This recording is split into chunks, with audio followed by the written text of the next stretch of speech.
9, Shane, Zico, Novati. Okay.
The logo features the number 25 to mark Sasafi's 25th anniversary, celebrating its legacy of excellence.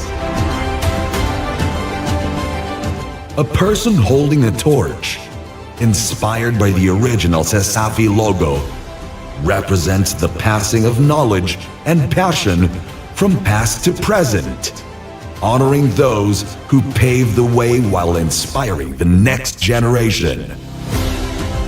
The rising stars symbolize young talents who are guided by the achievements of CESAFI Hall of Famers, echoing the slogan, "A legacy built, a future inspired."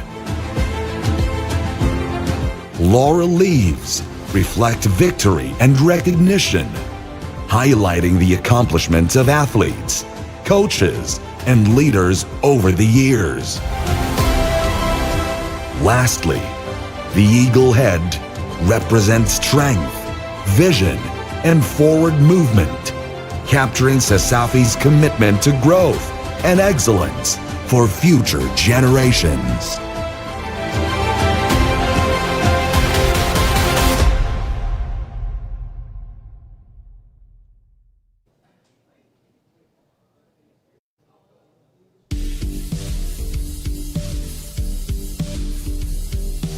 Eight schools, One stage. this is the den of the best esports student athletes in Cebu. This is CESAFI Esports League Season 4. Good morning to all of our audiences tuning in to our live broadcast today. This is your CL host, Jane. And this is Nan, your CESAFI Alas Nuibi. And you know what, Jane? We are live right now at Iraq in the CIT-U University. But not just that, there's more. Because we are also live at our Facebook page, CL. That is right, man. And of course, this is the week 3, day 6 of our regular season. And of course, yesterday we witnessed an intense matchup for our MLBB tournament. But today it's another sunny Sunday, which means it's another Valorant day for us. And to really start that sunny Sunday that you've mentioned, Shane, we have our matchups for today. First, we have the USPF Panthers versus the USJ-R Jaguars.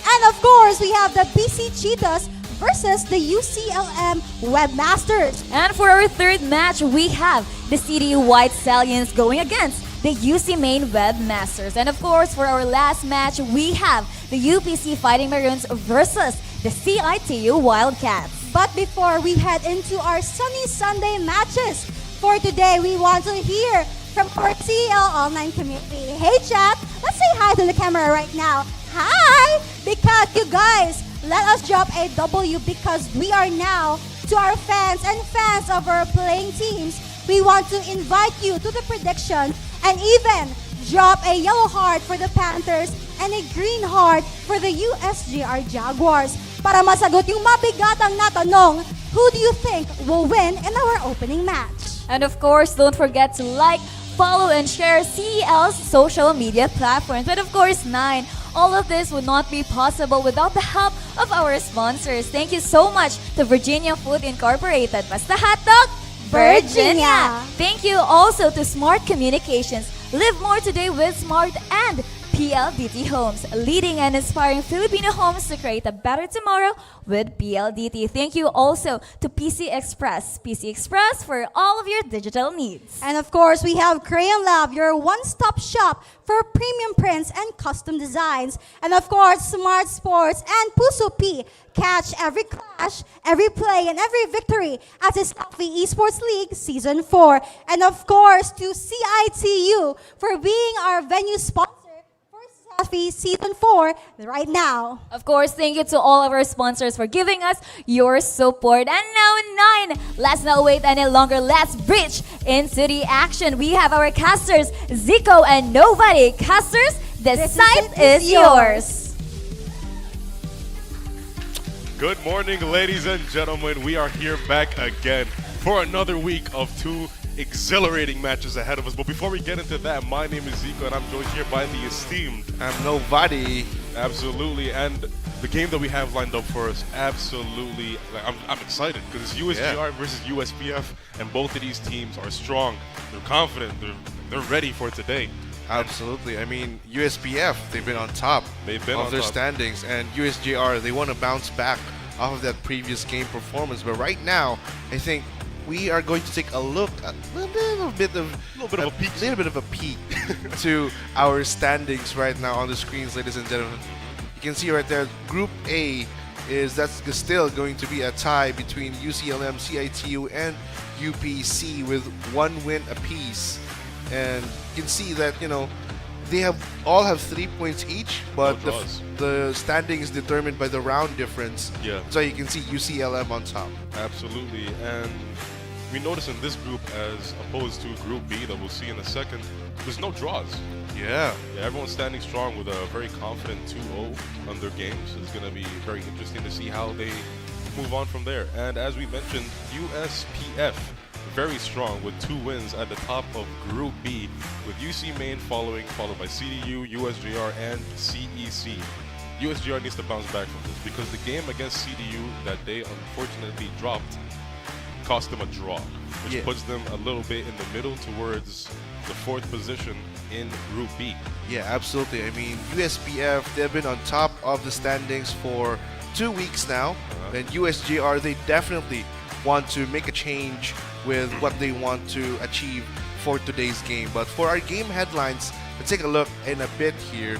Ladies and gentlemen, it's going to be Claws versus Claws, 2 of the jungle's most deadliest predators, the Jaguars up against the Panthers. Yeah, absolutely. Both of these cats are gonna try to be on top of the jungle because it's Claws versus Claws. Everyone's gonna be scratching each other. Everyone's gonna be fighting, and it's gonna be very fun to see who survives their scratches. Absolutely. I mean, those scratches are going to be extremely painful for whoever loses this round, or this game rather, because it's going to be a huge blow to them in the standings.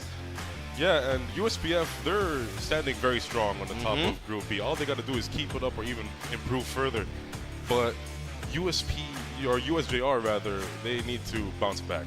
Yeah, because as we mentioned and as we saw in the standings, they do have a draw on their belt, which might not be as favorable as being on top of the leaderboard with 6 whole points in Group B. So we're going to see how they climb out of that situation that they have found themselves in after that series with CDU.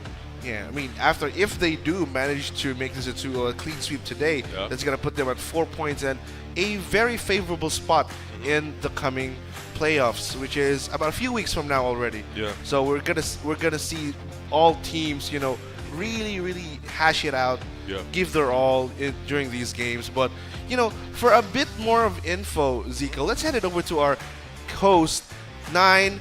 What's the tea? Thank you so much, casters. You know what? I got some tea to spill, and it is so hot right now. Are you ready, casters, for the tea? I like my tea hot. I like my tea hot as well. Let's go. Let's do it. Yes. Alam niyo ba, guys, na the team captain of the USPF Panthers currently is the #1 player who got the most spikes planted with 31. Yes, you heard it right, 31, because it says a lot on their offense right now. And with the Panthers saying, let Natskun plant. And this reflects on their current standing on top of the pyramid with a 2-0. What can you say, casters, about that? Parang nabulabog ako sa 31, ha? Yeah, I mean, that just says that they're always on site. Yeah, that means they do have control most of the time during their pushes. Yeah. Right, but the team does not stop there, you guys, because Coco, who plays in multiple roles, is the younger brother, Blurred, USJ-R Jaguars for the past 2 seasons right now, and was a B tier in the Valorant Challengers. Yes, you guys. I mean, it runs in the family, doesn't it? It runs in the family, and that's kind of generational, actually, to know that he's the little brother of Blurred, and he's already in the B tier of VCT Challengers. That's pretty amazing to know, actually, 9. That's strong. B tier and challenge. That's not even that's not a low thing. That's crazy. Yeah, that's crazy. Yeah. And with all of the chicas right now, can we get a clock it from the casters right now? Little clock it. Clock it. Clock it, sister. Clock it. Clock it. And by that, let us pass on and introduce our opening match. First match for today. We have the University of San Jose Recoletos Jaguars, and facing against them, we have the University of Southern Philippines Foundation Panthers. Players, you may now take your pose.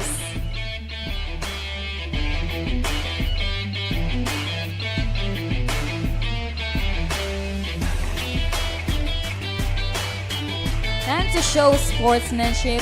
Players, you may now take your handshake.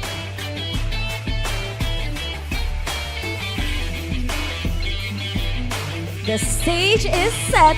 One team, one goal. Let's have our casters again. Casters, take it away. See, that's some good sportsmanship we see there. And we see in front of us the USJ-R lineup. We have Sinokia, Omar, Trick, Sathok, and Baby. This lineup, we're not strangers to this kind of lineup. These guys they've been here and they've been doing good. And we're going to see how they perform against a powerhouse that they're going against today, USPF.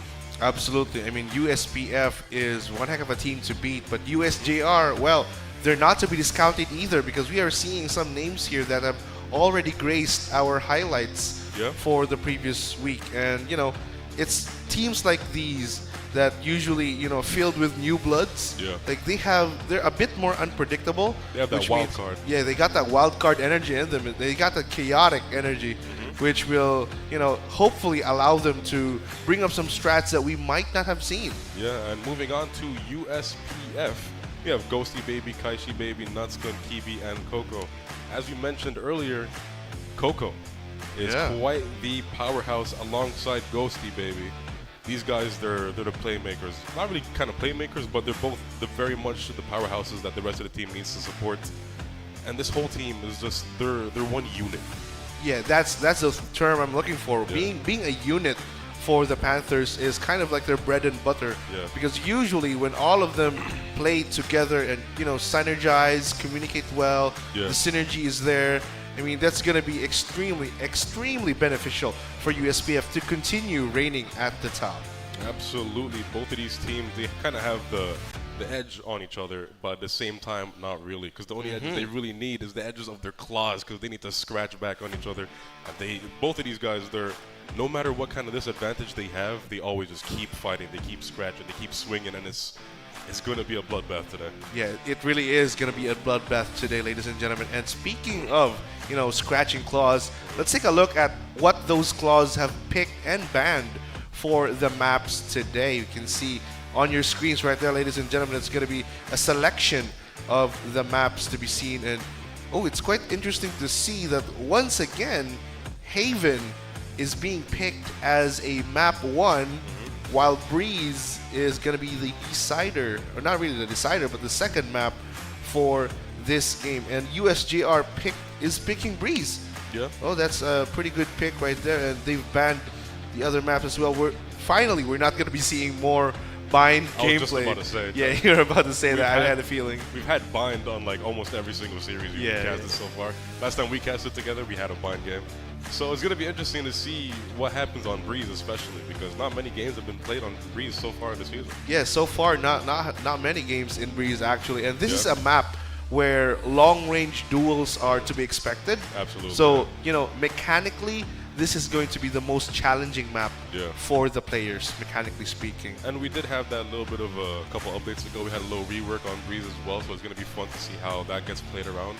Yeah, absolutely. It's going to be fun to see what these teams can do. And with regards to that, let's take a look at our keys to victory for both of the teams here. It's going to be for USJ-R, it's going to be the early round control and coordinated retakes. Yeah. Coordinated retakes plays off of USPF's executions. And speaking of USPF, they have assertive attacks and utility efficiency.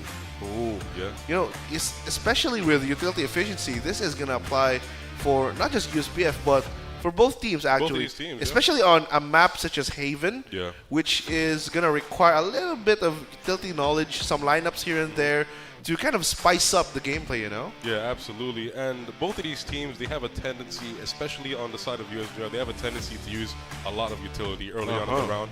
So as long as they can play off of that and have that momentum with the utility like really strong and consistent with how much they're using, they won't find themselves a bit lost towards the end of the round with a very big disadvantage when it comes to how much they have in their pockets. Absolutely. And once we have already taken a note of these keys to victory right here, let's take a look at their agent select.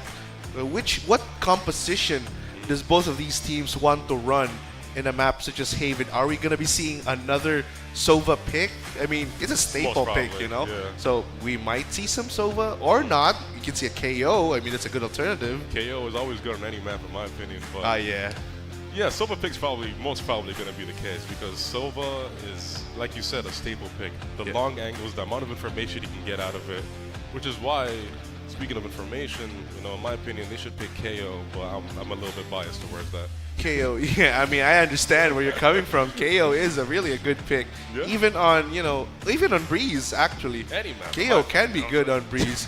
But, I think we have to think about the current off-meta, which is double drone. Yeah. Yeah, the double drone meta, which is Teho or a Sky or even a Sova is right there even.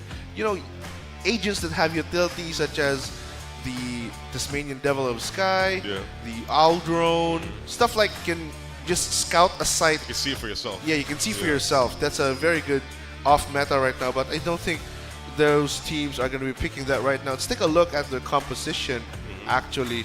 Oh, they're running Sovas, which is as expected. We expected the Sova to come in the game. Yeah, and you can see even here, I mean, it's almost a mirror matchup. Yeah. That's the thing. This is what makes this game so exciting because both of these teams, they know the meta so well. They've even incorporated it in their previous games, and right now they're using really, really good meta agents for Haven. Yeah, and I like to see Cypher slowly making his way back into the meta because after the changes that they did to his whole kit, the way it detects and the way it scans and the way it does everything, in my opinion, I used to play Cypher. In my opinion, it kind of fell off just a little bit, but overall, Cypher is still pretty strong. It's nice to see him, slowly swing back into the meta and how everything flows within the game. So it's going to be very interesting to see how they play.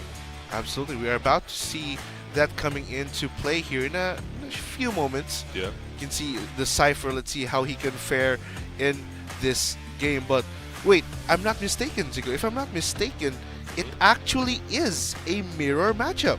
Hey, so it's best of both worlds. Best We're of gonna both see how worlds. both of these teams play with their own, because it's the same agents. Yeah, same agents, and I think this is going to be a moment for each team to kind of diff the other agent. We're going to see an Omen diff, Sova diff, the Yoru, the Neon even, and the Cypher diff most especially, because you mentioned the whole rework around his kit. But, things like these is what makes the CEL game so interesting because mirror matchups, they're not that common. Yeah, they're really not that common, and especially in the situation of a mirror matchup, it really comes down to how well they can use their agents. And maybe at some points it might be mechanical skill, but with a mirror matchup is going to see how broad they can get and how big their brains. They're going to have a lot of big brain plays, especially with the fact that they might predict the kind of plays the other team might do. They're on the same agent. I mean, they have the same brain if they're picking the same agent. Yeah, they might have some similar strats being cooked up, but at the end of the day, it's going to be up to the actual player who's using the agent to kind of come up with a way to outplay one another in this game. They do have to get creative because, if you know how to execute it, then you probably know how to defend against it.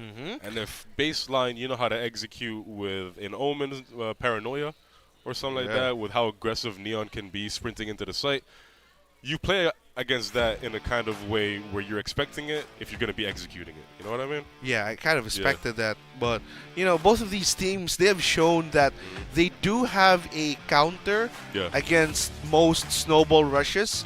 But we'll see with I think the Neon is going to be the primary duelist, with the Yoru being kind of the secondary one who just comes in right after the angles have been cleared.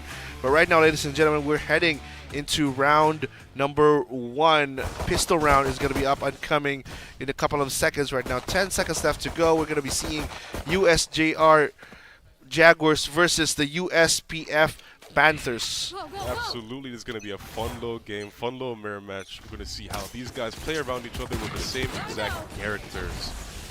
Oh, Ghost Baby is rushing into the site. They're just barging right into the site with little to no regard for what human life whatsoever. But Ghosty takes his Nokia. Omar, quick trade, punishes Ghosty, but Baby and Omar punishes the USPF push, and just right then and there, it's a 1v3 situation.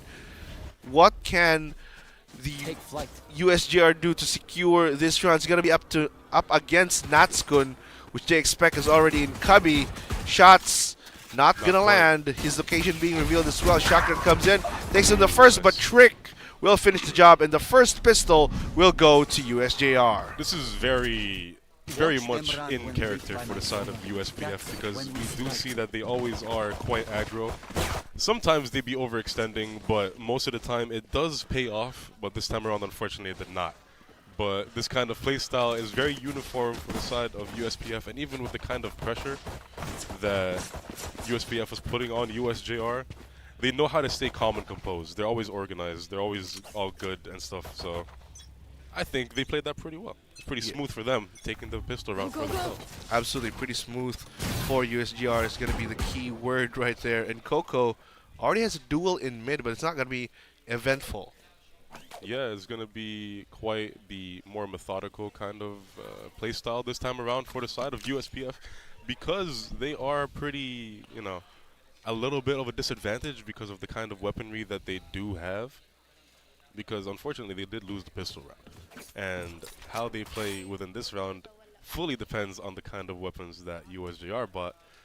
Because, you know, it goes without saying, the weaponry is going to be quite disadvantageous for the side of USPF. Yeah, I mean, taking a look at even their weaponry right now, USJ-R got all the tools to put a stop to whatever USPF has in their bags right now. But Omar, this is a very, very fortunate position for him. Smoke's gone down. Aggressive. He's coming in. That Oh, and Kimmy timing. takes him out. Omar who just wasn't prepared for the push right there. And that's going to result in a free plant for USPF. But Zach takes the Coco in the offscreen. Duckworth onto Trick. But Baby, once again, there it is, USJ-R. They're just mowing down USPF. But it's not going to be that efficient for USJ-R. I mean, they got 3 players down. Yeah, the bonus won't be as much of a bonus as they would have hoped because there's 3 of their guns down.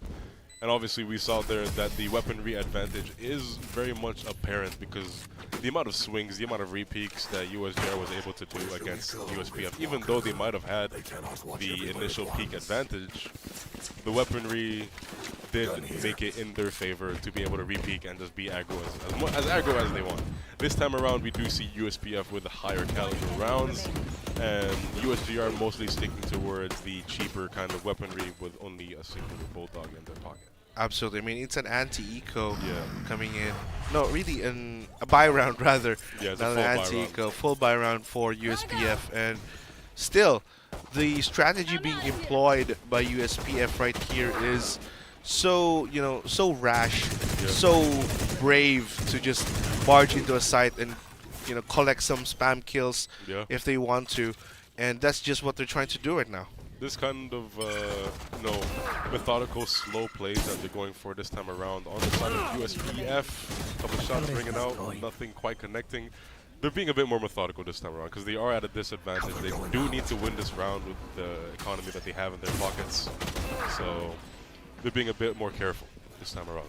Yep, and they do note that, you know, once one of them goes down, that's going to mean a rifle for the side of USJ-R. They definitely do not want that happening anytime soon, especially with the fact that the economy is not in their favor as of yet, but a good blast there. Relay bolt is going to catch one. Baby takes down Coco. USJ-R still on the offensive. Omar with the Bucky, but Natskun starts the offensive, gets taken out by Zach almost instantly. Now it's up to Baby, teleports his way up. USJ-R now in a prime spot to guard this site. 1v4, Duckworth, can he make it worthwhile? Absolutely. I mean, it's already worthwhile in my opinion because they did take 3 of the high caliber weapons and rifles that we were talking about. Like you said, that's exactly what USJ-R wants to do in this kind of situation. And we see here Duckworth is saving because aforementioned kind of disadvantageous position that they might place themselves in when they lose this round is they won't be able to buy again. Absolutely, and just like that, Duckworth will save. That's going to end with 3 rounds for USJ-R. Yeah, and the USPF, they will not be able to buy as many high caliber rounds, and if they do, they won't be getting pushed at all. And for the side of USJ-R, they're comfortable now because they managed to pick up the weaponry from the previous round from the side of USPF. It was basically donated to them because of how much they were profiting off of all the weapons that they're getting. I'm pretty sure 3 of the 5 rifles they have on their side this time around was originally from the shop of USPF. So they're kind of, you know, splitting the spoils of their riches across the side of USJ-R. Yeah, absolutely. You can see right there that USJ-R does have that firepower already heading into this round 3-0, and they've relegated the USPF Panthers right back into an economy buy, with Natskun only having the decent weapon in their team with the Bulldog in hand. Hunter's Fury is available as well. Yeah. So if they ever manage to get into a site, get and barge into planted Natskun with a quick plant, that's going to be very, very useful for USPF. Great stuff there from Omar. Just absolutely spotting 2 players. Relay Bolt will catch one, however, he's not going to push this out of fear. There's going to be one player waiting on the other end, and Duckworth is going to take him out of the equation. Good trade right there. Ends up in a 2v4 now. Still, very healthy players from USPF. And Trick is going to use that Owl Drone to try and clear a lobby, trying to see where USPF are going to be headed towards the remaining 30 seconds in this round. I mean, because of their economical situation, I don't really blame them for taking even, like, they had an advantage here, and they're still taking a more methodical and, you know, collected form of playstyle. See right here, Trick in the corner gets cleared by Duckworth, and Natsuko could clear onto Sinokia as well. Now it's a 1v2 with no more time left to plant as Baby clears it up, and that's going to be round number 4 for USJ-R. A strong showing early on the game. Yeah, it's already 4-0 for the side of USJ-R. They're really, like, they're pushing it strong early on into the game. And within that round, USPF, they did have a very, very early disadvantage for them, even before the round started, with the weaponry disadvantage. But this time around, they do have the ability to purchase fully. Very comfortable, but not as comfortable as they'd like to be because of the pressure of a single buy happening. But within that previous round, they did get a bit of a couple of picks off, kind of trying to even out the odds, but they did have to step back anyways because of the kind of situation that they were in. Baby in a very unexpected spot there. Oh, there it is. Hunter's Fury being used to clear a site, and Baby gets caught in the fray. He goes down. Sinokia gets tagged as well. Very, very fortunate spot here for USPF to just barge into the site right now. Yeah. It's their site. It's their site. C site is available for the taking for USPF, and just like that, another plant will be taken by Natskun. That's his 32nd plant, by the way. We're counting that one out, and they've spotted Sinokia and Trick right there, but they're going to go down. Omar gets taken out of the equation. Sinokia as well. Trick with a quick trade, but Duckworth completes the play, and finally USPF gets their first round. Absolutely, but that will not give them the kind of advantage that they need, because they need to keep up that momentum, especially with the fact that USJ-R can still purchase high caliber and very comfortable weaponry. As we can see here, we almost saw an op. We are seeing an op. So far and so forth, we are seeing an op on the side of USJ-R, and it's going to be very interesting to see how they play around that. But as we saw there from USPF, very nice aggression right behind the fact that they were using that one singular Hunter's Fury, and it was played off really well as well. Absolutely. Zach will try to find value, but Ghosty Baby denies whatever he's planning right there. Takes down the operator user instantly with a quick shot to the head, and right again, USPF barging into A site this time around. Natskun just lagging a bit behind. He makes his way through sewer, clears it out for everyone involved, and now here comes the plant. Absolutely. Coco did get tagged by the operator though, so that's a little bit of damage. He's sitting at a very, not really comfortable 22 HP, but he is still there to support the team, and you can never count out Coco because he is always here and he's always going to make a mark. Ooh, Omar with a quick slide onto Ghosty Baby right there, goes down. Duckworth the operator, and the rest of USJ-R flooding to the site, but USPF with a quick defense against that retake gets their second round of the game. Omar, ultimate or not, he does get unfortunately taken down with that kind of aggression that he is posing onto the site. But you do need that kind of aggression, especially in a post-plant situation, but USPF was there and they were strong. The pressure does not get to them on the side of USPF because they're always there. They're always strong. They're always calm and collected. And they play off of that really well. And they're doing really well so far and so forth to keep up the kind of momentum that they do need because we see that the economy on the side of USJ-R is lacking behind just a little bit less comfortable situation for them now. Yeah, absolutely. USG-R in a bit of not really that good of a spot, but also not that bad. Yeah. USG-R But they're does getting have, there. yeah, they're getting there. They do still have that kind of weaponry available for them, but Omar takes down Coco. Will almost get the second, but Kibi denies it. He's gonna go down with a shot to the head right there. Trick gets shock darted in the face, but he will stay in that position right there, even with all the util coming in. They do know he's just waiting in the corner, and Ghosty clears him out. Neural Theft is up. Baby just left alone to fend for himself in the site. Has to back off for the time being. USPF in a 3v3 now. And once again, that Natskun is going to be planting. That's 33 now. It's 34 actually. That is 34. They did get Yeah. in the previous round too. Zach is going to be using the interdimensional rift to kind of acquire information on how the USPF is going to be playing this post plant and kind of get information on where they are. Quick plays from Baby, but Duckworth and Natskun spot him out. Even takes down Zach, who just came out of the dimensional drift right there. And that's going to be USPF's third round, just clawing their way right through to try and even things out.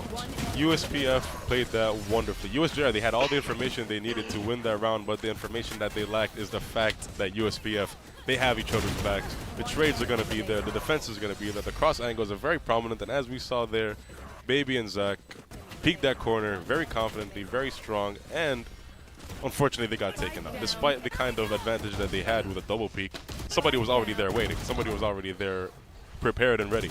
Yeah, and just like that, you know, USG-R, they're forced to call a timeout here to kind of stop the momentum coming in from the USPF Panthers, because they've been at it.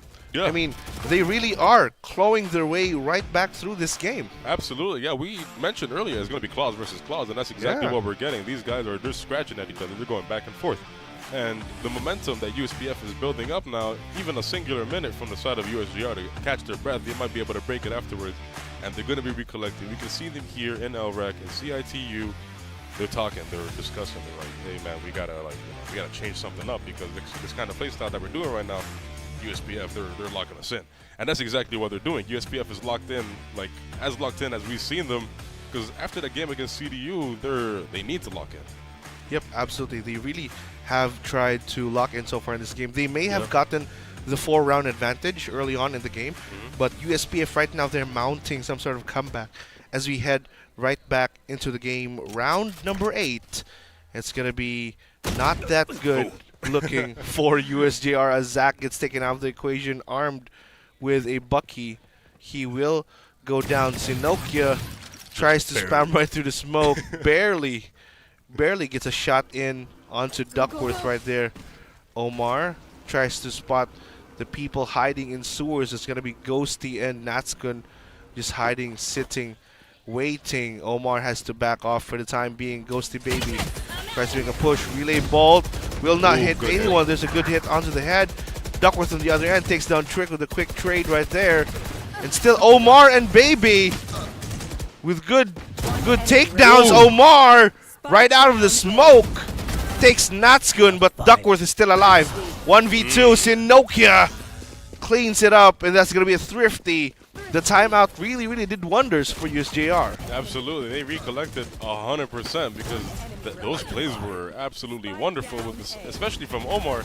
Just playing around the smoke, he managed to secure 2 more kills despite only being 8 HP early on when those little bit of exchanges from the side of both teams. But they're strong, they're collected. Even despite the economic disadvantage that they found themselves in, it did not matter.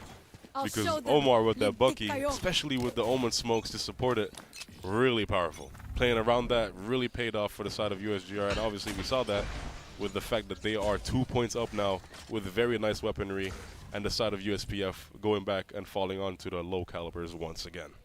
And once again, you know, despite the fact that USPF do have that kind of very commanding push, USJ-R, even with inferior weaponry, can and still are able to hold off the Panthers from conquering the jungle right here. But Omar, relay bolt, will spot one. There it is. He has to make a run for it, however, as Trick takes down Natskun in the off-screen already. It's going to be Ghosty Baby. He does have overcharge available right there. Kibi tries to spot him out. No good for the time being. And the rest of the USPF squad are aiming to once again take this A site right here, but the entirety of USJ-R are already defending it as Omar takes down his first, almost gets the second, but Kibi with a quick trade, but USJ-R is just right there to clean things up. And that's going to be their 6th round of the game. Bodies hitting the floor very quickly there on the side of USPF. They're all falling down one by one like dominoes. And the one that created that chain reaction was USJ-R. The pressure was just insane from them because they're just holding strong. They're an absolute wall when it comes to defending that site, especially as we saw in that round. USPF just couldn't puncture the defenses, especially with the kind of weaponry they had. It's not favorable for their end in any way, shape, or form. Yeah, absolutely. I mean, you worded it quite right there. USPF could have punctured that defense right there, but unfortunately, USJ-R just a tad bit too feisty with the defense right there. It's going to be Coco rummaging the site, looking for anyone he can catch off guard. Ooh, just barely. Barely escapes the sights of Omar right there, and Natsuko once again with a quick plant. The Hunter's Fury will be used to scare him off. That's not going to be an easy plant no hits for USPF, and just right then and there, USJ-R, they're back on the retake. Ghosty Baby and Omar in the corner. Takes down 2, but Coco also has his own 2 as well. And it's a 1v2. 10 HP for Trick, but Kibi will complete the job. And that's going to be the 4th round for USPF. Things are going back and forth, and, you know, I like it. Absolutely love it. This is a great game so far, and the kind of chaoticness that you were talking about earlier when we were discussing both of these teams and how they're going to play, we're very much seeing that. And both of them, they're staying calm and collected even within all the chaos, all the util, all the smokes, everything that's being thrown out. Both of these teams stay calm and collected, but that time around, USPF was a bit more calm and collected because they did secure the round for them, and they did play around it really well, obviously favoring the round towards them. Absolutely. USPF, you know, this is our undefeated team so far with 2 wins under their belt already. So they do have, you know, that caliber, that firepower to just barge in and defend the site. But Ghosty Baby catches Trick off guard. Omar will take down Kibi, who was a bit too feisty with a push right there. Zach, does he know? Right back in the corner, it's going to be Duckworth taking him out of the equation. Picks up a Vandal for himself. But Omar overcharge is up. Can he deal more damage? No, he won't. Duckworth denies it. Baby with 2 kills to his name. Ooh, almost a 1v1 versus Ghosty Baby and Baby. But the Baby wins that duel. He got out-babied. Ghosty Baby got out-babied. The original Baby won the round. The Ghost one didn't. The OG. The OG Baby. The non-Ghost version won. And that secures the 7th round for the side of USJ-R. The half and half will not be able to be done. The 6-for-6 is completely down the drain, with USPF's best case scenario to be to secure this 5th round for them. But unfortunately for them, very low caliber weapons on this side with 3 Stingers. That is rough, especially on Haven going up against high caliber rifles, both Phantoms and Vandals. This kind of situation is not looking like a 7-5 situation for them at all. Yeah, absolutely. It's not going to be that, you know, fortunate. But Zach takes Natskun out already. That's going to be 1 of the Stingers down. Another kill for Zach right there. Ghosty Baby pops the overcharge. Right then and there, Ghosty Baby, takes down his 2nd. That's going to be Sinokia, who falls victim to that overdrive. Here comes Ghosty Baby, just running his way all the way to A-set because Duckworth cleared it for him. And it's looking very nice for them. And obviously for the side of USPF, you can never count them out. Because they're the undefeated kings of Group B right now. And we're seeing why. And we see a little bit of a teleport on the flank from Baby. Do they know that Baby is just right around A? No, they do now. The paranoia is being popped. Nice. Duckworth couldn't catch 1. Takes Trick out of the equation, however. Blind spot right there. Low HP versus mid HP. There it is, the classic. Takes Omar out of the equation right then and there. I mean, we know how vicious the classic can be at close range. No matter what kind of disadvantage USPF can have within a game, they can still bring it back. And as we saw there, weaponry disadvantage, man disadvantage, space disadvantage, whatever kind of disadvantage, we're getting a replay on their kind of plays now. They still managed to bring it back. Very nicely done from them. Absolutely phenomenally played, and that's bringing it to a 7-5. You know, admittedly, I was having a little bit of doubt in my mind, but I seem to have forgotten what kind of teams we're watching. These guys are, you know, the highest caliber of kind of players that we see here in CEL or in general. Yeah, you know what I mean? Yeah, we got the best teams here in CEL. We might even see, you know, a bit more closer roundup in the second half compared to the first one, because it's not that USJ-R is bad at defending, but they're also very good in attacking. Yeah, the kind of momentum that they keep in attack is going to be very predominant, and we see the kind of aggressive playstyle that USPF has most times being converted into the defense with the amount of space that we see taken by Omar, or not Omar, we see taken by Ghosty Baby. And just like that, Ghosty Baby draws first blood against Omar. He was hiding all the way in window. That just goes to show how aggressive USPF can be with their defenses. And that's man down already for USJ-R, but Zach has already cleared a site. So this is going to be a very good opportunity for the rest of USJ-R to just come in and plant. But Natskun takes down Zach. Now it ends up in a 3v5. Not looking good in terms of manpower here, but still, they're positioned quite well against the anti-flank. And Senokia, he will get the first. Almost gets the second, but Kibi puts a stop to that one. Now it's a 2v4. Duckworth gets paranoid right in the face. Baby spots one. Knows Duckworth is just right there waiting in the corner. Gets his second. Now it's a 2v2. Now Coco. Whoa! Nicely done. Coco leads them out of the blue. And that's going to be 2K for Coco. 6th round for USPF. Absolutely. The space control that USPF was practicing within that game, very nicely done, because they know that USJ-R is pushing towards the backside on the A side, and they're still, like, they're confident enough to push up more towards the site, take as much kind of comfort space for them to be able to push up. And in this situation, as we see in the replay, Baby pushes up towards the backside, and then gets taken out when he tries to go back by Coco, who's already waiting with a Sheriff, and he's sending 2 high calibers from the Sheriff straight into their crondoliums. Oh, I like that word, crondoliums. You know, vernacular, you know what I'm saying? Yeah. And just like that, you know, Omar already barging into C's site right here, and abashedly just not caring for any defenses that might be up, as Duckworth punishes him for it, but Zach with a quick trade onto Duckworth. Now, once again, USJ-R gain control of the site. However, this time it's going to be a 4v4. Coco has the outlaw in hand. Outlaw moment. Will he catch anyone off guard here? Baby as well. He's way back. Way back. Catches Coco off guard. Kibi could not get him down. Oh, he gets 2, however. Zach onto 1v1. Kibi. 1v1 now. 1 HP Natskun on as well. Oh, very low, but as they say, Stick it. pros don't fake. Bros don't fake. What? He gets that down with 1 HP. He gets taken out, but it doesn't matter. The round is already in the pockets of USPF, evening out the odds. The economy might not be in the favor, but the game might be with this kind of momentum that they're bringing up on the second half. Because they're playing really well. Their antes are nice. Their post plans are great. Their commitment, as we saw there, was even better than, you know, anything that we've seen so far within that round, because, you know, pros don't fake. Yeah. And that's he's just showing that's because a pro, you know what I'm saying? Yeah, I mean, he may have had the most number of plants, but he's just racking up on right defuse. up there on defuse, yeah. A little bit of an outlaw moment coming up.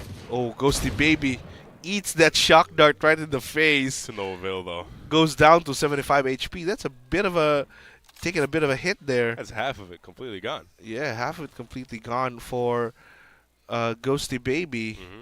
And right now, it looks like USJ-R will have to regroup and find their way right down the middle, as Kibi is guarding it with a Vandal in hand. The only Vandal on the battlefield, too. He was fighting for that one. Ooh, Zach knows Zach spots him out of the equation. Coco spots him too. There it is, Ooh. the push coming in, but Coco remains victorious against Zach right there. Oh, the miss Ooh. coming in from Coco as Sinokia takes out of the equation. Kibi gets 2K. Now it's a 1v4. 1v4 Sinokia. Really nothing you could do right there up against 4 high caliber weapons. And just right then, USPF finally with the first lead of the game. Absolutely, the momentum is very much there for the side of USPF. They have not dropped a singular round so far in this half, and their aggressive playstyle is translating really well into defense. You know, it's quite evident with the amount of momentum that they're getting here, 3 rounds in a row. The aggressive playstyle is very much predominant. The amount of space that they're taking early on, especially when the calls come out, they're on this side. Okay, we take backside control, we take flank control, we take every kind of control possible. And they just move in, they mobilize together, and they play off of whatever kind of event happens within that round. And it's proving very bountiful with the amount of momentum that they can build up within the round and now within the game. Absolutely. And speaking of bountiful, take a look at all the utilities being used just to capture C-Site right here as Duckworth takes down Omar, who ran out of bullets. But Zach, Ooh. with a quick 2K, gets shut down by Coco. Sinokia now with Trick and Baby in the 1v3. Natskun on the other end. Spots one, tags one, whoever he knows.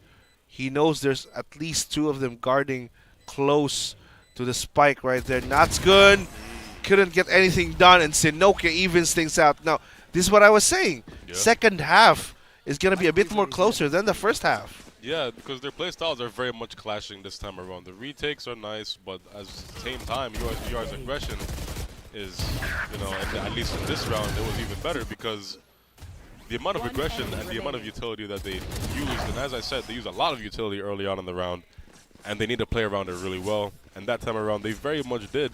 It's quite evident. I mean, they won the round, but it's very much nicely done. The momentum that they built up with the neon walls, every kind of momentum possible built up with all the utility that they used, paid off really well. Oh no, Ghosty gets caught right there, but On the Kibi on the off screen will get his 2K. Baby takes down Coco even on Sewer, so now it's even out to a 3v3. Hunter's Fury and From the Shadows is online, however, for USPF, so they do have a lot of options For both here. teams, actually. Hunter's Fury and From the Shadows.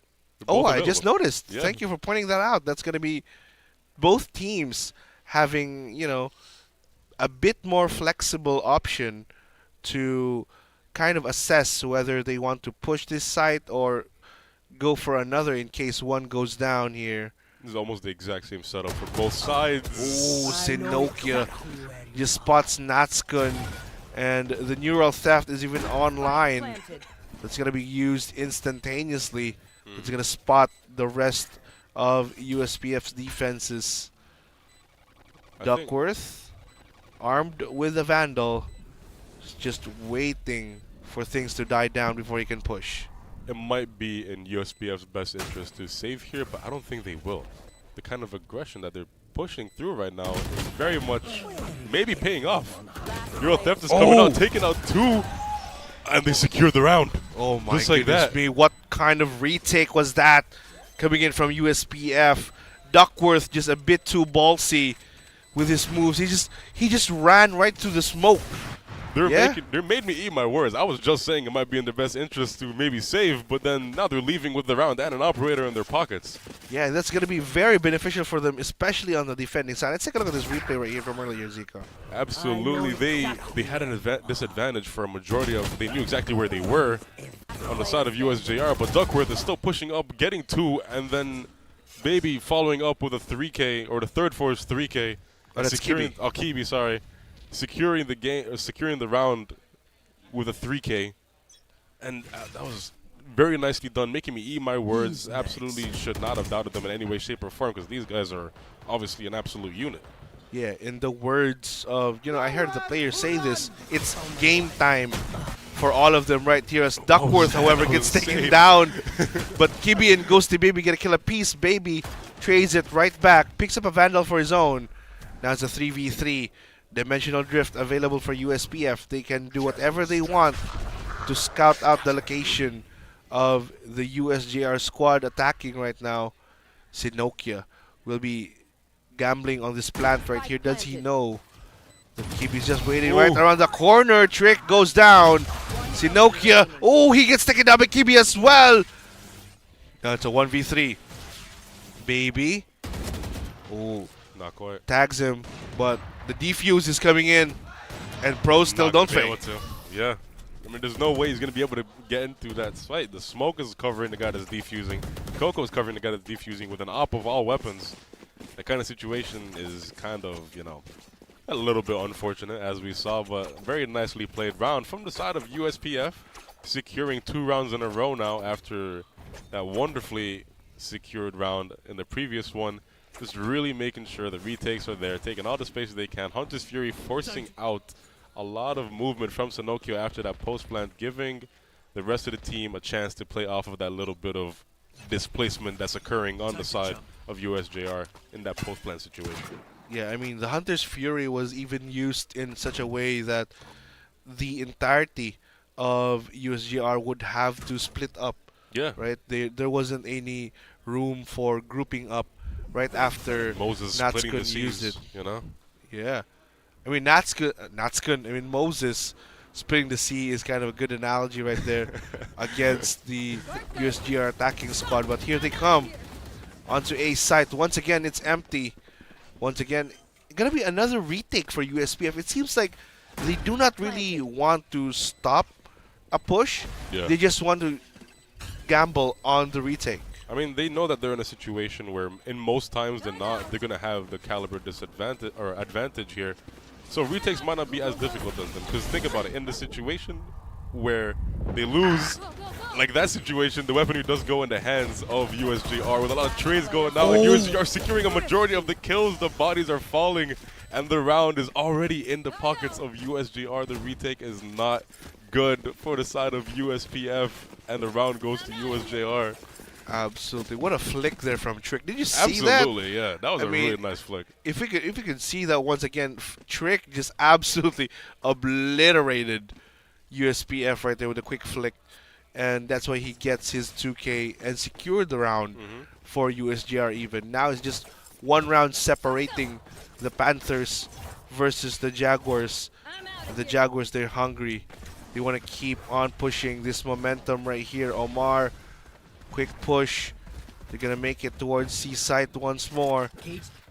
The utils, shock darts, recon darts, everything being used just to gather information into the site. Ooh. But Coco, the quick kill, Duckworth with the retake. Oh, Duckworth 2 is defending it against a third. Almost gets his 4th. But Sinokia stops him in his tracks. Ghosty Baby just waiting right behind both of them in C long. It's going to be Ghosty and Natskun. He knows they're there, and he has a better weapon. Yep, but if he's in the down. case that Ghosty Baby will use Overdrive, that's going to be game over for Sinokia if he ever does so. But he gets his first and then gets his second. Sinokia with a quick clutch to even things out at 10. 16 HP for a millisecond there. I thought Sinokia had fallen, but it's beyond me. You know what I mean? Me personally, I'm not playing at this kind of caliber, but Sinokia very obviously is securing that round with a 3K and securing the round as a whole. Duckworth was on a roll there, controlling the recoil of the Stinger beautifully. He got traded out, but Sinokia secures the round for USJ-R. Very nicely, very beautifully. A nice little crispy 3K, surviving the sliver of health on 16 HP. But it's all you need. All you need is to be alive to secure the game. Yeah, absolutely. Sinokia, with just having used Neural Theft, was also able to pinpoint their location. That's why he had a bit of a confidence to just guard that push right there. But Duckworth hasn't been spotted in the corner. Baby takes him out, however. Coco with a quick trade. Baby gets his second kill in this round. 3v3, Paranoia being used. Spots one. Sinokia still on a tear. Takes down Kibi, but Natskun with the Odin. Ghosty as well in the corner will take Trick out. And that's going to be another round for USPF. They've decided to finally bring out the Odin. It's going back and forth. And the fact that the Odins are being brought out now It's a little bit of a statement piece because the Odin is kind of controversial to be used, but unfortunately in that kind of situation, USJ-R is not checking their corners. They get traded out very quickly though. And the round goes to the side of USPF. And speaking of the Odin being controversial, I mean, don't hate the player, hate the game. Absolutely. I mean, it's in the game, so why not use it? And obviously they're doing that right now with the spray coming down beautifully on sewers. I mean, sewers being locked down like this is a very, very good idea for USPF because most of the time USJ-R has been attacking A site so far. So, you know, locking that one down, securing that nobody's going to just come rushing right through, especially Omar.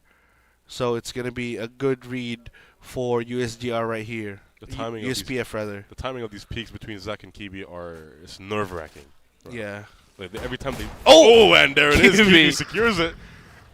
Very nice. Very nice indeed for Kibi right there to just outplay Zach waiting in the corner, even with a Vandal in hand, you know? They were doing a little shimmy back and forth, and that's when gets a wall bank. That's what I'm saying. The Odin is controversial for that reason. The highest caliber. I mean, some would say it's even more detrimental than an op shot to the body. You could just get him through a wall like that. Yeah, through the wall, I mean, paper thin walls of Haven. Odin makes it 30 paper thin. seconds Right? Yeah, the Odin really, you know, disregards any form of wall. And right now it's going to be Duckworth guarding the site. Oh, there it is. They get Nicely spotted played. by the Cypher Trip right there. The Tripwire takes him out. Omar with a quick trade. Omar, 1v4. Puts out the overdrive. Oh, right but Kibi right click will take him out. And that's going to be match point for USPF. USJ-R, it was looking pretty good for them for a millisecond there, but USPF is on match point, so, you know, it's quite evident that it needs to do a little bit more than look good. It needs to be good. And it's looking good for the side of USPF, but are they going to be good and secure this final round? Because all it takes is 2 rounds for the side of USJ-R. We saw that they did manage to win 2 rounds in a row multiple times previously in this game. And it does not matter what kind of caliber they have, we cannot count out USJ-R. So both of these teams need to play at their prime time. USPF wants to secure this game, and they want to secure this series, but so does USJ-R. So let's see whose claws are sharper. Yeah, both of these, you know, these cats, these beasts of the jungle have a bone to pick with one another, and they definitely want to get an advantage as we head into game number 2. But Zach pulls out the dimensional drift, spots one. There, Omar with a quick slide kill onto Natskun, takes him out of the equation. That was nasty. That was nasty, bro. That's disgusting coming in from Omar. And USJ-R suddenly in a spot where they can dictate the pace of the game. They can decide what things are going to happen so far. But Ghosty Baby already takes Zach out of the equation. Trick spots him out. Omar, we've seen him with a nasty slide kill earlier in the game. Trick takes down Kiwi. Do they know that Omar's in the corner? Yes, they do. Duckworth takes him out. Coco as well. 1v1 now. 20 HP for Coco. Does have Dimensional Drift available, but is there going to be enough time, however? Oh, Trick 4K secures for the Trick. 4K. And that's going to be round number 11 for USJ-R. I mean, he had a flash in his hand, too, on the side of Coco. He could have maybe used that to take a little bit of space around the corner, but I don't know. He probably had a different plan. Who am I to say? I'm just a guy with a microphone. But for the side on USJ-R, they are bringing it back. This is what I was saying. Despite the low caliber, despite the any kind of disadvantage that USJ-R has, you can never count them out. And especially with that beautiful slide-in shot giving USJ-R all the space they needed to take the site and plant very quickly, all the pressure flipped on the side of USPF. Absolutely. Taking down Natskun almost instantaneously Just was such a sliding in. good move for USJ-R. And Duckworth, oh, he gets spotted there, right then and there. Goes the flying. Baby. Takes down Sinokia only with an outlaw in hand. Outlaw moment. That's going to be quite detrimental for USJ-R right there. Trick uses the Aldrone, has to use it. Just spot out what any player that might be hiding in the corner. But Omar takes him out of the equation. Kibi as well. Hunter's Fury will be used. Zach takes Coco out of the equation. Kibi left by his lonesome. Up against 3. Gets the first one. Oh, gets the second. Will he get the third? No, he won't. Baby still left alive. No more from the shadows from him. So he has to pick a site. 50 seconds left. Baby, this is a do or die situation right here. He's up against a sheriff and an outlaw. Natskun, all it takes is one bullet right here to try to clear him out, and Natskun secures the game. And that's going to be USPF winning game number 1. All he needed was one bullet, and that's exactly what he used. A singular. I mean, was it a singular? It was a couple. I mean, let's call it a singular bullet at this point. It'll sound better on paper if we say it's a singular one, and that's exactly what he used to secure that round. First game going to USPF. They're keeping their clean slate. In their pockets, very comfortable, very nice. They're just winning back to back to back to back. And right now, it's 1-0 for the side of USPF. But we're going to see how USJ tries to answer that. They need to. Yeah, they really need to answer that. I mean, they've shown this game that they can put up a fight against 11. USPF. That was not that far back. Yeah, next map is going to be Haven, which is going to be a much more mechanically sided map. No, next map is going to be Breeze. Oh, Breeze, Yeah. right. I meant Breeze. Yeah, it's going to be a much more mechanically sided map where you would need to engage in long-range duels in order to win the couple of rounds. But ladies and gentlemen, the winning moment has been shown to you right then and there earlier. Smiles on their faces. Very comfortable, very nice, very happy. Yeah, they were very happy, actually. I mean, it was a rough game. Imagine the relief after winning that kind of a close game. I can't imagine.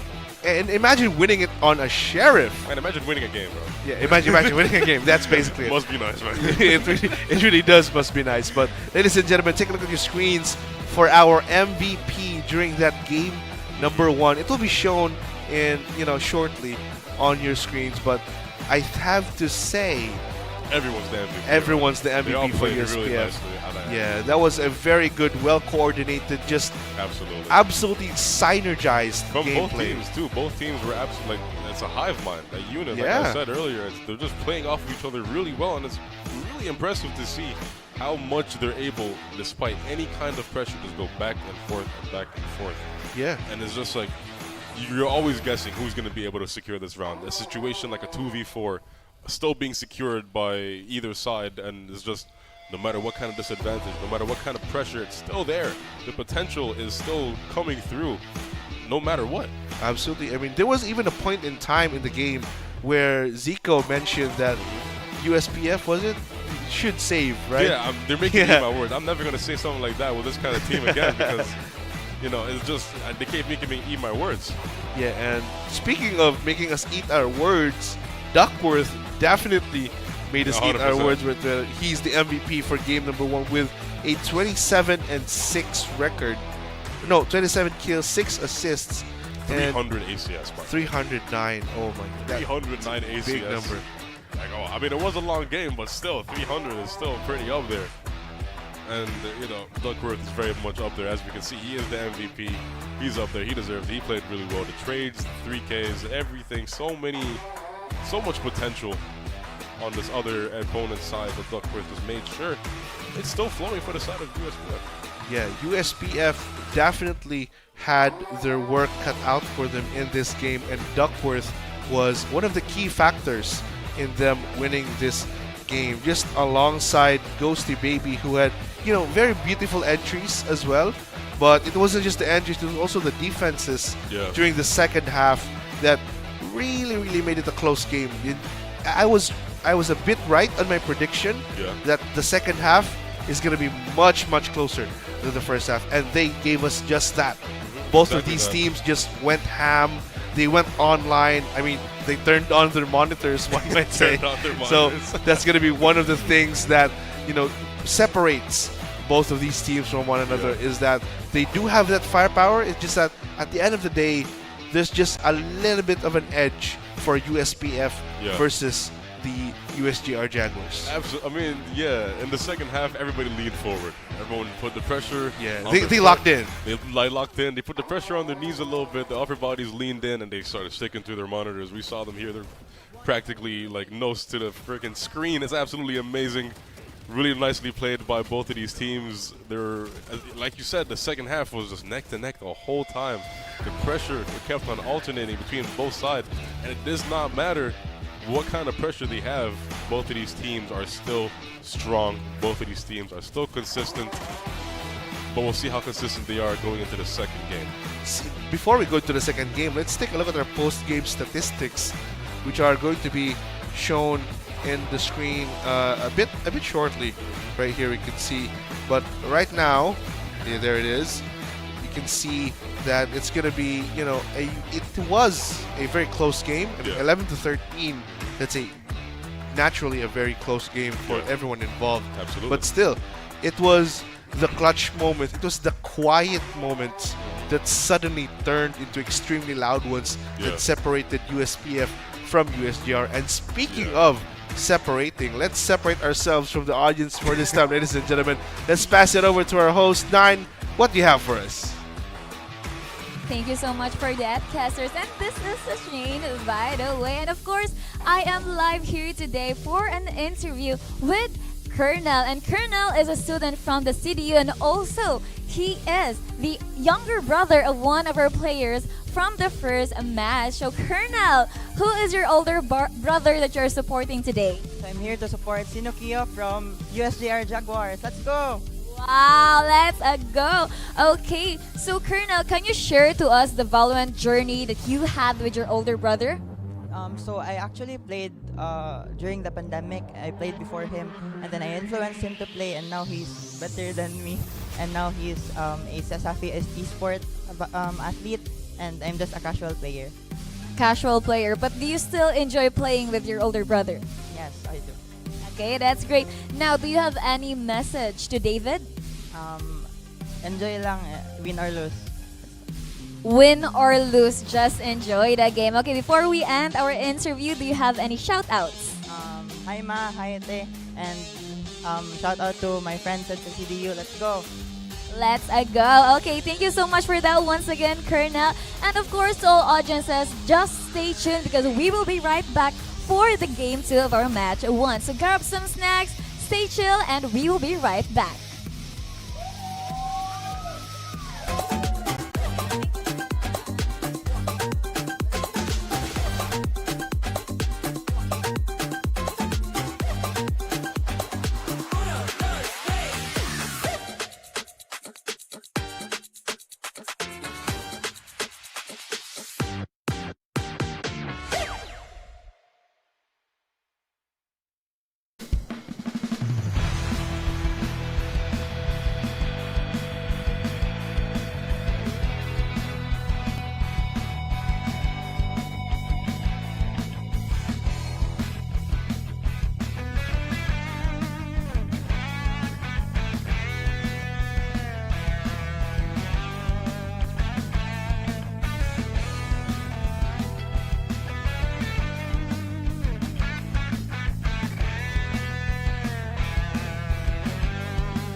we're back. Oh, Once again. yeah. We're definitely back. Absolutely back, because we're back for another week and for the second game of our first series of the day. It's a good morning. It's an absolutely phenomenal morning. I'm feeling good. The games are looking good. USPF, USJ-R, they're going at it, and they're about to go at it on the second game, and I'm excited because that first game was phenomenal. Absolutely. It had us on the edge of our seats, especially when it went 12-11. Yeah. It was looking like USJR had that one going It to was overtime. looking- yeah. But at the end of the day, I mean, the Sheriff just had to lay down the law. I like that one. Yeah. Sheriff was laying down the law, and absolutely it did, because it looked grim for a split second for the side of USPF, but then it does not matter. I keep on saying this. No matter what kind of disadvantage both of these teams, they always manage to bring it back, because that kind of momentum does not really matter. The most amount of rounds in a row that we saw was way back in the beginning. I'm pretty sure USJR had a 4-round advantage. Yeah. And it was looking like, they had the momentum going for them. Nope. Nope. USPF had something to say about that. They secured the game. Yeah, they secured the game in a not so commanding fashion, one might say, but still, they put up a fight. 13-11. It's going to be on the side of the USPF Panthers. The other beast of the jungle takes the win for game number 1. But now heading on to game number 2, ladies and gentlemen, let's first thank our sponsors for making everything possible today. Let's give our thanks to Virginia Basta Hot Dog. Virginia. That's right, ladies and gentlemen. We'd also like to give our thanks to PC Express. PC Express for all your digital needs. And next up, we have Crayon Lab, these wonderful high-quality t-shirts that we see all around us. Your one-stop shop for premium prints and custom designs. Ladies and gentlemen, we'd also like to give our thanks to Smart Sports and Puso P. Catch every clash, every play, and every victory at the Cesafi Esports League, Puso Pilipinas, and the Smart Live Stream app. We'd also like to thank our venue partner. Yeah, you might be for wondering today. where we are. Where are we today? We are only here at the CIT-U LRAC. Ladies and gentlemen, we'd like to give thanks to our venue sponsors, Cebu Institute of Technology University, for giving us a very, very hospitable venue and hospitable staff as well to accommodate the Cesafi Esports League Season 4. Ladies and gentlemen, if you're watching the live stream right now, tell your friends, tell your family, your co-workers, everyone that you love to like, share, follow, even comment, comment. Give us your thoughts about the game. Give us your support for the teams fighting right now. Yeah, your predictions as well. USPF versus USJ is still going on, ladies and gentlemen. So please do interact with our live stream on all platforms. And right now, it's going to be on Breeze. Absolutely. And you can try to give us your predictions, but with these two teams, it's going to be very hard to predict what comes next, because from the previous game, every single time we thought one team had the advantage, it was very obvious that they didn't, because nobody ever had the advantage confidently, because back and forth, they kept on going at it. They kept on trading. They kept on, making sure that the odds were even. Yeah, and speaking of odds were even, Not anymore. Ghosty Baby all the way in middle. Almost takes down 2, but Omar, despite having 7 HP, will get 2 of his own. Gets a third. Onto Natskun. The right clicks are trying to find Kibi right now. And Zach takes him out. And once again, USJR wins the first pistol round of the first half. Will they get the 4 in a row this time around? I don't know. Last time we casted together, the previous series that we casted together, a very similar pattern was happening. And I don't know if they'll follow suit this time around, but USJR is already winning, and they are already keeping up the momentum from the last game. Because they do need to do that. Because they do need to get a game in. They do need to keep this kind of mentality up. And winning the first round of the game, very, very favorable for them, because they are going to be having the caliber advantage with their very confident and beautiful mid to a singular high caliber. Very obvious there. Zach securing the first kill. Gets traded, and the Vandal goes into the hands of USPF. Oh, just like that. But Omar just waiting in the corner, but the Vandal dropped by Zach proves to be very detrimental for USJR, who is now in a 2v2 scenario as Kibi makes it a 1v2. This is, the dangers of buying a Vandal in the second round being put on absolute display here. by Kibi, who's already picked up 3 kills to his name In a single round. in a single round. Yeah. That's why you don't buy your Vandals in your second rounds, because the second you drop it, especially if you're dying that early in the round, you're getting traded out that quick. That's a very bad spot for you to be in, because you're going from a very nice, comfortable first round lead to nothing. And that's going to be a very, very bad look for USJ-R, who just had to lose that round right there. And ladies and gentlemen, right now, as of the moment, let's talk about what happened during that first round. I mean, first round, Omar, he did pick up a couple kills here and there, but during the second round, it was an overextension coming in from Zach Yeah, that absolutely. laid the foundation for what USPF had for the second round. They got the plant down. Kibi had 3 kills to his name, and they got both angles covered already. A very nicely wrapped gift from Zach into the hands of USPF, giving them a nice, fully skinned Vandal, everything for them, letting them get a full 3K and quite potentially securing the round. Unfortunately, did not see that play out. But we will be back with you guys in a second, because the game is going to keep on going. Obviously, we have to see this kind of face-off go on further. But yeah, the early game Vandal, especially in the second round, not really the best choice, because whichever is going to be getting thrown around a lot. Because if you're going to buy it, you make sure you keep it the whole round, or at least one of your teammates keep it. It's like someone has to be there for a trade, someone has to be there for a little bit of support, because you're going to end up putting a team in that kind of situation. Yeah, making that kind of risky push with such a high caliber weapon was definitely not on the list for USJ-R. Absolutely. And they ended up almost giving that, beautiful, beautiful Kurunami Vandal to the USPF Panther squad right then and there. But ladies and gentlemen, speaking of, this month, what do we have this month that's kind of special? None other than Women's Month. Oh yeah, ladies and gentlemen, we celebrate our women in esports as well. Absolutely. You may have seen during the opening ceremony, we had our women's division demo games. Some good games. Yeah, some really, really good games actually from all the teams that participated during the opening ceremony. And right now, it is our Women's Month celebration, Absolutely. a month dedicated solely to women in esports. And we congratulate and thank every single woman that is working so far in our esport industry, especially in Sasafi Esports League. Big shout out, big shout out to all of our teams who are working overtime, composed by our great women here at the Sasafi Esports League. If it were up to me, I'd give way more than just a month, maybe Women's Year or something like that. A year every year. A year right? every year. It's gonna be Women's Year. Women's eternity. You know what I'm saying? Might as well just throw it in. Yeah.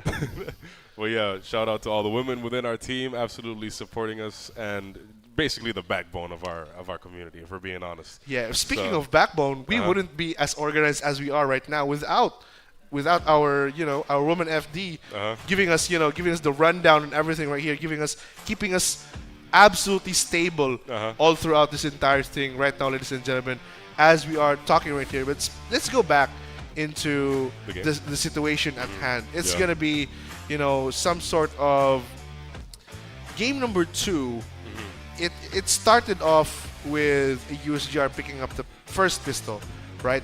It's kind of similar to what happened in game number 1. Yeah. But on the second round, they just gave it away. It kind of fell through their hands, especially with the very early advantage that they gave to USPF with, like I said, beautifully wrapped the Kurunami Vandal. And it was looking very bad for them. And I don't think they want to have that kind of going into the second half. I don't think they want to give them that kind of advantage again, because that might have been the tipping point towards giving the rest of them that kind of momentum that they were building up very early on, because they were very confident. 4-man alive. The site is still very comfortable. The Yuto was being used, but they were still calm and collected. Unfortunately, they weren't as calm and collected the following round. Got a little too excited. The momentum was there. Maybe they got a little happy, and then Zach was like, you know what? I'm going to throw in a Vandal. And then he threw in a Vandal into mid after dying, and he threw it to USPF. And then, I wouldn't say through the round, but potentially. Yeah, potentially. The viewers might have seen it actually. Yeah. The exact moment that Zach, he may have picked up 1 kill. He got traded but off instantly. that was it. That was just 1 kill. And after that, Yeah. It was, basically, all right, we're a bit confident now. Let's take kills of our own. But then Zach was like, yeah, let me get that one. Bam, boop. And that's it. Here's the Vandal for you. But speaking of breaking the momentum, ladies and gentlemen, we'd have to pass it over to our break for the time being. Ladies and gentlemen, I am Novadi, this is Zico. And we'll be right back after a short break.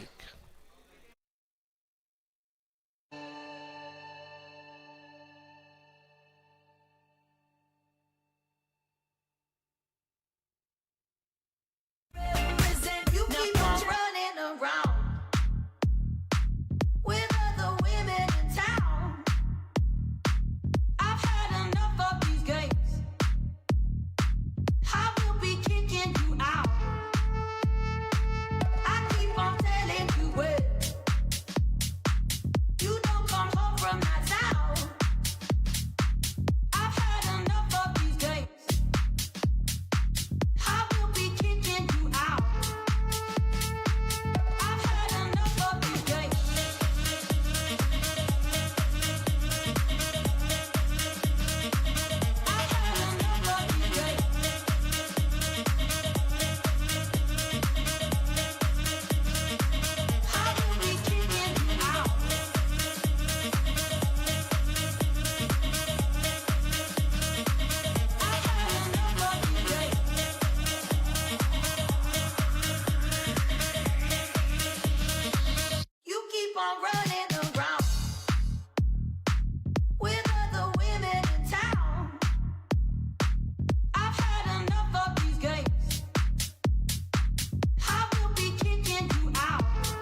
keep on running around with other women in town. I've had enough of these games. I will be kicking you out. I keep on telling you well. You don't come home from nights out. I've had enough of these games. I will be kicking you out. I've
keep on running around with other women in town. I've had enough of these games. I will be kicking you out. I keep on telling you well. You don't come home from nights out. I've had enough of these games. I will be kicking you out. I've had enough of these games.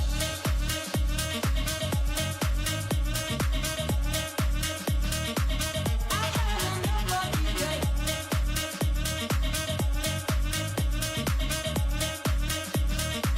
I will be kicking you out.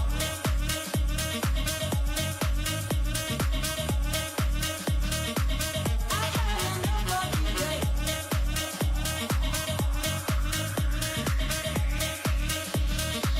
You keep on running around with other women in town. I've had enough of these games. I will be kicking you out. I keep on telling you well. You don't come home from nights out. I've had enough of these games. I will be kicking you out. All right, ladies and gentlemen, we are right back into our game. We apologize for the groove session a little bit earlier. The music was kind of groovy, right? Yeah, the intermission music is crazy. Yeah, it went wild, bro. I mean, that was just so groovy. But and again, we'd like to give an explanation for the delay being caused right now. It was due to the actual Valorant server crashing out, so we had to redo everything and Yeah. put the pieces right back where they were before the crash happened. So right now, we're good to go. We're set. Let's go back into the game. We remade the set a little bit, you know what I'm saying? Yeah. Making sure everything's back in its own piece because we talk about fairness around here, right? Yeah, absolutely.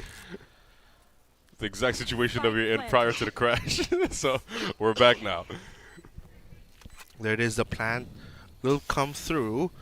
Baby in a 1v2. No idea. Still no info on where these players are going to be playing. Kaishi Baby wraps around the corner. Might spot him. No, he won't. Shadows traveling. Baby. Quick smoke.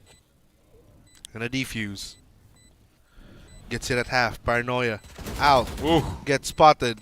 Baby. Oh, he gets taken down by Kaishi Baby right there with the Spectre. But still, the Vandal proved to be a very, very huge gift for the side of USPF. Yeah, we did mention that heavily on the side of USPF. They did manage to secure a Vandal very early on in the round from Zach on elbow.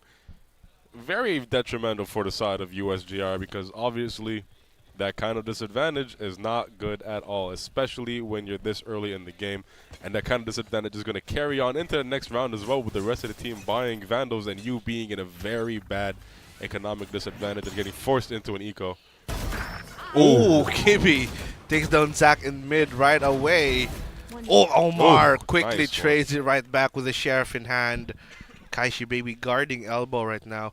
He may be in a prime spot to spot out Omar here. And Omar will go down. Oh, almost gets a second, but Sinokia puts a stop to that. Coco takes down Trick in middle with a second onto Baby. That's a 1v3 now for USJ-R. Sinokia armed only with the Spectre.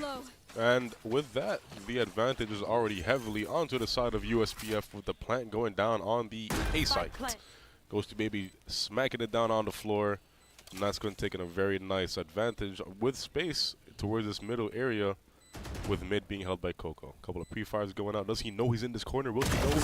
He does, but it does not matter. And that's going to take him out and secures the round for USPF, making it a single round lead, 2-1 for the side. And just like that, USPF wins the second round of the game and the third one. Take a look at this shot from Omar. Ooh. See, even into the next round, that Vandal was still there making a move, making a big impact. It's very unfortunate for the side of USJ-R, but hey, don't hate the player, hit the game, you know what I'm saying? Yeah, I mean, I completely understand what you're saying, Zico. Don't hate the player, hate the game. I mean, it's in the game, so, you know, the developers are expecting that to happen. So Kaishi Baby and Kibi. Oh, what a quick shot from Omar. 2 knives Kibi left. got a good view of that. Yeah, we got a good view of that knife just flying through to the face. Barely misses that. Yeah, if he got that, that would have been insane. That would have been very nice. That would have been a better situation for him too, because now he's left really far back with only a shorty in hand. And with a shorty, you have to be guarding close spaces right here. There's Trick, finds one. Ghosty Baby will be spotted, however. The relay bolt will be used to just kind of prevent any push coming in from the side of USJ-R. And take a look at this. The shorty really is holding that corner by Omar, but still it's gonna be Trick versus Ghosty Baby right here. But Kaishi Baby takes down Zack, and Ghosty Baby takes down Trick as well. 2 players from USJ-R losing the angle battle, and it's gonna be a 3v4 now. USJ-R still has 2 left as Kaishi Baby takes down Omar already. Sinokia gets the first one. Kaishi Baby will go down. Oh, quick kill by Sinokia and Baby. Now it's 2v1 in favor of USJ-R. They turn things around. Quick teamwork right there. But they're up against Natskun, who is fairly healthy. Ooh, Couldn't get that kill, and quite. Sinokia completes the 3K. That's going to be tied game for USJ-R. You need to hit those shots need to be hitting us, and that's not the kind of situation you want to be missing, especially if you're on your own. Could have easily secured that round, but unfortunately the mechanics were just in the favor of Sinokia. That time around, the space being taken in mid by Kaishi Baby was proven very favorable for the side of USJ-R, especially, or on the side of USPF rather, especially in the situation that they were in with a man disadvantage. They really managed to secure a really good, 1-2. I think it was 3 kills towards the side of mid for Kaishi Baby, but unfortunately, further in, Sinokia was also in an angle of his own, really making sure that all around, let's just keep it towards us, guys. You know what I'm saying? Let's not get too ahead of ourselves. Let's not get too excited. And with that, they did win the round. Yeah, absolutely. You can see that USJ-R, starting to realize the mistake they've made in round number 2. Yeah. And now they're playing a bit more, passive, Yeah. one might say. They're trying to hold angles instead of attack them, Yeah. which is a pretty good thing for USJ-R, considering the fact that USPF are the ones who are more keen on attacking the angles Yeah. compared to USJ-R. 100%. I mean, both of them are pretty aggressive on their angles and everything like that. So all things considered, especially in those dry peaks or those kind of things where space is being taken heavily and everything, it comes down to mechanics. And a situation like that, like we saw towards the end, Sinokia versus Natskun, both of them dry peak, both of them holding their angles, and it was completely just a battle of mechanics. Unfortunately, for Natskun, he did not manage to secure that round, but very fortunately for the side of USJ-R, because Sinokia won that one-on-one. Absolutely. Sinokia just starting to show his prowess in this game. Already 4 kills to his name. 4-2. He's just 2 ultimate points away from the Viper Spit, which is going to be very, very annoying when it comes to Breeze. Yeah. Here, but especially when it comes to Breeze. Omar. Down B. Quick shot to the smoke. Takes down Natskun. Omar still in Hello. elbow. Oh, there is a quick kill by Ghosty. Very nice wall bang from him. Knew the exact angles and the exact trajectory that he had to stand in. It was a high-low, but it did not matter because Ghosty just knew he was there. He saw the sliver and he just shot through the corner. Yep, he was just, he had that game knowledge in him to know where to shoot just the right part of a wall to make it, seem like paper. Yeah. And this time around, we have way more of a methodical Coco taking a couple shots, but not quite falling down just yet. Flooding into the site, very much, a lot of pressure coming through. And Baby takes down Coco. Zack one of its own on Kibi, but Kibi has the ult up.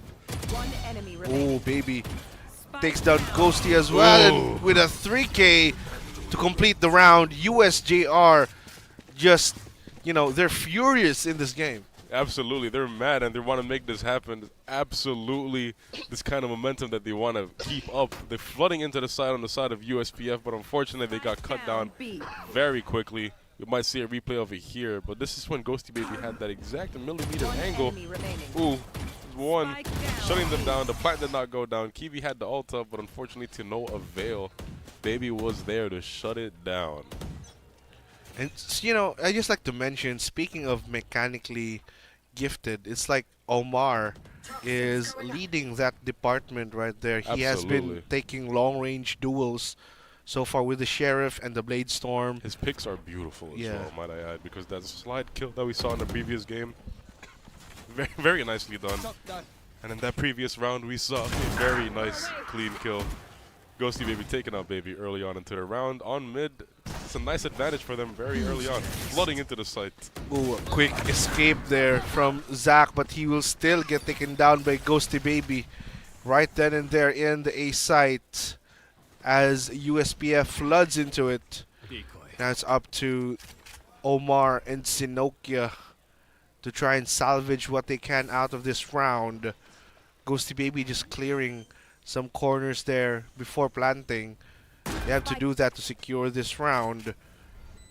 But it seems like Omar just waiting for Sinokia to clear their side of the map as well before heading on towards the A side. Or will they be looking for just exit kills?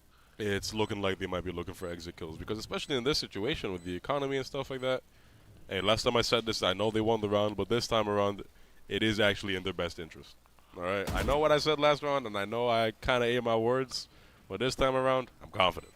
Yeah, things are different this time. Things It's are a different different. map, different situation. It's a 5v2. 2v4. Yeah, 2v5 compared to earlier's 2v4, right? Yeah, so they're not even going to go for exits. They just want a full save, which is good. Saving 2 Vandals for a following round, very nice, especially with the fact that you know that the whole enemy team has high caliber rifles, Phantoms, and Vandals and everything. So you want to clinch onto any kind of advantage, whether economically or weaponry-wise, that you can get. That is true indeed. And speaking of, you know, the advantage of weaponry, it just diminishes here at the 7th round of the game. Still, Yeah. a very, very close game. All players on both sides have, you know, some sort of high caliber weaponry to their name already. And you can see this happening. I mean, what could they do with this kind of setup right here, as USPF seems to be, you know, watching. They seem to be defending the places they want to take up space at. Yeah, and they're very much doing that on the side of USPF, but they're taking it very slowly, as opposed to the very, you know, chaotic and all-around kind of style that they're doing. They're being a bit more methodical before they start dumping all the util and start sprinting into the site. It's moving very nice for them. Space is coming through very nicely. Speaking of dumping util, that was USPF just absolutely annihilating Trick right there. Bombarded him with a lot of utility. Every single util was dumped on him from every member of the team. Yeah, the relay bolt, the wall is there, and it's just USPF just has all the ingredients to take A side right here as Ghosty Baby takes down Omar. So that's gonna be 2v5 once again. But Ghosty Baby with a third, Natsgun completes the play, and that's gonna be the 4th round for USPF. So many cross angles on that site. I want to mention on A, those pyramids, they create a very big kind of, you know, it's really bad. Overall, the kind of angles that you can hold with your team, especially if you're in a position of trying to have a retake coming through, it's bad. Because you don't want to be in a situation where you manage to secure a kill, that trade comes through right away. And even in that situation, USJ-R couldn't even secure any kills. No, it's just that bad of a situation for them. And unfortunately for the side of USJ-R, USPF is keeping up that pressure. They have 2 rounds in a row now. And even further, unfortunate for them, the utility, and not the utility, and the weaponry is going to be very low for the side of USJ-R. And the calibers are going to be particularly in their favor with the whole opposing team full shields and full rifles and full everything. So it's going to be interesting to see how USJ-R plays around this kind of situation.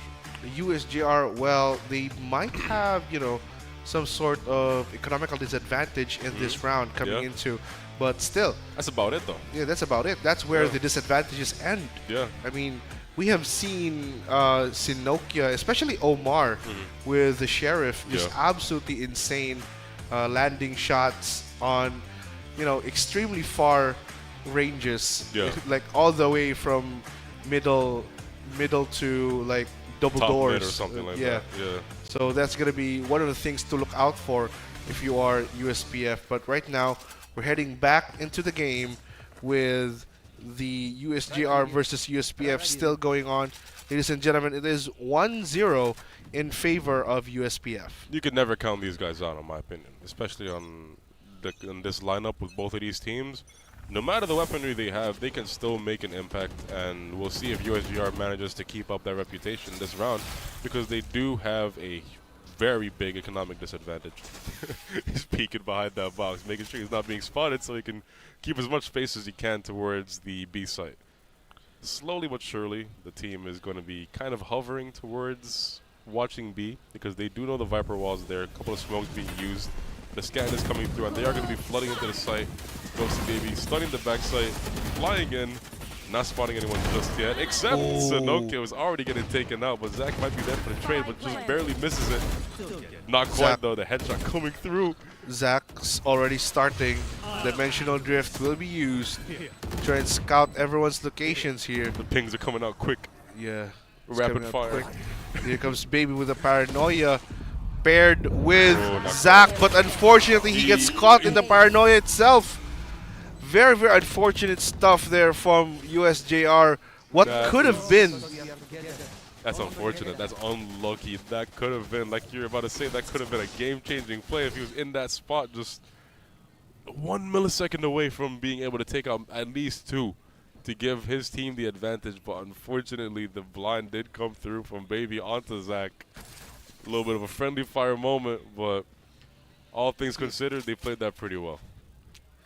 Absolutely. I mean, they had that, even with inferior weaponry, they still managed to put up a fight to give, USPF a bit of a scare here and there. But still, USPF with the weaponry and match advantage here. Omar will have to back off for the time being, knowing that there's a signal that USPF are starting to flood into a site right now. Ghosty Baby, gets taken down by Trick right there. Quick tap from Trick, but it's a 4v4. It's a quick trade. A little bit of a bar there. Quick tap from Trick, but Trick is still there holding the side. They did not manage to get the plan down, and it seems like they're going for a very swift rotate. But do they expect Coco to be here? Coco. Big Ooh, throw. Zach with the retaliation takes down Coco and takes down Kaishi Baby as well. So that's two players down for USPF.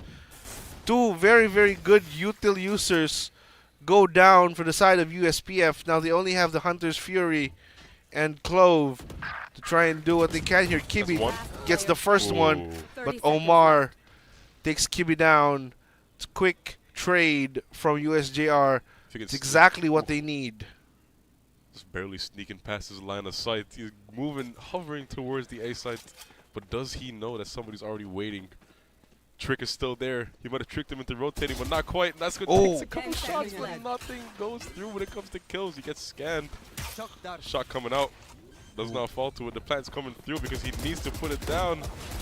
Just barely misses the opportunity. He wanted that out point, but not quite. Zach denying him the opportunity to have that little bit of a... So that one singular diamond at the bottom of the screen just to maybe come through with an ultimate. Later on in the game, Trick in a very patient, very nice situation for himself and his team, really giving him the advantage when it comes to the HP and the potential defending of the site. And going into the next round, we do see that the economy is kind of balanced when it comes only to the weaponry, with one Spectre being on the side of USJ-R. But when it comes to the money, 100% in the side of USPF. Absolutely. USPF is just swimming in cash right now. Absolutely, yeah. They're swimming in credits. The medal will be used to try and stave off any pushes, but Kaishi Baby takes down Omar in the mid lane.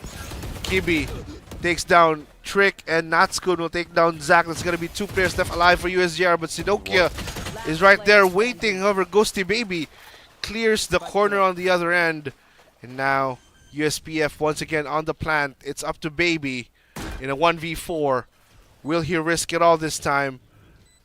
Baby. Ooh, he's being targeted already. It seems like there's going to be all angles covered here for USPF Panthers. Maybe going for an exit here, but I don't, why is USGR just lining up for them like that? You know, in my opinion, they know that all 5 of them are going to be in that main area, and they still gave them every single kill, just handed to them on a silver platter, especially with the fact that they're at that big of an economic disadvantage. Naskud couldn't even secure the exit frag, which is very unfortunate for the side of USGR, but you gotta be a bit more careful, in my opinion, especially when all you can buy is that round. That's the only round that you can confidently buy a full shield and a full vandal, and then the next round you need to win. That following round you need to win, but that's not the round where you push up into main where you know every single member of the opposing team is there. But despite what I have to say, they did different, and unfortunately they did lose the round with the 6th round going to USPF. Very comfortable 2-round lead. Not very comfortable, mildly comfortable. They have a very thin pillow under their heads. Yep, it's a thin but very cold pillow at that, because USPF is on a tear right there, and Zack gets spotted already. He will go down to Ghosty Baby. Unfortunate stuff from Zack. He was just at the wrong spot at the wrong time. Sinokia will spot one out here. Ghosty Baby tries to wrap around the corner, just decides to hold the angle instead. Smoke comes in. Ghosty Baby looking and looking, but Kaishi Baby takes down Baby. Ghosty Baby now onto Sinokia. There is the quick spam. Omar takes down Ghosty Baby, but Kibi completes the play, and that's going to be USPF leading by 3.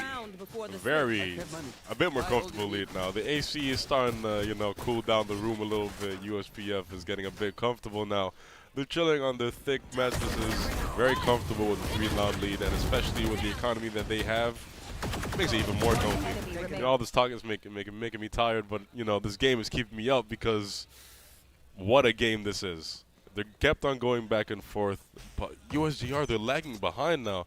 This is very similar to the previous game, but USGR this time around is on the lower end. The ult getting popped towards the mid side of A, really taking a lot of space for USJR, making sure that not much is going to be able to be done for the side of USPF, especially if they're pushing towards the A site. But despite that, it does seem like they're hovering towards it with a couple of lurks, maybe getting a couple picks towards the mid end. But half of that's going to be blocked off by that Viper Spin. And there it is, the ultimate from Coco. Dimensional Drift will be used after picking up that one singular ultimate orb. And right here, Coco will try to spot everyone. Only spots one, however. Flash will come in, tries to find one. Couldn't find any as the plant will go down. That's going to be another plant for Natskun right there. But Ghosty Baby takes an Omar in the off screen. A quick kill. And Kibi now in a 3v4. Still by his lonesome. Zack and Sinoka get a kill apiece. But Natskun puts an end to Sinokia as Kibi takes down Trick. Now it's a 1v3. Zack, the only one left alive for USJR. And not anymore. And not anymore, as Kibi takes him out of the equation. And this is the biggest lead of USPF so far in this series. The biggest lead that anyone's had so far in the series, and it's very, very nice to have that kind of advantage, especially if you're moving into the second half, because even if you lose the pistol round, that round advantage won't be that pressuring for you to be able to regain your, re-hold on to the reins of the game, because that's exactly what you need to do when you want to bring back that kind of momentum that you're losing by losing the pistol round. But with that, speaking of momentum, USPF has a lot of momentum under their wings, a lot of wind under their wings, because they have a 4-round lead. That's very comfortable. That's completely different from the previous game. Like I mentioned, they might be repeating that pattern, but USPF is making sure that they're not. So we're going to see how they play this time around on towards the defending side, especially with their playstyle that they've been adapting. As we can see, they're taking a lot of space and elbow very early on. Mid is going to be contested heavily in a second here. A couple of shots coming through the Viper's pit, nothing quite connecting. This only thing that's separating a crazy fight is that one singular Omen smoke, and yet Kibi is still pushing through. Coco gets shot a couple times, but nothing quite coming through. Kills are coming out. Everything's ringing out towards mid, but nothing quite advantageous for either side because all they're doing is trading. Kibi's barely living the situation.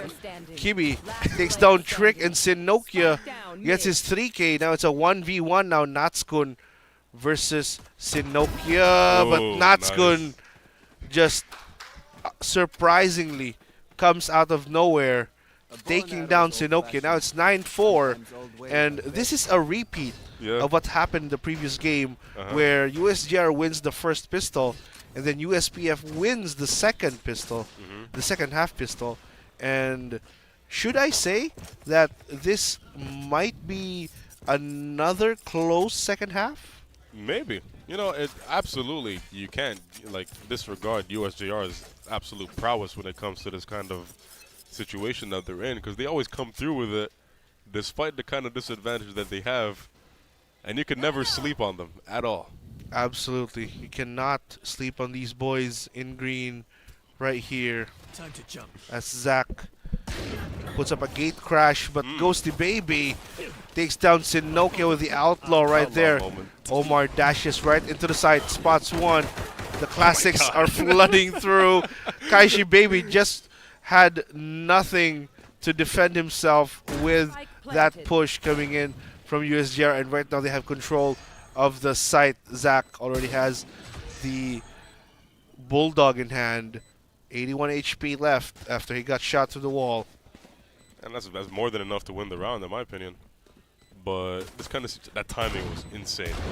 This kind of situation is not favorable for the side of USJ-R at all. But impeccable timing from USJ-R, but oh, look at that. Coco, the only one who got a kill, gets a second as well. Gets a third. Oh, Coco, what can you do right here? Trick. Here it is, another pros don't fake moment. But Trick doesn't want to be complacent that time around. He does die to the spike though, which might be bad for them. Yeah, economically it will be. Yeah. It will be really, really bad for them. But still, they won the round.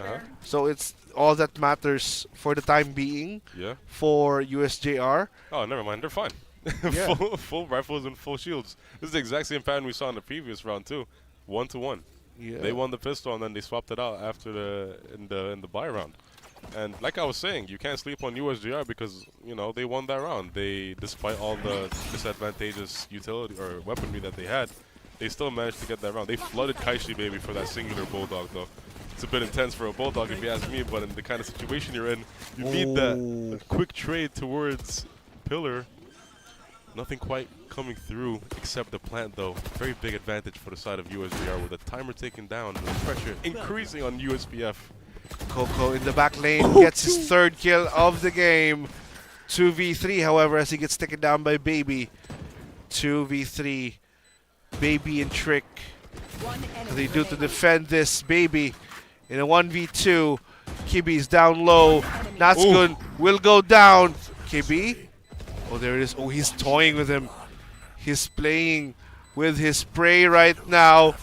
What a close matchup it is. The fake flash. The fake flash caught Kibi off guard. And that pistol throw.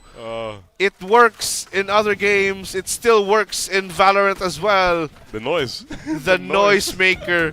Yeah, absolutely amazing stuff from Baby. He was using every single bit of utility he had just to win that round. Every single bit of noise was made. He teleports towards here, and then he ults towards the site, and then he throws a pistol, make a little bit of noise, have him look the other way, and then secure his 4th kill of the round. A beautiful 4K there from Baby, securing the 6th round for USJ-R. This time around, both rifles on both teams do have rifles rather. It's gonna be nice how to see how these teams play out with this one.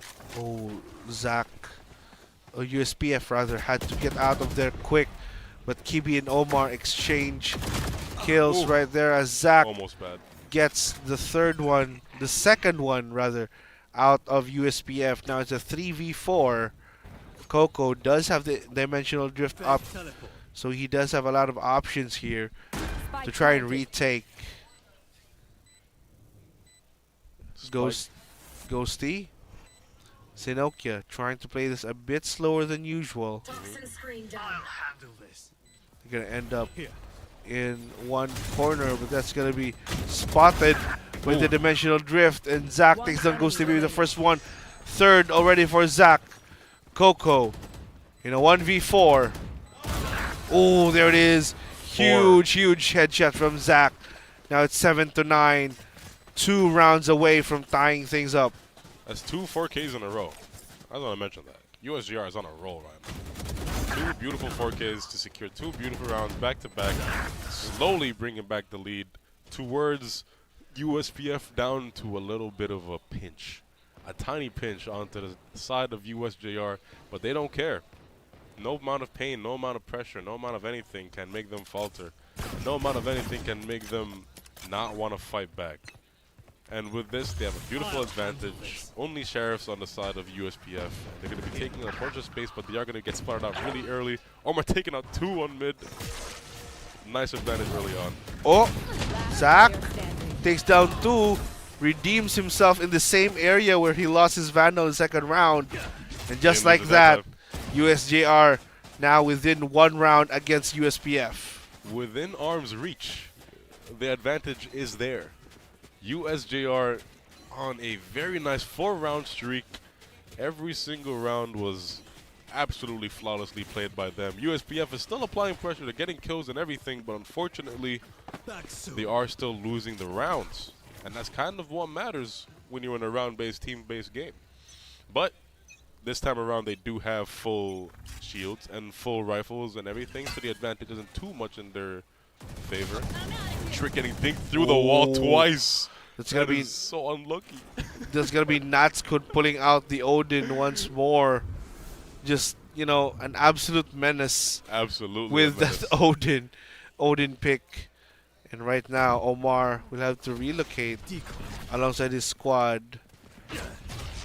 They don't have a dimensional drift available, but Kaishi Baby takes down Zach. Omar, gets crippled right there after falling from a great height. Ankles dust a little bit, but it's fine. Kaishi Baby and the rest of USJ-R finally get a plant down. Oh, Baby takes Kibi down. Another kill to Kaishi Baby. Sinoki as well. However, Ghosty and Coco have something to say about it. Baby gets the third. Do it, baby. Gets Don't the do it. fourth. He's on for the ace. Don't do it to him. Don't do it to him. Don't do it to him. Oh, Baby. Baby. The wall being used. Go on. He knows he's just right there in the corner, but not Ghosty. Ghosty Baby this time denies the ace. And that's going to be round number 10 for USPF. Very intense situation, especially on the backs of USPF, because Baby got 4 beautiful kills, and all it took was that one more on Ghosty Baby. The advantages were not in anybody's favor. It was a ring around the rosy, around the pillar, but Ghosty Baby did end up having that split-second decision of turning a little bit to the left. It manages to get that headshot. Ghosty does not manage to pull through when it comes to the mechanical prowess. And he does, unfortunately, drop the ace and the round. With the momentum being broken, finally, USPF gets a round, making them enter the double-digit situation. Kaishi Baby does pop his Viper Spit towards B-side, taking a lot of space, but they are managing to just go through. Going to teleport through the thing from the shadows being used to take advantage of the space that's being left in the site. He might spot some people out, and he does. Baby gets a first blood onto Kaishi Baby. The Viper Spit's gone already. Yeah, Viper Spit's gone. Hunter's Fear will be used as well to try and delay the plant here. Oh, he gets tagged right there. Ghosty Baby and Kibi get 1 kill apiece. USJ-R in shambles as Kibi takes down Trick. Now it's a 2v4 rather. Sinokia gets the first one. Oh, Baby. Oh! Down. Okay, Baby. Turns into a 2v1. Baby now with 3. Sinokia completes the wraparound, and USJ-R just absolutely discombobulates the USPF Panthers right there. How did that happen? Indubitably discombobulates, and I'll tell you how that happened. That from the shadows was absolutely the most worth it from the shadows I've seen in my life, because that put him in such a good situation to take out Kaishi Baby, absolutely denying the Viper's Pit early on, making sure that no worth is being taken out of that. The whole team managed to push through on the site, and then he stayed there. He stayed patient, he stayed quiet, and managed to secure 2 more right after that, securing the round and putting it down to a 1v2. Omar getting a very early kill in the round on mid on Coco. Despite attacking, they're still attacking nicely. Oh, Kaishi Baby, Flies in. however, gets Zach out of the equation. They're taking the Vandals away with them. He doesn't want to give it to him. Yeah, that was a funny sequence right there, but Ghosty still has the overdrive available here. So he does have that option if he wants to clear this corner against Sinokia. Natskun does have a couple of utils left. Recon Dart is still gonna go up. Oh, he gets caught as well, but Baby with a quick trade. Now it's up to Ghosty Baby in the 1v3. Still not prompted to use the overdrive right here. He's just gonna pick up a Vandal. Can we just hide behind the box? Yeah. Or will he? This is gonna be this might be a save, but Omar spots him out. So that's gonna be That's a long angle, by the way. a very, very long angle, and that's gonna be 10 all. So now once again, similar situation from the previous game. Will this be USPF's first draw and USJ-R's second, or will this be a win for either side? USPF is recollecting once again. Like we said, come here, come close again. We need to regroup. We need to be a little bit careful. We need to be, we can't have this be the same kind of thing where we have a draw on our first game and a second game not coming through. So they want to make sure that they secure this game. Yep. A timeout is exactly what they need here. Maybe both teams need a timeout here because it's equal now. The pressure is a bit equal on either side because it's a 10-10. So we'll see how this comes through. We'll see what kind of difference that this timeout makes, because last time a timeout was called, instantaneously won a round right after, and that's exactly what they needed to recollect, regroup, and replan. And What do you think's going on in this kind of situation? What's going on through their heads? I mean, I would say that, KB just wants to halt the momentum of USG-R right now because they're on a roll. They're winning 2 in a row right after that defuse. And it was almost 3 in a row, actually. Or not even 3, but almost 7 in a row, if I'm not mistaken. Yeah, the one defuse that barely came through. Yeah, the one where Baby was on for the ace. Yeah. Yeah, he was going absolute ham right there. But here it is on our 21st round. And once again, they are not afraid of taking these long-range duels right here. Coco and the rest of the squad just has to be a bit more aggressive in taking space. And just like that, Ghosty Baby takes down Sinokia. This is the space I was talking about. This is the space they needed to take so far in this game. And Coco, he will be revealed for the time being. Zach, just waiting in the corner. Ghosty Baby waiting for both of them. Gets one. Gets one. He takes Omar down. The casualty. Not what he intended to shoot, but still, still a very, very decent kill coming in for Ghosty Baby. Absolutely, but USPF is still strong with 4 people, 2 on each site, and the 3 members of USJ-R are kind of trapped towards B main and elbow. Trying to make a move here. The TP is going to be pushed through the site, going more towards the backside, but Kaishi Baby is there to watch it. Scan coming through. Does not manage to get Zach. Just barely misses, and he gets taken out. The fake TP maybe making a little bit of noise with Trick going down with the plant. Once again, another plant being made by USJ-R right here. They're just having too much space control. There it is. Hunter's Fury will be used. Takes down Kimi. Nicely done by Zach to guide that Hunter's Fury right there. But he gets taken down by Natskun already. Coco all the way from the back. Trick takes down Natskun. Coco will trade him out. 1v1 now. Baby versus Coco. Oh, and there it is. Baby punishes Coco for not just tapping the spike. Yeah. He wanted to do a pros don't fake scenario right there, but Baby's having none of it. Absolutely none of it. He's going to prove that he's the pro. You know what I mean? Because pros don't fake, but he knows that pros don't fake because he's a pro, so obviously he's not going to fake. Oh, that's 4D chess right there. 4D chess, you know, you gotta think ahead of the game, ahead of the flow. And exactly is what's happening is USJ-R is ahead now. They have 1 point, absolutely flipping it from the previous game. It's looking like a very fruitful day, a very sunny day for the side of USJ-R, especially in this game with the economy being down. Ghosty Baby taking a very aggressive position here. Stunning one, but does not manage to come through because he is flashed. Omar taking him out, and the plant's already going down very quickly.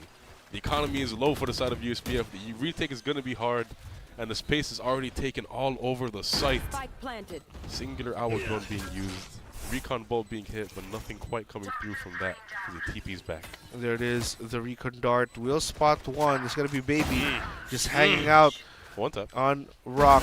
Now Omar takes down Coco. Now it's a 1v4. Kaishi Baby will make use of that sheriff right there, but it's gonna be USJ-R on match point. Very, very different scenario from game number one. Because right now USJ-R, they can feel it. It's in their hands. It's very close. The warmth is in their hands, and they can absolutely just grasp it and grab it. But USPF does win some of these sometimes, so we'll see if they do this time around. And USPF, oh, take a look at that loadout. They're going to let loadout right there. That's going to be Natskun with an Odin once more. He's a menace when it comes to Odins. Yeah, we saw that from the previous game and this one. Both times, he's still making that big paycheck a bit worth it. Zach a little bit of a flub there, but it's fine. Omar just waiting for the entirety of the team to get those utils in. Omar makes his way all the way up. Kibi, however, gets two already. Omar takes down Coco of the equation. Natskun still has the Odin up. Very, very dangerous spot for USJ-R right here. It may be a 3v3. Kaishi Baby gets spotted. Kibi as well.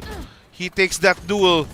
But Kibi only deals enough damage to take him out of his position. But Natskun with the Odin takes down Omar. Now to 2v2.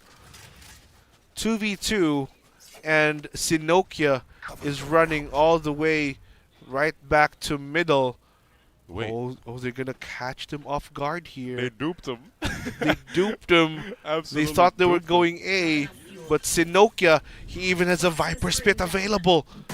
This a is looking very good very, spot. very pristine for USJ-R. And Baby's in a nice spot to at least catch one person. The info is there. They did spot Baby towards mid, and they did try to take him out, but not quite. Natskun does have an Odin, so he's obviously going to spray through that wall. But Sinokia, very comfortable in his own room. You know, he's going to be defending that with his life because he does need to. Sinokia in a 1v2. Kibi. Oh! Spots Sinokia. He knows Slam that he was dunk. waiting in the corner and just slaps him in the face with a shorty in hand. Get out of your room.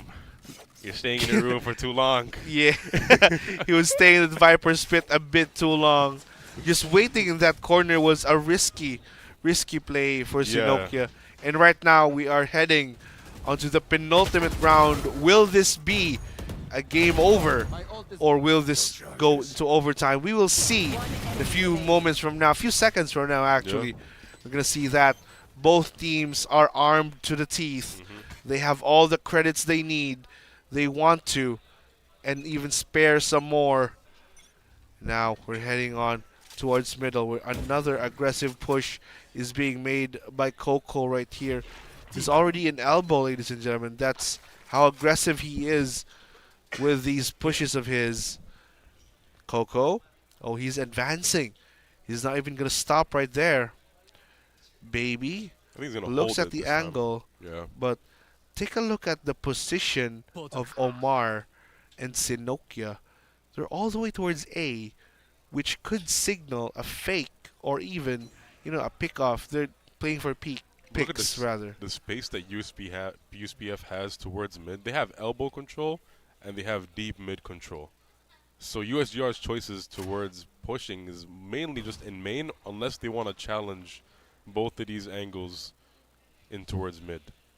And it's looking like so far they are kind of hovering towards A main, and they might not. They're gonna go uncontested, especially with that Viper wall up. Ooh, Baby gets one, but the ult goes up and gets traded out by Ghosty Baby. Very quick little exchange. Instant trade by Ghosty Baby right there, and Kibi. I don't think Kibi's gonna make it though. Kibi might not make this one. However, USJ-R already gets a spike down. 4v4. Still very much doable for the USPF Panthers right here, but the Hunter's Fury will be used already to spot out anyone who might be hiding in the corners. Natskun tags one, tags two. Zach takes him out of the equation. Now it's a 1v2. Zach still alive. 1v1 against Ghosty. Ghosty with the overdrive. Oh, Tap tap. tap tap right there. Some fakes going on here and there.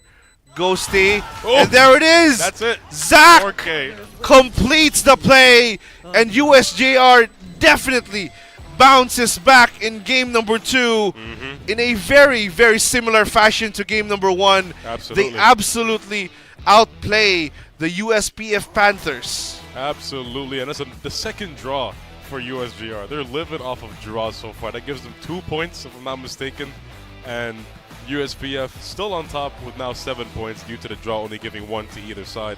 But the thing is here is that at least USGR is still getting points. We see the handshakes coming through, everything very nice. A lot of sportsmanship coming through. Very nicely done from both teams. They both know that was a good game. The comebacks were there. The second half, you know, you said it was going to be even and it was going to be going back and forth, but the second half looked very comfortable for the side of USGR the whole time. Let me shake my hand. Yeah, Good I'm gonna shake sportsmanship. yours. I mean, we'll show Good sportsmanship, sportsmanship like going on, like exactly what we saw. I know USGR is shaking each other's hands. Good job, guys. Absolutely wonderfully played in that second half from all of you.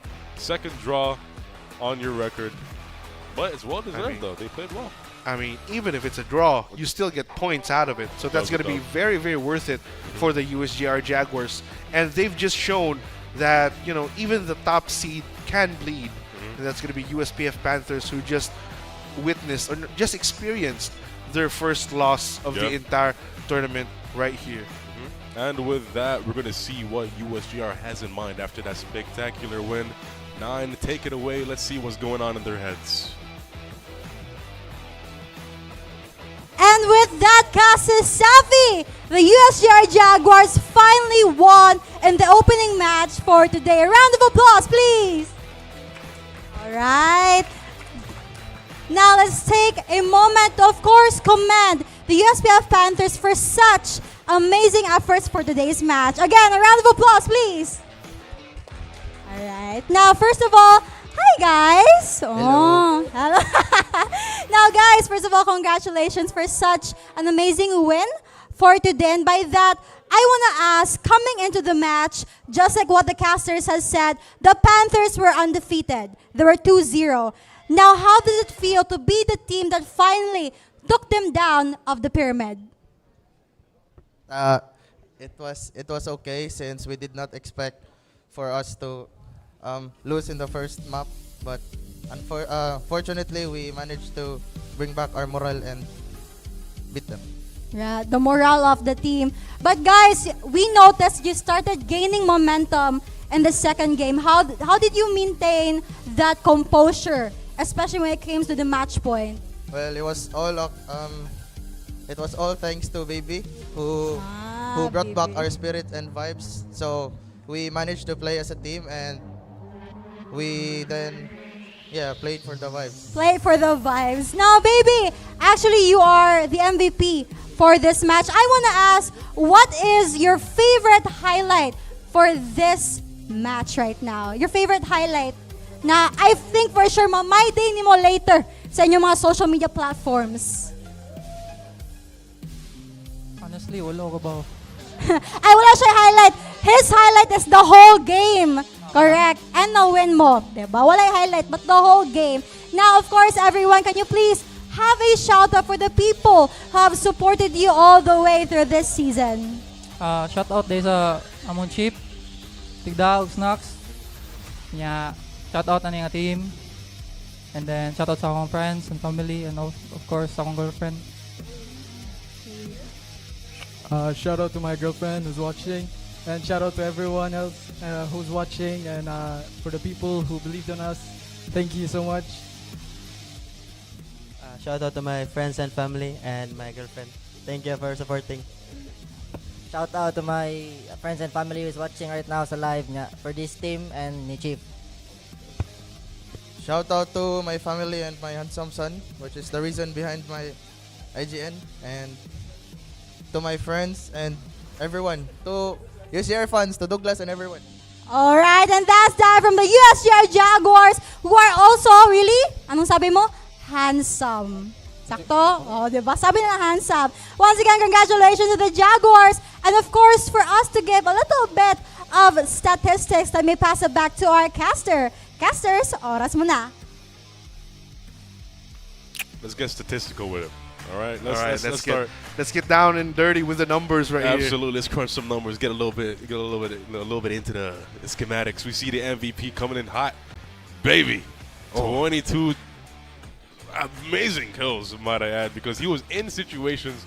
He's always taking space, always making sure the frags are coming through, and he's really giving us some numbers to really analyze here with 22 kills and 9 assists.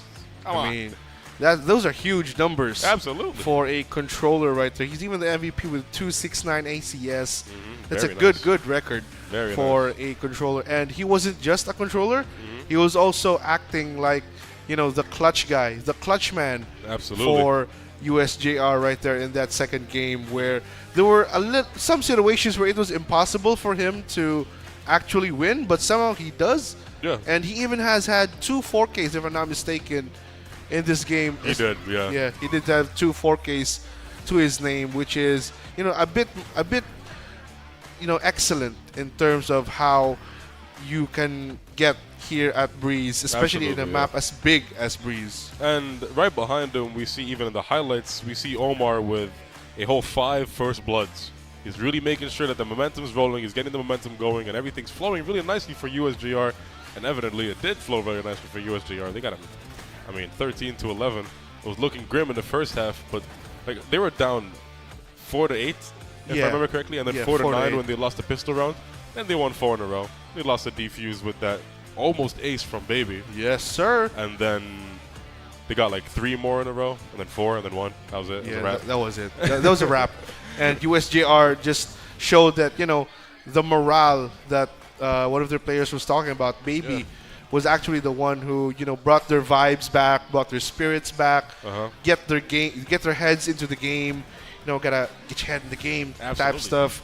And just like that, USJ-R managed to, this time, they are the ones who clawed their way back through the game. Take a look at our graph right here, our statistics. But these are the numbers we're talking about. These are the numbers we wanna see right here. And Ghosty Baby, insane stuff. Still, we still have to give our commendation There's only 1 behind, to Ghosty Baby, who has 6 first bloods, meaning he had a lot more contact during that first few seconds of the rounds as they go by. He's only 1 behind in ACS as well. Yeah, he's only 1 behind in ACS versus Baby, which just goes to show how close this game, not just this game, but the entire series. The 2 games were decided 13 to 11. First it was 4 USPF, now it's 4 USJ-R. Yeah, and it was really just back and forth for all of them until the second half just really started flowing towards the side of USJ-R. They really just 4 in a row, then 2 in a row. If I remember correctly. I don't really got the statistics on hand, unfortunately, but it's quite evident that USJ-R, towards that second half of the game, they really made sure that there's no space for any mistakes, especially in the situation they were in, because all it took was 5 rounds for the side of USPF to really just secure the game. Yep, USPF, they kind of clawed their way back right into as they get round number 11, but right after that it was just pure USJ-R madness. They won the final round, the penultimate round, and right then and there, that was it. That was USJ-R finally, now with 2 draws to their name, Yeah. they've got a couple of points. It's way better than a 0. Mhm. So now they are just hanging in there in the group standings. But ladies and Absolutely. gentlemen, we do still have a couple of games up next. Yeah, like 3 so more stay games. tuned to the live stream. Yeah. And next up, we do have BC versus UCLM. I will be staying with you, but I will be joined by the wonderful, the esteemed, the handsome, and the ever so charming Engine. We're gonna hit that game is gonna be a spectacular game, and you better stay tuned for that. And we'll be right back to you in a bit. I've had enough of these days.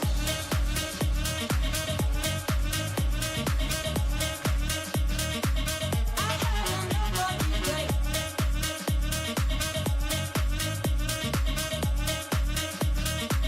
How do we keep getting out?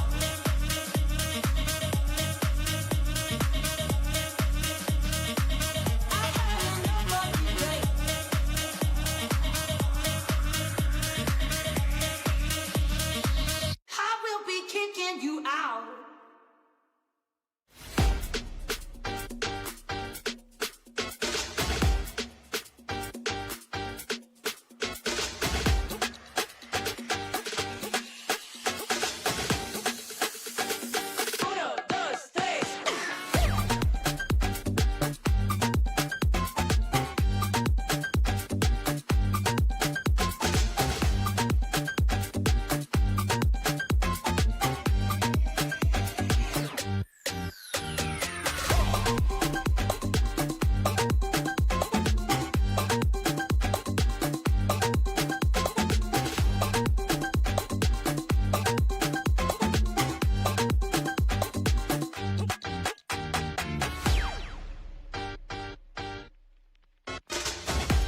keep on running around with other women in town. I've had enough of these games. I will be kicking you out. I keep on telling you when you don't come home from nights out. I've had enough of these games. I will be kicking you out. I've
keep on running around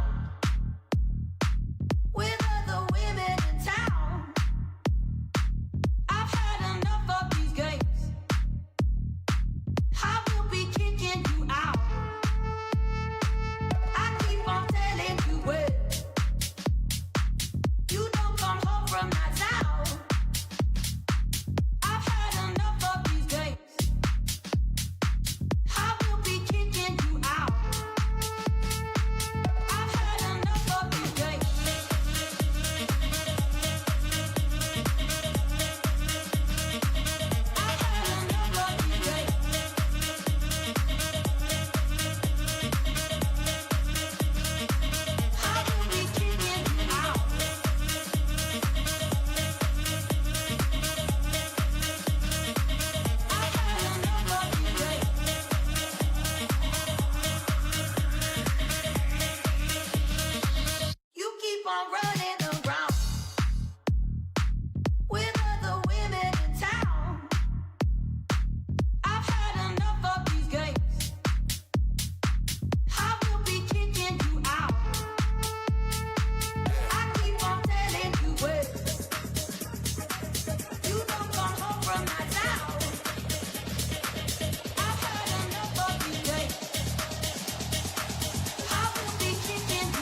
keep on running around with other women in town. I've had enough of these games. I will be kicking you out. I keep on telling you when you don't come home from nights out. I've had enough of these games. I will be kicking you out. I've had enough of these games.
You keep on running around with other women in town. I've had enough of these games.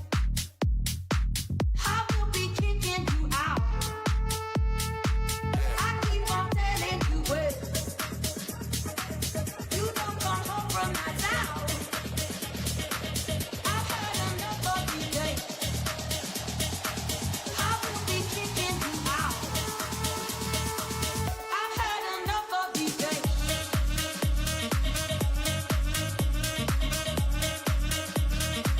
I've had enough of these games.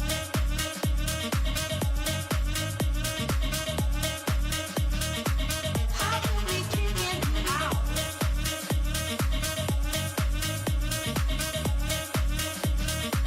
I've had enough of these games.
The logo features the number 25 to mark Sasafi's 25th anniversary, celebrating its legacy of excellence.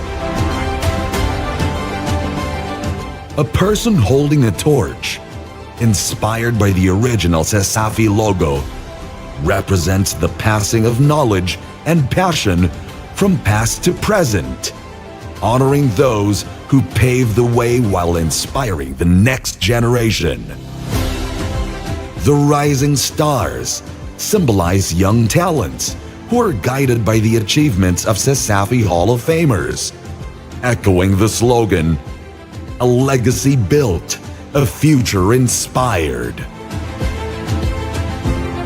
Laurel leaves reflect victory and recognition, highlighting the accomplishments of athletes, coaches, and leaders over the years. Lastly, the eagle head represents strength, vision, and forward movement, capturing Sasafi's commitment to growth and excellence for future generations.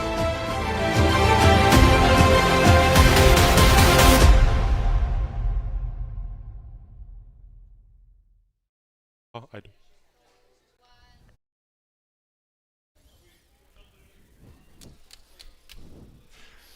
Annyeonghaseyo, CEL fans. My name is Zico, and we're here for a second game. I am joined by the ever so charming, ever so beautiful, ever so handsome.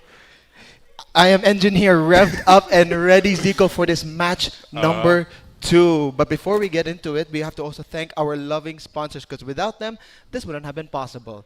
Absolutely. Starting off with Virginia Basta Hot Dog. Virginia. Yes, yes, yes. And also coming into Smart and PLDT. Smart.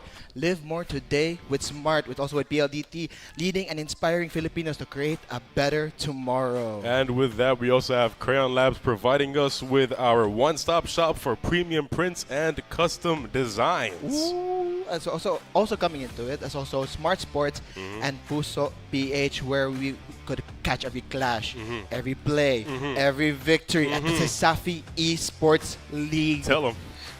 And with that, you might be wondering, where are we with this beautiful background and everything that we have amongst us?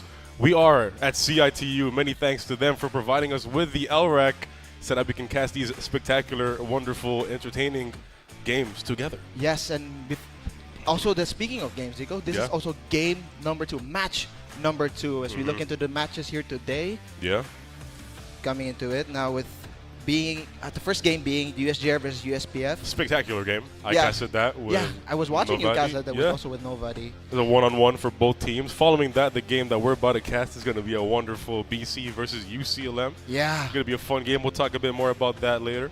Well, as well, the next one is also the Cebu Doctors University, the CIT-U White Stallions, as well as the UC Main Webmasters.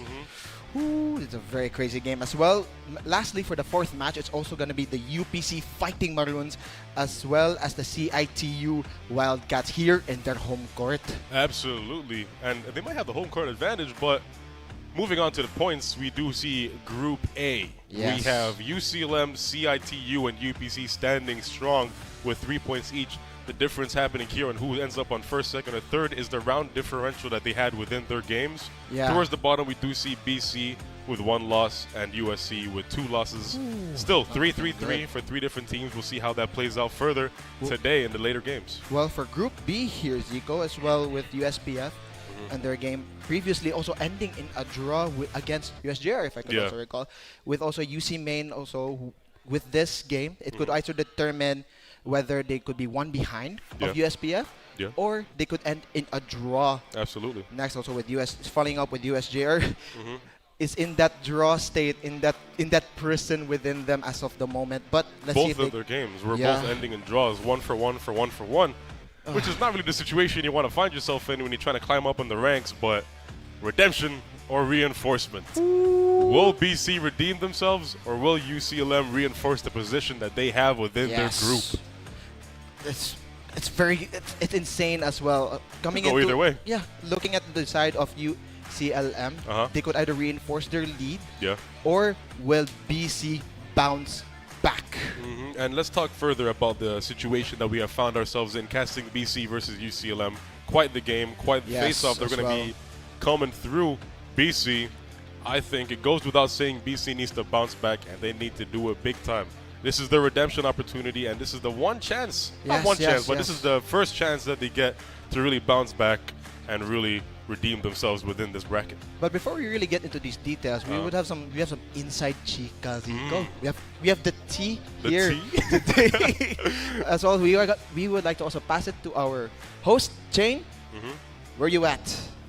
Hey guys, I'm here and thank you so much for that, Zico and Engine. So guys, I was able to get a glimpse of the life, of the student life of our players. So I was able to get that 4 of our players are actually BSIT students and are having their OGT right now. So 2 from that are from BC, which are Steve 1 and Pinsu.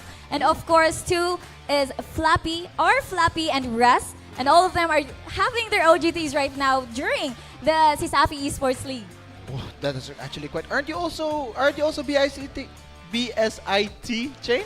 Yes, I'm actually a BSIT student. So, and yes, I am having my OGT this semester. And it's really hard, balancing school, work, and on weekends, we're here at CIT-U trying to give the best for esports student athletes. Yeah, but you're doing great, in my opinion. Yeah, you know what I'm saying? You're doing great there, Chain. Hang in there. Hang in there, you got this. But of course, I would ask Anshin, having fun, I heard that you went to one of the campus of the UC. Is that right? Yes, I was at the University of Cebu, Lapu-Lapu, Mandaue. What were you doing there? What were you doing there, Engine? I was casting the final game for their Valorant tournament. I was with the ever so beautiful, ever so fantastical Mr. N Radical Raj there. Yeah. Well, it was a very wild game as well. These 2 teams, specifically the College of Computer Studies as well as the College of Engineering, really went at it there, Jane. And we'll see how they do in UCLM today. Ooh, indeed. Yeah. Okay, but aside from that, I was able to ask the BC, since they will be facing against the UCLM, which are the semifinalists from the last season. So they said that there is pressure, but they want to set that aside and just want to have fun. I mean, we're here for the vibes as well. Yeah, we're just here to have a great time, Previous game was wonderful. I have no doubt at all that this game is also going to be wonderful. It's going to be a fun time nonetheless. Yeah. How about UCLM, Jane? Well, UCLM said the same thing, nothing's new, just another team, and they just want to have fun. And they also said that for their first game, they will have a 5 duelist lineup. Hey, you said you wanted fun, right? There you go, that's your fun. You're going to have fun casting that one, man. With confidence, there is also recklessness there, Zico. Hey, but it's a 5-man duelist lineup. That's going to be a fun time, so, hey, man. Looking to play by play. Maybe it's the confidence that UCLM has, but we will see how this game will end. Yeah, absolutely. Yeah, it's very interesting. Thank you, Chain, also for that tea over there. Thank you so much for that, casters. And now let's get to know our teams.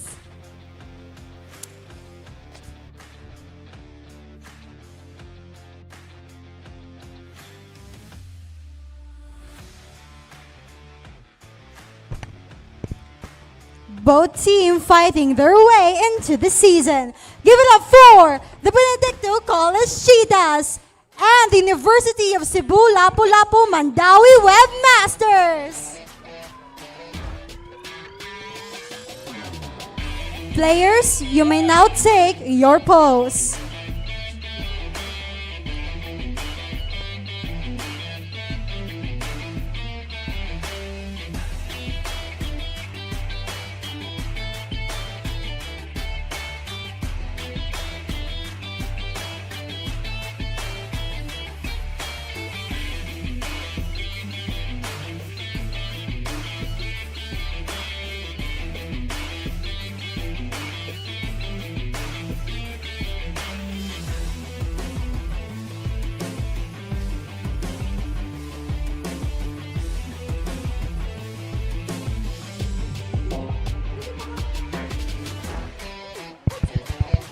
The stage is set, the players are ready, and the opening match is about to kick off. Casters, take the stage right now.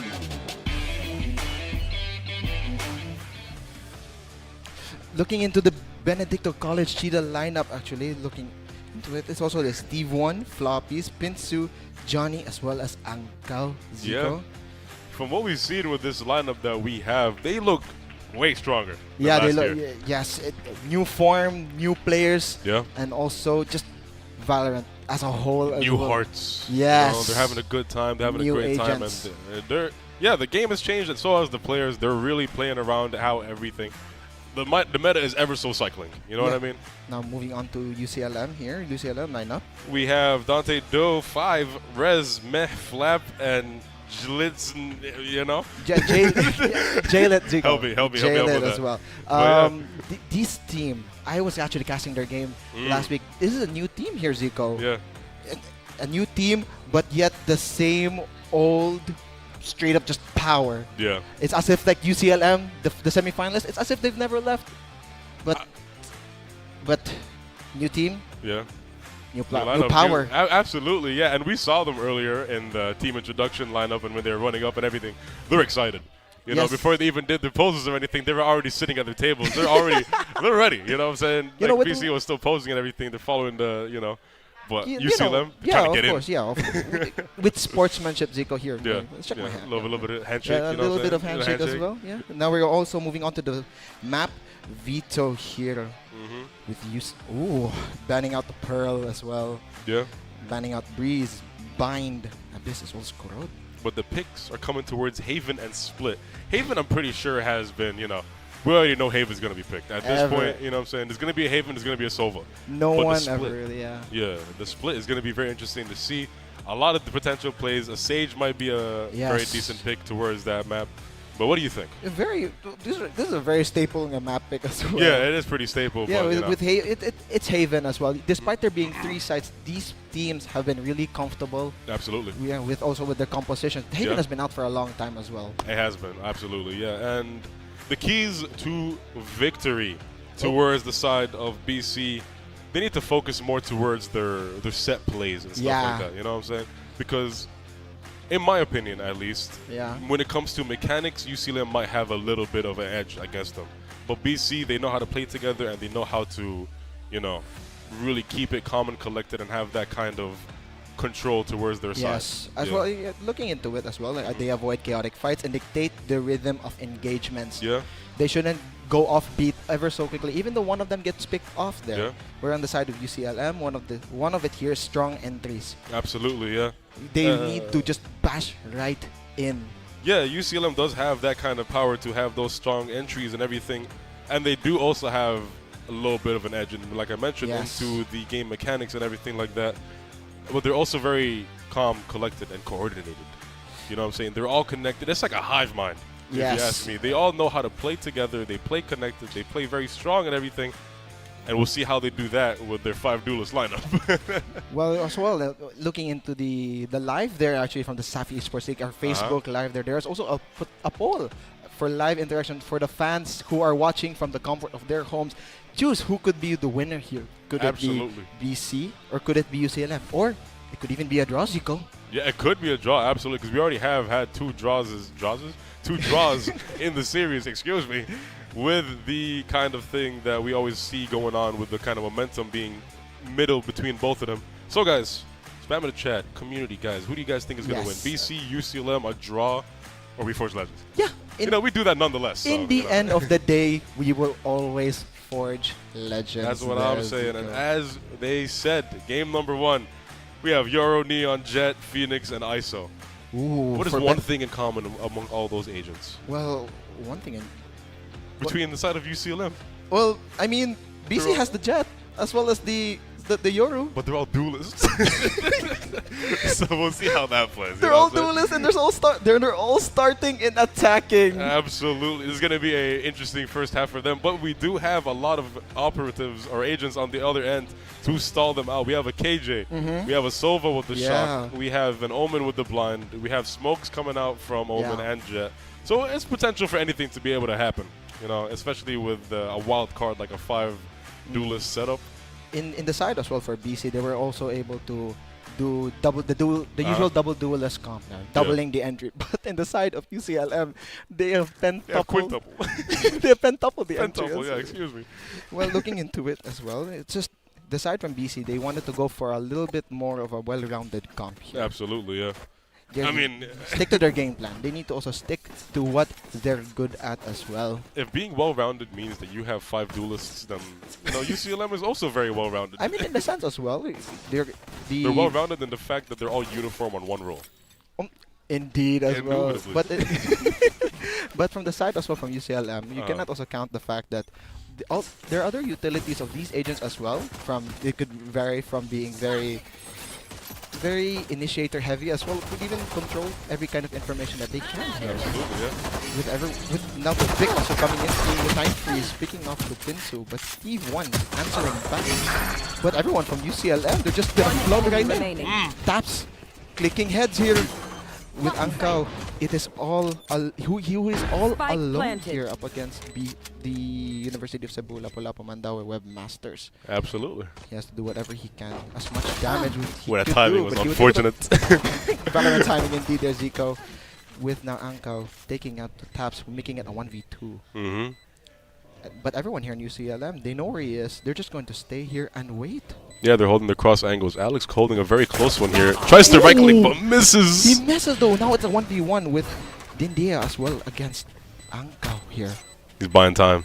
He's buying every second counts. Every second counts. Indeed, who does he make that pick? Oh. But Dindia takes him down as well from the side of, for this round, going to the side of UCLM. Hey, we see the 5-man duelist coming into fruition. Yes. You know what I mean?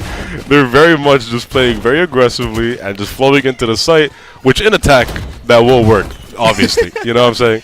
But in defense, it might be a bit more difficult to maintain that kind of thing unless they want to play in the kind of way where they're always taking space and everything. Yeah. It might be a bit more difficult. But this time around, we are seeing a lot of judges on the side, a lot of shotguns in general, and quick plays and quick weapons onto the side of UCLM. So we'll see how they play around that, especially with their comp. Yeah, with now Benedicto as well holding onto the C side, with that being the power of this KJ. Taps just flying right in. Everyone from UCLM though flying right in with the hot hands, taking down Steve 1, Alex, and Time Freeze.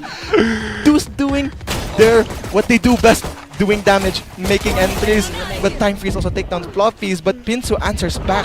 But and that's it. Just takes him down. I mean, they had the economical advantage there, Zico. I mean, they did, yeah. They did have all the rifles and everything in their hands, and they also had the momentum. Again, with the duelists absolutely just flying into the site. Knowing that, it's a very aggressive setup as well. They are doing 5 duelists. 5 duelists, pentuple the entry. Look at Pinsu already with an Odin in hand. You know, maybe, okay, he opted out against it, but maybe an Odin might be a good pick here if you want to just, spray down the walls, make sure that they don't have too much space. I mean, Alex as well, having the Ares actually from the earlier round. Yeah. He was able to do he was able to do a lot of damage, especially despite also with the disadvantage coming in from Benedicto. And that's it, they're inside. Flying right in, but the tailwind, he's still quite stuck there, but he gets one. takes him down against the Cloudburst, but Dindea just flying right in. Ooh, Johnny taking down Dindea out of the the run it back. Taps as well. Hoping to find the pick there, he's able to take down Pinsu, but not not quite. expecting Floppies as well there. There's the Ares. Also immediately, but Floppies wants to make even, but Dindea isn't gonna give it to him. Alex there making the pick as well. The aforementioned Ares is making its voice be heard, and it's absolutely, it's heartbreaking for the side of God of War indeed. Ares is here, and he's raining down bullets. Well, 3-round lead for the side of Benedicto College. With the 5 duelist lineup proving to be very profitable for the side of UCLM. And it seems like they're having fun. I'm looking at them here from the caster table. They're smiling and everything. I mean, it's a 5 duelist roll on attacking. There's no way There's no way you can't have fun, but in this kind of situation, especially when the only traps you have are the KG one. Into the B side. Everyone from Benedicto have to play for the retake here with the recon dart. Catching someone off guard, but does not care. Just like that there. Does not care about the Angkao flash. was able to answer back, but Time Freeze just judges him right to the face there. Dindea taking also Johnny, but Alex wreaking havoc as well with that Aries.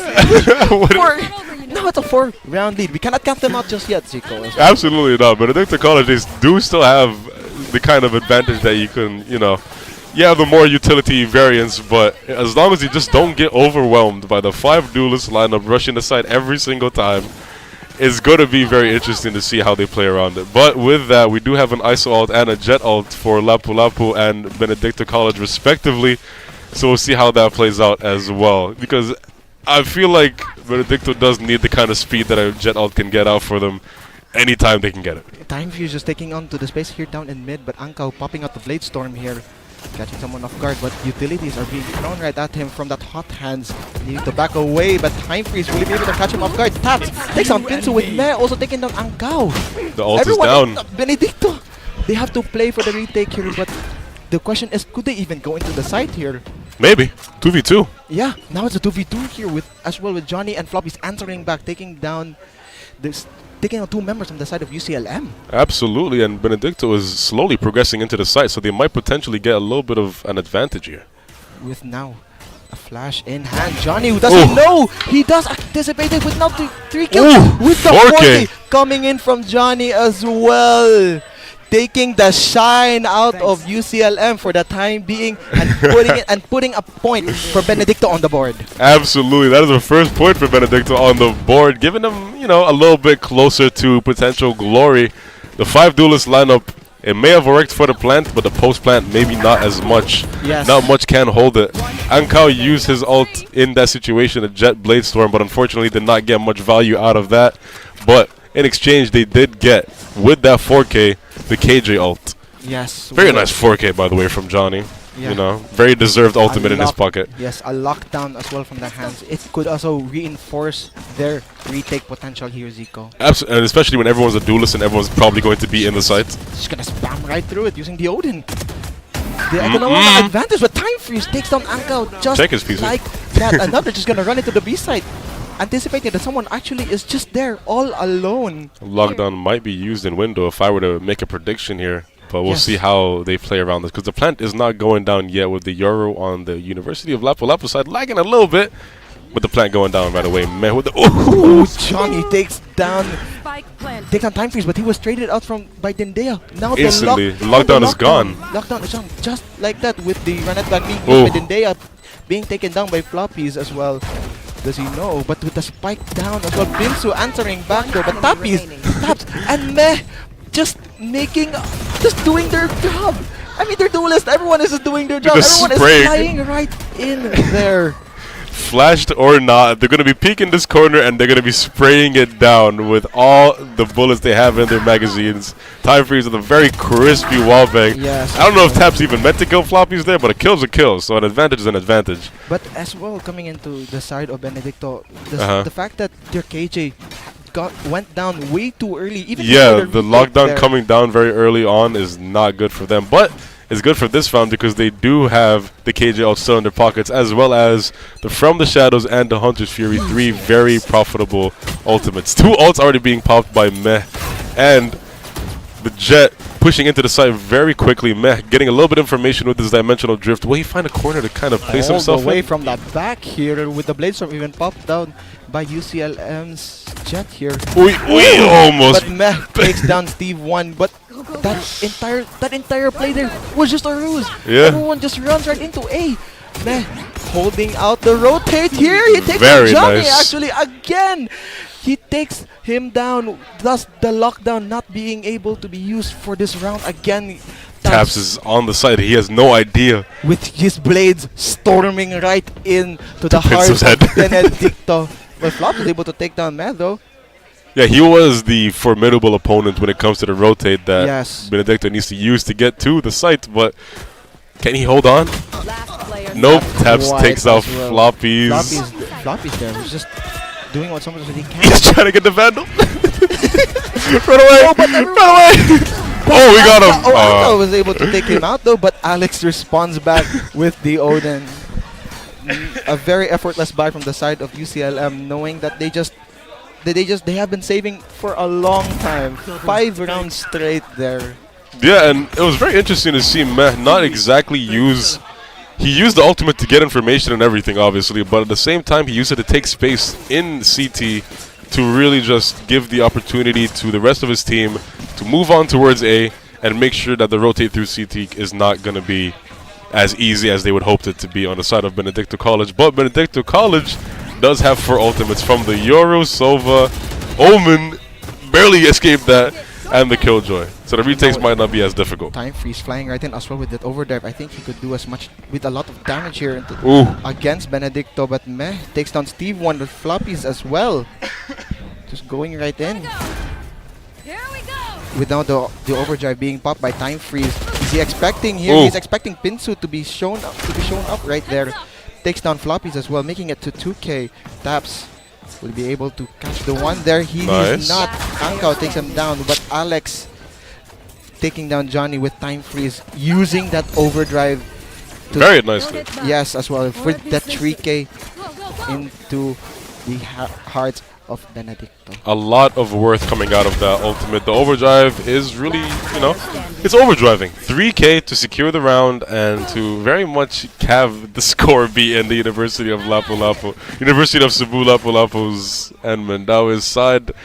Very comfortable 6-round lead. 3 in a row now. Benedicto College not as comfortable as they hoped with their economy and everything.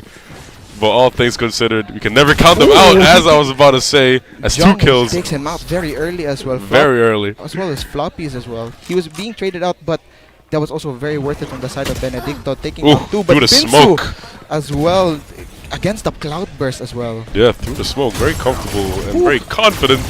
But Alex, though, doing a lot of work with that. Odin is now a 2v1 situation. Takes down Ankao, a 3K onto his side, but with Benedicto here doing with as well the lockdown as well in play. Seeing here, but Alex baiting out, doing little by little, planting the spike. The question is if he will catch him off guard. Johnny on the spot, but not enough as well. Alex takes him down, securing the 4K for the side of UCLM. The Odin for the win, I guess. I don't know. The Odin is doing bits for them, and it was looking really grim for the side of UCLM, but Alex, Odin in hand, just managing to get one. Flicks to the left, gets the second, gets the shield back. Johnny is there. Like you said, Johnny on the spot, but unfortunately he could not hook me up at all. Yeah. No rounds for the side of Benedicto College, and again, the economy is looking grim. They get one buy at a time, but unfortunately they can't hold on to it at all. Well, now with the look of things here, Alex actually was able to secure that 4K, but Johnny there, I have to give him some credit as well. Absolutely. Knowing that he was able to take him down to 2 HP. Yeah. Just a tad outside. You almost had it, just barely. But Benedicto here, they have 5 ultimates as well. From the dimensional drift, from everyone else, they have 5 ultimates here, hoping to at least even out the playing field. But with the University of Cebu, Lapu-Lapu Mandawi, with the run it back as well as the kill contract, hoping to isolate the 1v1 as well. Maybe they could even use the thing is, Benedicto has all 5 ults. Yeah. Why are they saving it for next half? well, we can't really say that as well. Benedicto really wants to be able to play a bit more efficiently. Absolutely, yeah. They want to be able to use his ultimates and they want to be able to make it count. But the problem is if UCLM is going to let them. The thing is, they have 3 rounds left to use this, including this round. So any of these ults need to be used at some point. Now with the run it back now being used by the side of UCLM, maybe even as an expensive soda thrown here. Yeah. But Dindea is able to take down Ankao. Hunter Fury now being popped from the side of Benedicto here. Using as much as he can, doing as much damage, delaying the plant, but with the spike down, it's now a 5v4 retake. Now it bits of their advantage taken away so slowly, ever so slightly. Binsu now into the side here, hoping to catch someone off guard. But Taps just takes him down. Johnny being able to take down Dindea, but he was answered back. His worst enemy. Alex. Alex again back with the Odin. Benedicto College's Bane. Absolutely heartbreaking for the Benedicto College. Every time Alex peeks the corner with the Odin, He strikes it down. That was a must-win round from the side of Benedicto. They used 4 ultimates that round. Yeah, and I was just saying that they're not using their ultimates, and then they used it, and then they couldn't even get the retake down. They had 4 ultimates, but they weren't able to get a lot of value. That has been quite the problem from the side of Benedicto. Yeah, absolutely. They need to use their utilities more. They need to use their ultimates much more wisely there. Absolutely. They're taking a little bit too long when it comes to the ultimates. The Floppies should have won that. But does he know that the Euro is here? Steve 1 waiting for him. Not being able to take him out, but he takes down the clone instead. Takes down the clone, yeah. But Anka with the blade storm pop, being able to take down Time Freeze, but Meh taking down Ampa with everyone from the side of UCLM crashing right into the hearts of Benedicto. Now being a 2v4 retake here. Ooh. Steve 1 being able to take down Dindea, anticipating the curveball there. Absolutely heartbreaking for Steve 1. Yes, but now the dimensional drift now being popped from the side of UCLM. They need to catch him off guard. Johnny here being able to not quite there. Again, Alex on Johnny, the last kill. Johnny could not hook me up right there, Zico. Johnny is not hooking any of BC up. Unfortunately, another Odin coming in on the side of UCLM. This is a travesty from the side of Benedicto College. Absolutely. Well. Very broken buys, and the entirety of UCLM, their economy is just falling apart. Out of control here. Benedicto needs a game plan. They need to stay more stalwart into their efforts here, Zico. Hey, but all things considered, though, Benedicto is smiling and they're laughing. I'm looking at him here from the catch table. They're having a good time, and oh my God, it's 3 of them. What is going on? That's one way to secure the half, Zico. That is one way to secure the half, indeed. Just spraying through the wall and getting 3 kills off rip. Even before they went to the side, the man just takes down Anka with the Phantom as well. And that's it. That's the half. I mean, Pinzo was able to take down Meh, but Staps there just mows down the rest of Benedicto College. What just happened? How did that even go through? How is that allowed in the game? You know what? Let's be honest, guys. Last I checked, you don't need to win the game by either defusing the spike or planting the spike. All you need to do is shoot through a wall. All you gotta do is shoot through a wall. Just destroy them all. Oh. That was absolutely insane, and somehow it paid off beautifully. The fact that there was 3 of them there, and they just absolutely just got annihilated. That's insane. That is, like you said, that is one of the ways to secure the half. But with that, UCLM does have a 10-round advantage, and we'll see how they play around this 5 duelist lineup, especially on defense. Yes. Because they don't have controllers to really lock down any defense or any site confidently. Again, spraying through the wall again and getting 1. Floppies, but he was able to respond by taking down taps there. Everyone on the side of Benedicto just flooding right in, but then they takes down Johnny, takes down Angkao as well. From the help of that crosscut there from the side of UCLM, but Time slides right in, takes down Pinsu as well. Oh. For a side of defense, they're doing quite well, holding down the side, Zico. Steve 1 on 1 HP, really living up to the name. Steve 1 HP as well. Dindea here. They drew a nice little caricature around him on that wall bang. But UCLM here securing match point for this game number 1. You know, I feel like they should let Benedicto live a little, because I want to see how they play on defense. Let them breathe just a little bit. But Benedicto, they're fighting still. They're still getting their kills. They still have 9-8-8. They still have kills on the board, assists. They're still fighting back. But I don't know. UCLM is just this. No matter what position they're in, they're really just making sure that they can still hold. And the fact that they're all duelists as well, their post plants are going to be good. Their retakes are going to be good. Again, with the spray coming through. No kills coming through this time. Tabs does get taken down, and this 1 man down for the side of UCLM. From the side of UCLM, with Meh using that Ares to take down Angkao as well. Alex using the full Ares as well. Everyone's just on Ares. Ares gameplay here. Steve 1 being able to take down Time Freeze though, but Dindea here with the Ares. Alex as well. This is doable. Just running right through. Oh no, Alex with the LMG. Finding his mark there. Pinsu with the Stinger and the Dream here. He's hunting. He's hunting. Depends of what he's going to be able to take here. The Sheriff on hand, but Pinsu takes him down, making it a 1v2 situation now. 95 HP with 25 in the reserve. He is waiting and he's biding his time. Yes. Oh, Almost an outlaw moment. Yeah, I mean, it's with 50 seconds on the clock here. Pinsu has a lot of time here, a lot of time to work with, a lot of time to breathe. A lot of Because- HP as well. Yeah, that's also true. But in the side of UCLM, there, everyone just knows where he is. They know where he's gonna be. They're- Oh, Ooh, but the he clutch from Pinsu coming in hot. making me eat my words here. Pinsu takes on Dendea, making it a 1v1 situation. It's here. 1 HP as But well. the question is, does he expect that? Pinsu with the 3K. Pinsu there with the 3K, being able to take down Meh, making it the first. BC comeback. Yes, yes. BC comeback. Let's do this. Let's bring this up, guys. Bring this up. Only 10 more rounds. Let's do this. With the entire crowd on their back here, Benedicto College here was able to secure the round there. Absolutely. This is the start of a huge wave of Benedicto College momentum. We're about to see it here first. As first of how many rounds? 11 rounds to get this to overtime. Benedicto College, they did absolutely deny their bonus.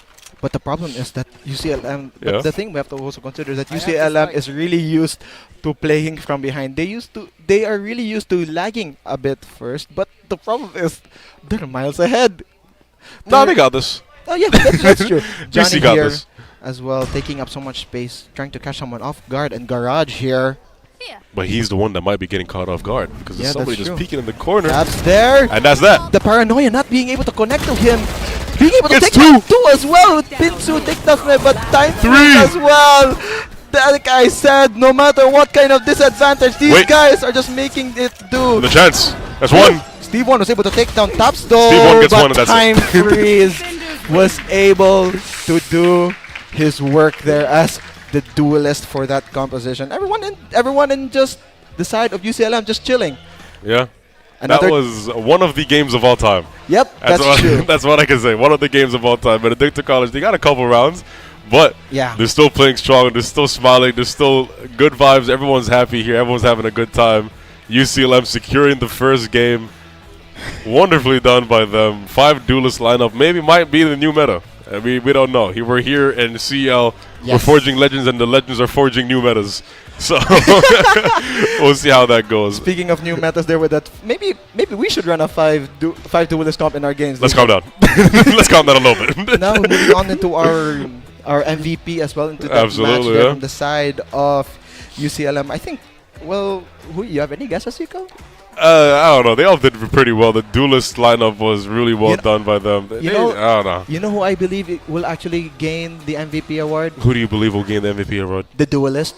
You know, that's a good guess. That's a really Yes. good guess. You know what I'm saying? The duelist might get the MVP. There's also the duelist as well as the duelist. That duelist as well. Now, what about what if the duelist gets it? Oh, you're actually right as well, Zico. Yeah. So it's a possibility that duelist might get the MVP, but sometimes it doesn't happen. Will we see it? The duelist got the MVP, Of course, Alex. the duelist got MVP. Rascal Ray as well. Different Rascal, same monster there, Zico, with the 20 kills as well as the 5 assists there. Absolutely. You know, we saw the whole game with his LMGs. Every single round that he had the LMG and he was last alive, just securing it. We'll definitely see at least one LMG within these highlights, without a doubt. It was just, you know, raining down fire every single round. UCLM there was able to just secure as many of the advantages as they can. UCLMG. How about that? UCLMG. UCLMG light machine gun. Absolutely. You know, every single round that they managed to get at least a little bit of economy to afford an LMG, like we saw right here, this is the 3K that secured the round with the Odin in hand. In their idea, maybe if they have the credits to actually buy a gun, yeah. LMG. LMG. Guys, all the way. We need to be calm and collected. We need to be, you know, a bit more organized with our play. So we're all going to organize together, and we're all going to buy LMGs. Yeah. So, you know. Sounds like a plan, Zico. But Benedicto College, there were some rounds where they did fight back on the pressure, as we can see here. Kills were still on the board all across. You know? Yeah, Alex going all up into the leaderboards. I think that was Rascal Ray there. Yeah, that was. Yeah, with 20 kills there. 3 deaths, by the way. Yeah, I think all of that was the Ares. Yeah?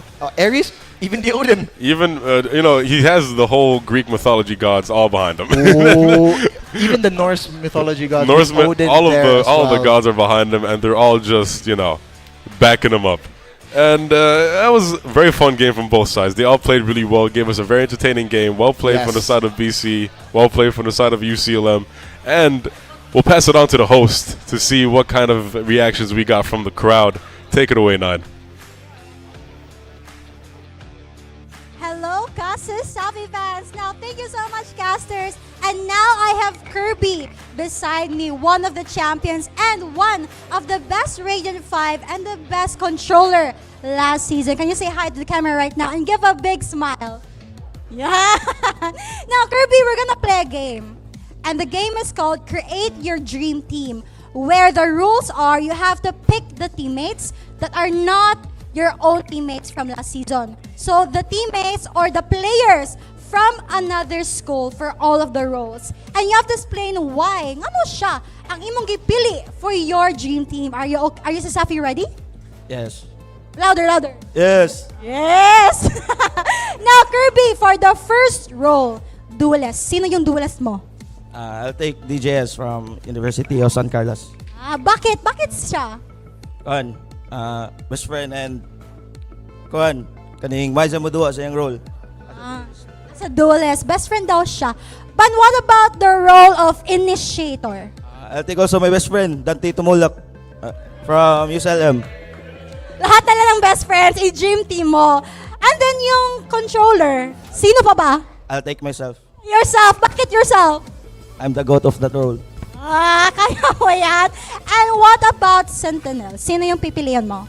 I'll take Martin from UC Main. Hindi yung teammates mo. Okay, nag-think pa siya, guys. Think, sino kaya ang aking Sentinel for this dream team? Oh, I'll take Martin Anobo from UC Main.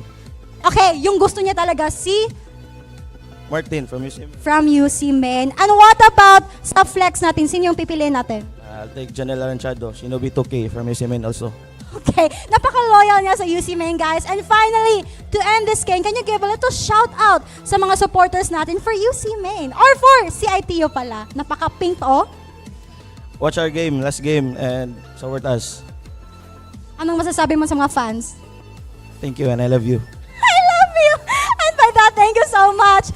Grab a little snack, you guys, because we're going on for a little break. So catch us.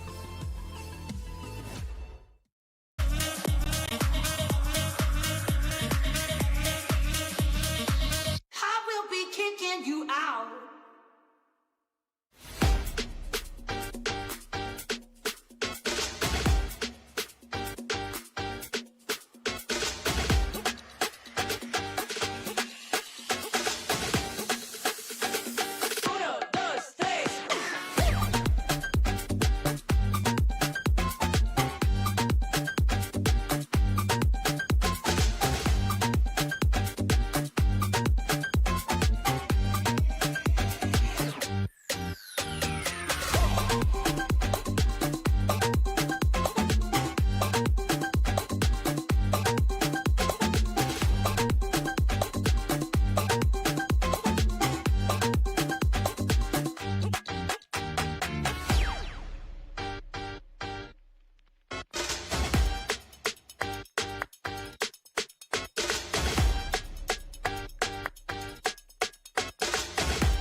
Welcome to Safi Esports fans for game number 2 here, Zico. Yes, sir. Oh, that was actually a really insane. That was a really close game there on game number Absolutely close game indeed, yeah. And we saw mastercraft from both teams.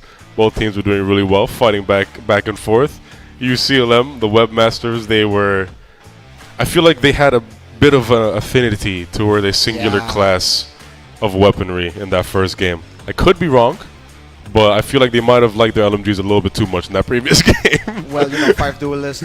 Yeah. Quintuple the entry, I guess. Quintuple the entry and quintuple the LMGs. Well, before moving on into our second game here, we would like to also thank our sponsors once again. Our Absolutely. major sponsors from Virginia, Basta Hot Dog. Virginia. Well, also coming into Smart PLDT with Smart. Live more today with Smart. Absolutely. With PLDT leading and inspiring Filipinos to create a better tomorrow. Wow. Well, We have as well Crayon Labs. Absolutely, our one-stop shop for premium prints and custom designs. as well, we're looking into things here from our monitor, the chair, the setup, the PCs as well. We would like to thank PC Express. PC Express For all your digital needs. Absolutely. Hey. We would also like to thank Smart Sports and Puso PH, where we're able to catch every clash, every bullet, every ultimate being used even at the Absolutely. Safi Esports League, where they're streaming it live in the Puso Pilipinas in the Smart Live Stream app. And once again, we would like to thank CIT-U for providing us with this amazing venue, the LREC. This wonderful background that we have and everything, this wonderful setup that we have could not have been possible without you guys, because you gave us the basis. Yeah. All of you guys gave us everything that we needed. So much thanks to all of our sponsors. All the love. Well, as well, from everything, you feel free to also like, share, and even subscribe to the Safi Esports League here. On everything. We're here. Yes. Share the Facebook to your friends. Our TikTok. Share the TikToks to everybody. Everything that we have, just share it around. Share it to your mom, your dad, your grandma, your cat, your dog, Yes. your fish. Everybody can enjoy a little bit of CEL. And Knowing things, I think my fish washes the CEL as well. you think so? Yeah, I pretty much believe so. Little as well. Rocky. Well, indeed as well, Zico. But as well, in the LRAC here, if you ever want to just watch these teams play, if you're a student from these Safi affiliated schools as well, Absolutely. feel free to come on down. Bring your friends, bring your parents. You might get a chance to meet him, guys. Yes. This is Engine. You guys know who this is? This is Engine. You might also get to meet this guy as well. I don't know about that. You might be able to. It's not as cool as meeting Engine. You know what I'm saying? Like, come on. Not as cool as meeting Marlon, guys. My goat, Marlon over there. But you get to also meet him, and you also might be able to meet teams as well. A lot of other players as well. For the community poll, The highest echelon of players. For the community poll, we have can the Cheetahs force a draw? We have yes on A, B on no. We have let Zico play, and we forge legends. Guys, do not let me play. Do not vote for C. I guarantee you, I am bronze 2. Do not let me play. This guy will pick KO every round you I will get. pick KO, and I might get a couple kills, but that's it. That's just it. And I will flash you. You will never be able to see anything on your screen. My flashbangs will only affect you. But yeah, will the Cheetahs be able to force a draw? Maybe. They did get a couple rounds in that previous game, so absolutely. If they keep up that momentum, they keep up that kind of mindset that they got from those 2 rounds that they won, they will absolutely have a chance to get this second game in their favor. And a draw would be very favorable for them. This time around, we will be going into Split, if I'm not mistaken. Yeah. So Split is going to be a very interesting map to see. We see the lineups here.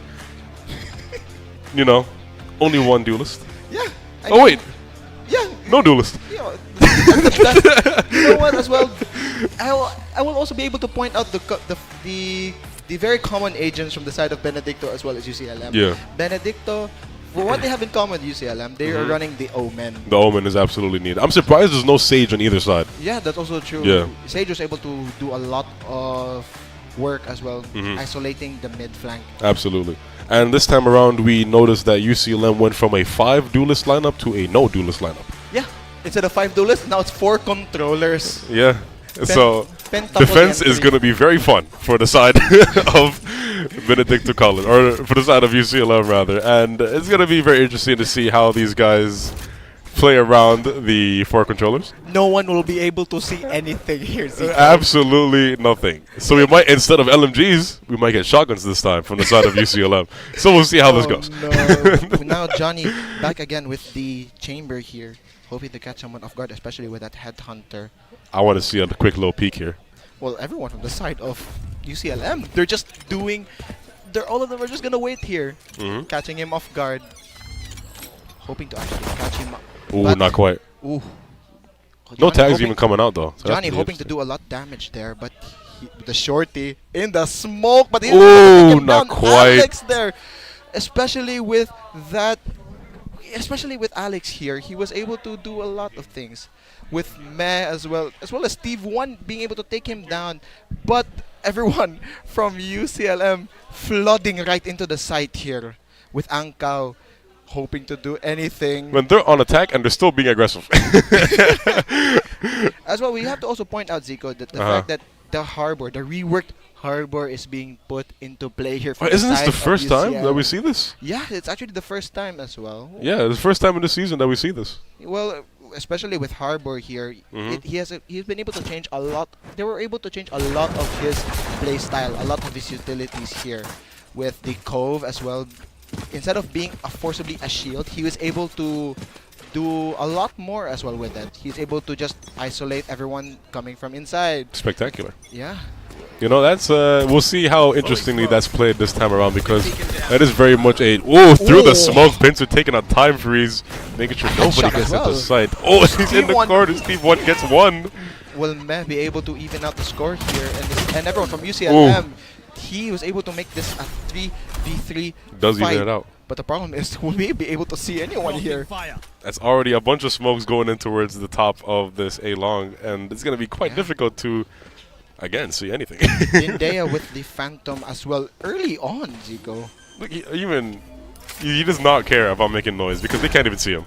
So he's just going to fly in. More smokes coming out from the side of UCLM, blocking every single eye peak possible. Catching him with that shorty in hand there.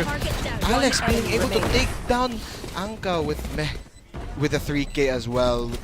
Dindea just everyone in UCLM actually isolating every angle, every play, every fight. There's no way anything isn't going to be isolated in a smoke of its own. I have not been able to see anything in that play, Zico. Yeah, no, have fun play by playing that, because all you're going to be saying is the smoke goes down on Ankao, smoke goes down on Taps. He's playing in the smoke because that's all they're doing. They're all just playing in smokes with shorties and shotguns, and on both sides we do see a judge being bought on both of the ends. With the blind shot coming in as well from Pinsu there, he was able to take down one. It was bound to happen eventually with this kind of lineup on UCLM. just covering his eyes and being able to point the gun out there. Just pointing it into somewhere. Floppies there, using the hunt to maybe they're actually forcing the mid take here, but everyone in the side of UCLM, they're just gonna wait. Absolutely. We're going to see how this plays out for either of these sides, because with the controller, you can't be as aggressive as you usually were with the duelist. A little clash might be going on here. They're just barely peeking at each other. Pinsu waiting someone there. Taps takes oh, him Pinsu, out, though. come on. With the paranoia being used with Steve One. Steve One taking down two there. Steve 2! With now it is a 3v3, but everyone from UCLM, they're able to put down the spike, waiting for the retake here, but will Benedicto be able to have it though? It's very much possible here, because they do have the weaponry that they did claim from the fallen members of UCLM, and we see him peeking through vent now. He's coming on very, very, very calmly, but Alex is here to hold this cross. Will he be able to get this one tap? Yes, he will. Not really a one tap. Oh, that's a one tap. Never mind. Johnny with a beautiful shot on Alex. Nice little refrag. Time freeze, expecting him to peek from the top heaven area, but not quite. Here's the the side. Tries to get him. Nothing comes through. Yes, as well. Johnny as well with the Spectre. I mean, it's quite funny as well seeing that chamber from the side of Benedicto. Johnny flying in with the Bucky there, hoping to take him out. Knowing that as well that time freeze was also quite low there. I mean, if he did manage, he did shoot a couple shots. He got a couple shots off, but none of them really contacted in a way that could be game-changing. And evidently, oh no, do you see it? Oh no. I The see it. humanity. Alex again with the Odin. It's coming back. It's happening. It's happening. We're going to see a little repeat of the previous rounds. We'll see how this goes. With now the advantage onto the side of UCLM here. This isn't even their bonus round anymore. This is their second bonus round. All they've been getting is bonuses. Ankao here with the catch off guard. Specifically with he's on fire. UCLM being able to use every kind of molly that they have. Every kind of smoke that they have too. Ankao It does not being able matter. to get the judge off though, but that Odin going right through to him. Steve 1 not being able to take down Dendea. That was a crucial pick as well. Floppies with 11 oh my HP. God. That's so scary. Spammed before he even went into the site. It's so scary. He was able to take down taps though. But will it be enough?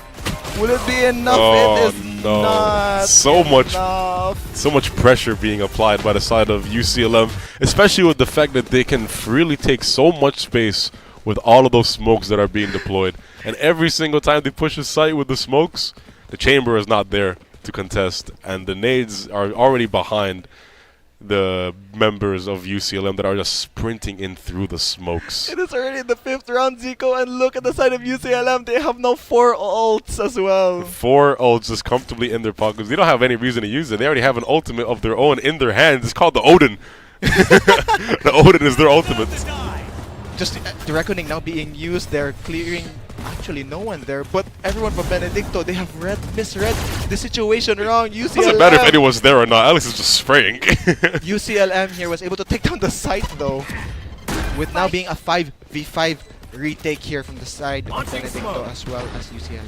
Now, depending on who you ask here, there's going to be a very big disadvantage for the side of Benedicto College because of all the smokes and everything. Convergent pass now being used from Steve 1. What kind of What the was dash that? there? The dash there, that was also enough. But wait. though. Everyone being able to use the not dead yet, being tapped as well. Okay. Benedicto evening out the score. Johnny being able to take down taps as well, putting 1 to the board on the side of Benedicto College. And that's exactly what they needed. Benedicto College, absolutely. They're just, supporting each other very nicely there, and a lot of good sportsmanship coming around. And see, they're still in good spirits and everything, I mean, the reckoning being used from the side of Dendea, as well as the not dead yet also being used from the Clove. Everyone from the side of Benedicto College was able to even out the score. Not really even out the score. But Yeah, they more like- even out the playing field, but not a lot of value came out from the not dead yet on the side of Alex. He did manage to, I guess, get a little bit of attention off of the backs of the other members of UCLM, but when it comes to the ultimate as a whole, not that much value coming out of it. Now the cosmic divide now being used from the side of UCLM. Ooh, that's a very nice interception. Pushing through. Now the question is, wait, he just used the cosmic divide to isolate themselves as well. Spike down. Ankao being able to take down Meh from another hit, but he cannot hear anyone. The Satchel just trying to delay as much as he can here. Time freeze just takes him down just like that. Oh, wait. Floppy's trading him Oh, out, no. but Alex as well Oh, with no. that Odin. Here he comes here, people. Oh, no. But, oh, wait. But Johnny as well answers with He's an answering. Odin. Johnny answers with an Odin of his own here. If It you is can't, not over yet. if Zico. you can't beat him, join him. Finally, Alex gets his. He's getting a taste of his own medicine. Johnny gets his revenge on him. He's like, I'm tired. I don't want to do this no more. Here's an Odin. But yeah, with that, that's 2-4 for the side. Still an advantage of UCLM. But all things considered, Benedicto College now has 2 in a row. They have 3 Odins. Oh my gosh. They have 3 Odins. Why do they have 3 Odins? But If you can't beat him, join him. absolutely, and I guess it's working for them because they have 2 rounds in a row and potentially more to come. Well, from the side of with the boombot now being used from the side of Benedicto. Straight to the smoke. Let's do it. Straight to the smoke. Let's do just it. trying to do Oh, as much gets damage, but one-tapped. Dendea takes an Ankao. Taps using his ultimate to go right into the site here. Now with time freeze with an Odin in his Odin hand of as his well. own. Smoke after smoke. I cannot see a dang thing here, Zico. It's just LMGs everywhere. Not LMGs. It's HMG, Zico. All the heavy machinery being used. Alex as well. Taking down everyone here from the side of Benedicto. He's all alone, but it doesn't matter as well. Pinsu being able to take him out, but Taps answers back with 2K of his own. You know, I think that says a lot about these two teams because even with the LMGs in their hands, the comp on the enemy team still managed to hold strong against it. And they didn't have LMGs on their end either. UCLM, they're really just holding strong no matter what kind of weaponry they have. They're getting pressured by a bunch of LMGs, does not matter. And they even have a Harbor also in their pockets now. The Reckoning is already back after even 3 rounds. The Reckoning, it just reckoned, and now we're reckoning it one more time. So there's a second reckoning of the game. Back at it again with the Reckoning here. We're doing a lot of reckoning, and I reckon that he might use it this time around. Bar. From the side of UCLM with a lot of with some Odins here actually. Only one actually. Only one. Quite the surprise here. They're way more split. Steve this time. one being Ooh. able to take down Alex though. Johnny Oh my not God. expecting 2 people there. Dindeo being able to take him down. With that kind of contact as well, I think everyone from BC is just everyone from the side of UCLM is just going to run right into the Just B gonna side. flow back. Yeah, it was a fake towards the side of. Nightfall being used to delay. Not quite But any contact. Taps was able to do this, but not quite enough. Steve Taps not coming one through. takes him down here. With now being a 5v4 retake from the side of Benedicto, they have the advantage here, especially with the showstopper being able to hold them down. Oh no, there's an older Reckoning being used as well as the Molly flying right in ang cow, but it doesn't matter. Time Freeze just guns him right down. I don't think they can do anything in this kind of situation. Meh, just sitting on the spike here. Doesn't really matter if he would die here. Then Wait. Dead being able to take down the 2, cross angle. making it a 3K as well. But Time Freeze answers back with the Odin. The Odin one more time again, and most definitely not going to be the last time from both teams. They're all just spraying it down with their Odins. And The Odin. So far, it's just four round lead. Benedicto College did manage to get 2, and they are very confident with their defenses and everything. But unfortunately, sometimes the Odins are just overwhelming them, especially with how much smokes that's being thrown around constantly. Heck, even we aren't able to see a thing as well. Yeah, we're trying to cast this game, guys. Dindea here as well, making as much of an impact as he can. 10-2 as well. Yeah, it's just I don't like the situation that Benedicto College finds themselves in every single time. Just overwhelmed with a rain, it's a bunch of clouds in the form of smokes, and then the rain is coming down with a bunch of Odin I shots. think every one of them is going to be running through a cloud here, Zico. And that's all there is. It's just clouds. So that's all they can run through. But Johnny might be in a good spot here. Johnny being able to take down Alex there with the not dead yet being popped. Taps answers back though. But the question is, will Alex be able to get a kill here before he Nobody on B. expires?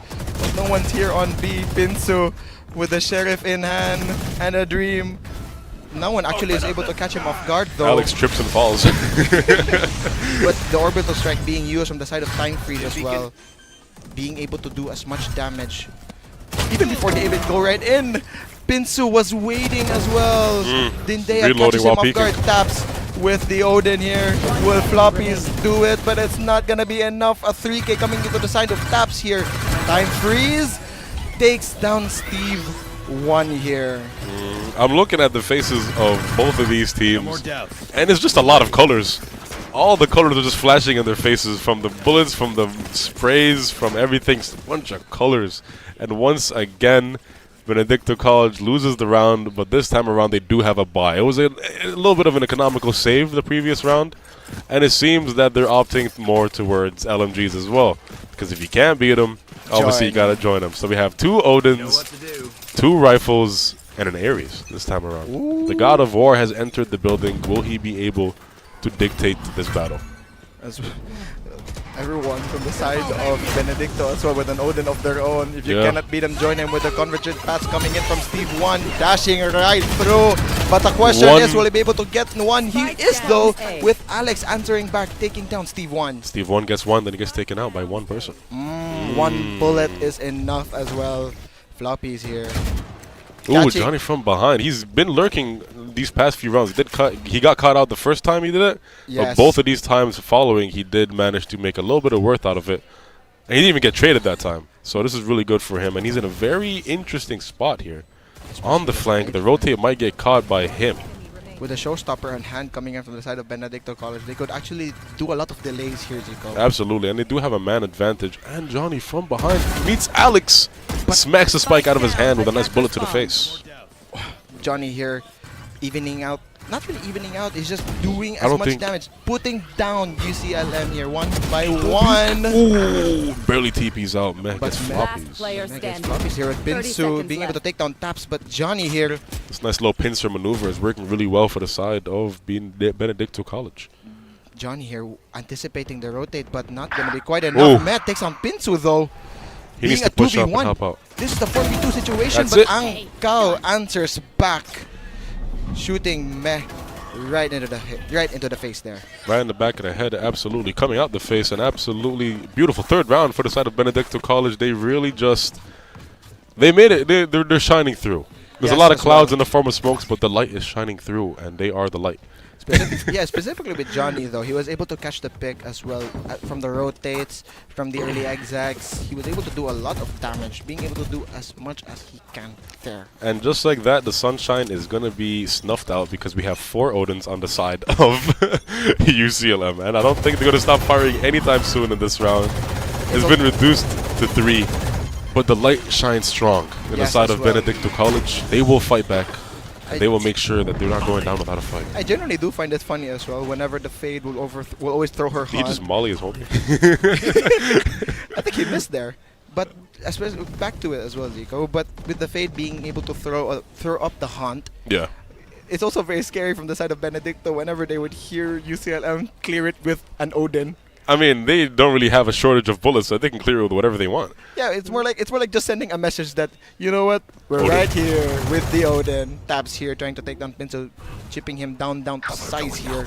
Pinto has our sheriff. He was able to TP out there from the help of his team. From the Stingers being used as a Stinger also in the hand of He's not UCLM, stopping. but Time Freeze takes down Johnny as well. Pinto was able to answer back, but Alex there, especially with the pick-me-up, was able to get away from Oh, damage. But Steve. Steve 1 takes down 2 here with Dendea trading him out there. Being a very winnable round from the side of Benedicto. He is in the situation where they have no idea where he is. Yes, that's also true. So he has the advantage of having to jump on them, but the thing is, they're most probably going to hold so many of these angles. He's stressing out, he's squeezing his thing, and he's dead. The outlaw moment comes through with Dendea taking off floppies while he was squeezing his low stress toy. I mean, I would be stressed out as well, Zico, from this side of Benedicto. Absolutely, you don't know where they're going to be peeking from. He's squeezing his low stress toy, and he's trying to calm down. Please, I need this round. I need this round. But unfortunately, the round is not for them. No. The round is for the side of UCLM with their 8th round in their pockets. With now everyone just coming into play here. Everyone from the side of UCLM actually trying to flood right through, trying to catch someone off guard. Yeah, let's see how this comes through because what is happening The here? time freeze with the molly in hand. What are you doing, bud? He's plotting something.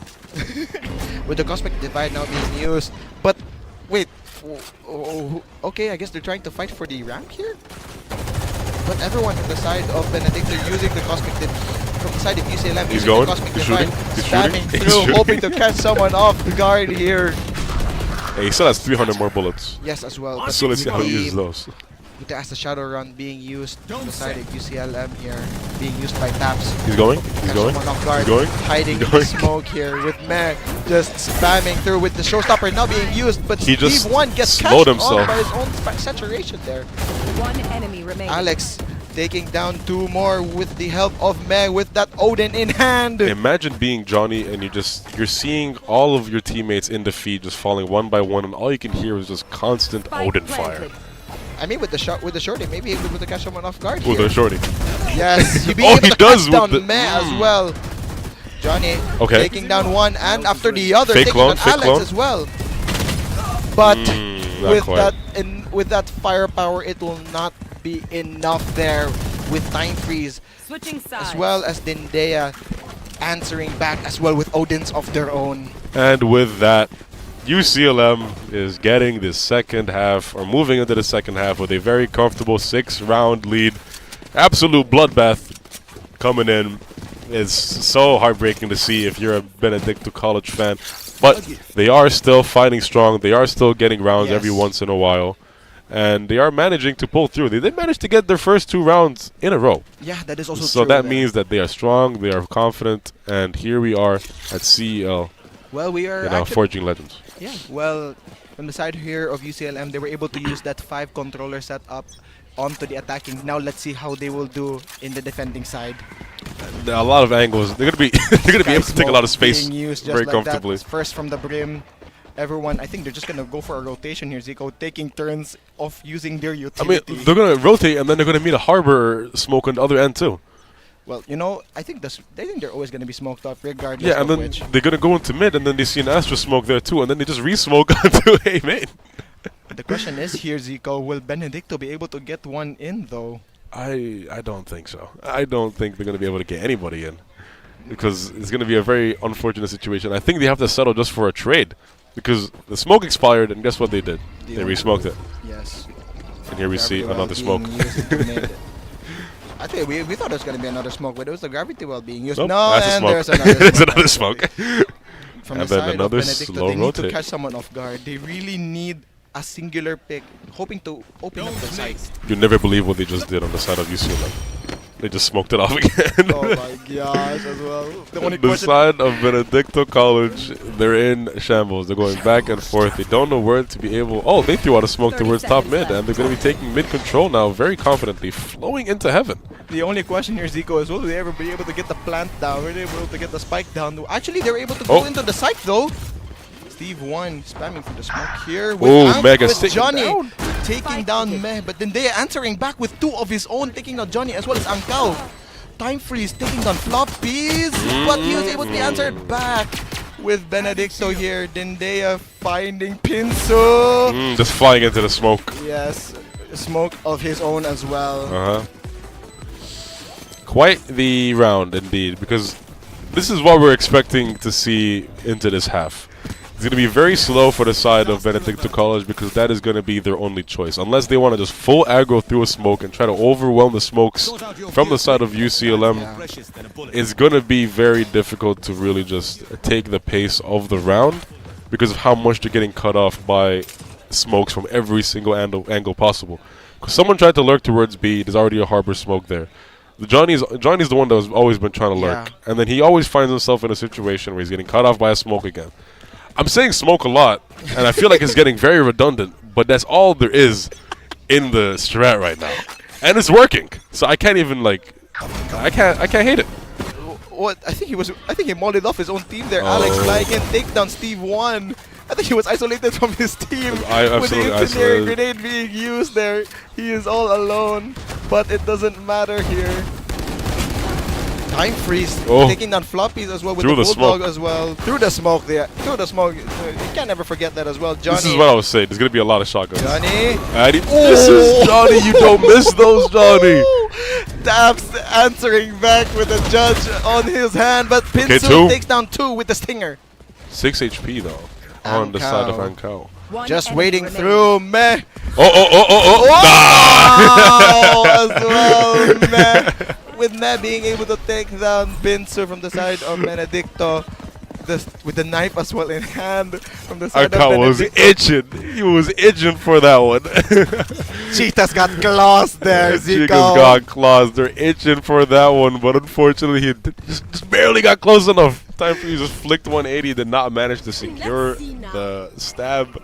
Would have been some good money too. Yep, that's true. It would have been a clip for the reel as well, but unfortunately, you can't clip like that around here. Not around here, partner. Now from the side of UCLM, they have a lot of guns. They have a lot of good rifles, good economy here, and as well with utility in hand. Johnny here, slowly and surely trying to find that early pick, anticipating that someone might be playing in the smoke here. I mean, I don't blame him for having that kind of, One way after the other here. is this interchanging in color. That's the only difference between it. And then it's going to be followed up by an Astra one here in a second. But Yeah. another one way. Another one way being used on the side of UCLM. With There's no way. There's no way that Benedicto can take any space in this kind of situation. With this being a controller map, they are controlling every single part here, Zico. Oh, wait, smoke's coming out. He barely sees his toes, so he starts spraying, but nothing comes through. Then Dea, with the wall going up, maybe taking a little bit of space, but nothing quite happening. Because they can't. Steve 1 doesn't want to push through that. Spam after spam, smoke after smoke, bullet after bullet. You can't push through these, especially with the wall and the outlaw being on the other end. Ooh! Just taking him out instantly. As well, you're right as well. Oh, wait. Johnny with that moonwalk over there, but he's able to take down Taps as well. I think the moonwalk might have pulled Johnny back to find Taps. Or, yeah, to Leaning find right Taps. in, being pulled right out. Alex being able to take him Meh in the down smoke. Johnny with Meh as well, answering as well against Steve 1 with that judge in hand. So unfortunate. Dindea as well. Even if one bullet didn't connect into Angao, he just moved a little bit to the right and hit him right between the eyes. And that's the second outlaw moment of the game. My beautiful outlaw moments are getting stacked up.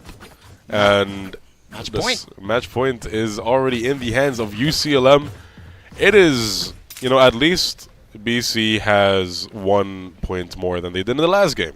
Yeah. Because they are fighting, and they're still pushing through, and they're still playing, and they're getting their kills and everything. But this time around, we do see 2 judges on the side of UCLM with an Odin and an Ares and a judge on the side of Benedict. Oh, does not matter. Oh, never mind. Dindea Odin's gone. Putting him out there, being able to take down one with a headshot as well. Another outlaw moment. Yep, truly an outlaw moment there with the side of... So much is being used on one guy. Oh! With the classic, they're taking down 2 despite the gun advantage on the side of Benedicto on that And certain just like that. point.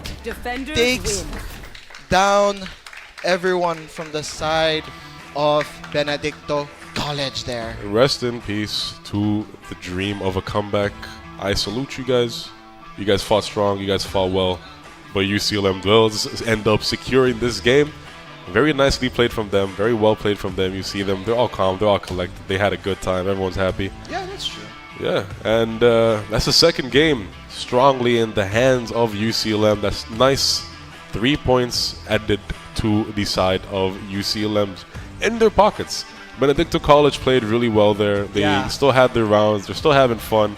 We saw them playing around with different weapons. We saw them playing around with the knives. Fist bumps coming through. Absolutely amazing sportsmanship from both sides. The average player of Valorant, he would get tilted in this kind of situation. But Benedicto College, they're still smiling. They're still having a good time. Hey, man, fist bump, man. Yep, fist bump. Absolutely amazing sportsmanship. Absolutely amazingly well played from both teams. Very nicely done.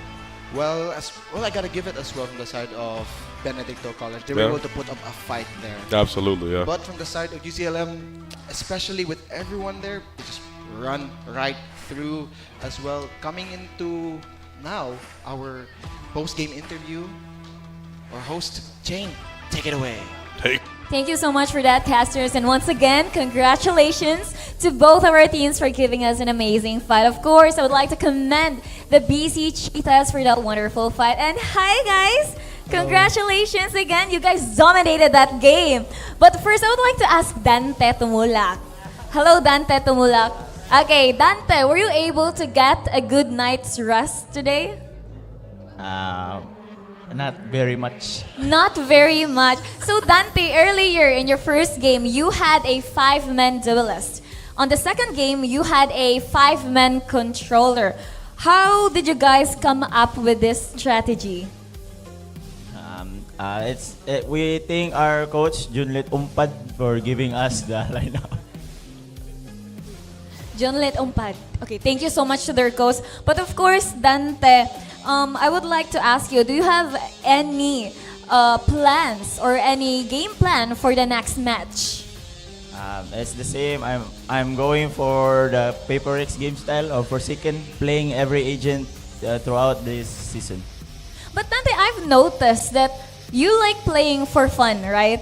And still playing competitively. And last preseason, you had a Battle Sage gameplay and you've dominated that game. I would like to know what goes on on the mind of a Dante Tumulak? I just adopted our the mindset of my former team, UC Main, which is the golden rule: never tilt and just have fun. Never tilt and just have. Now, I want to ask the rookie, Meh. Where's Meh? Meh? Okay, Meh. Since you are the only rookie in this lineup, I want to ask you, how are you adjusting to the team right now? Muy claro. Muy claro. But you're doing good. Oh. Doing good. Okay. Now, before we end our interview, do you have any message to your supporters, to your fans, or any shout-outs? Shout out ni Kirby, Mark Lee, o ang coach na mo na si John Ledompad. What about Flappy? Shout out sa akong family, friends, nila Sami Pino, Smoke from UCLM, niya Damian. I would also like to shout out my friends and family and Dodong MJ Rojas. Shout out to my family, friends, and my girlfriend. Family and friends and my girlfriend. Okay. Thank you for that, guys. And once again, congratulations to you. And now let's get to know who is our MVP for this match. Casters? Assalamu alaikum, everybody, and we are back here to get the little tidbits of numbers. We're gonna get little bit intricate with everything that actually went down within this game, because you might not have seen anything because of how many smokes that were going on, but we do have an MVP on our hands. Yeah, I was actually trying to guess who could be the MVP from that round as well. Could it be the controller? The controller? The controller, or even the controller? It was the controller, so you were right on that. Yes, I was also right with Dante there, with the Harbor, with 18 kills actually. Absolutely. You know, with a Harbor, 18 kills, a lot of ACS, let me mention that. 298. Okay, very, very confident in these. These highlights are going to try and show you what happened within that game. Majority of them are going to contain smokes, but a majority of them are also going to contain very high precise and high octane gameplay, because both of these teams were playing really well. A lot of clutches, a lot of everything going on within this game. I mean, I gotta give it to actually Proud there. They were able to find clips there with no smokes. No, there's a decent amount with smokes, but the usage of utility from both sides, despite being cut off most of the time by smokes, Benedicto College did manage to still come through with a lot of plays. They were not scared. They did not fear the Reaper on the other end of the beautiful, wonderful, amazing game that they were in. Very nicely done from both sides. A lot of kills coming through within these smokes. Very well played by Dante. Very well played by the rest of the team. Both teams. Shout out to Benedicto College. Shout out to UCLM. Both of you guys played amazing. Gave us a wonderful show. Absolutely amazing game. And we're all here for the vibes, right? absolutely, yeah. They played for fun and they gave us a fun game. So I absolutely, GG's to BC, GG's to UCLM. Everybody had a great time. Well, actually, even though We're not done yet. Yeah, we're not done yet here, We're not folks. done yet. Actually, with the third game actually coming into play here. Absolutely. With now everyone here just setting up, taking their stand, taking their spaces as well. You gotta also give it to also CL. Give it up for Prod, everybody, as well. For Everyone's giving coming us through. A show here, Sasafi Esports League, from the live from Facebook as well as the YouTube even as well. Stay tuned for the next game coming into play. It's gonna be a good one. All right. See you later.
keep on running around with other women in town. I've had enough of these games. I will be kicking you out. I keep on telling you well, you don't come home from nights out. I've had enough of these games. I will be kicking you out. I've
keep on running around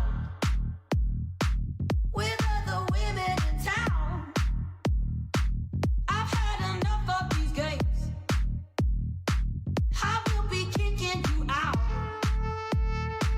I keep on telling you well, you don't come home from nights out. I've had enough of these games. I will be kicking you out. I've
keep on running around with other women in town. I've had enough of these games. I will be kicking you out. I keep on telling you well. You don't come home from that town. I've had enough of these games. I will be kicking you out. I've had enough of these games.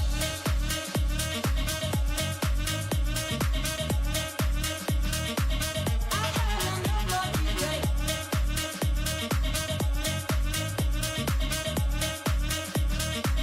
I will be kicking you out.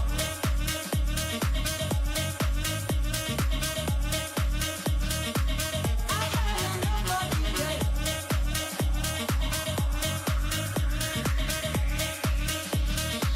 You keep on running around with other women in town. I've had enough of these games. I will be kicking you out. I keep on telling you well. You don't come home from my town.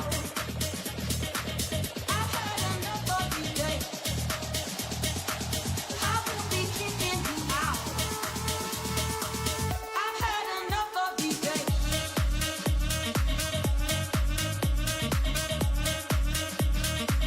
I've had enough of these games.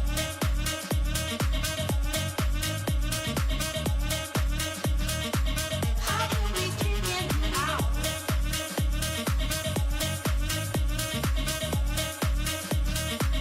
I've had enough of these games.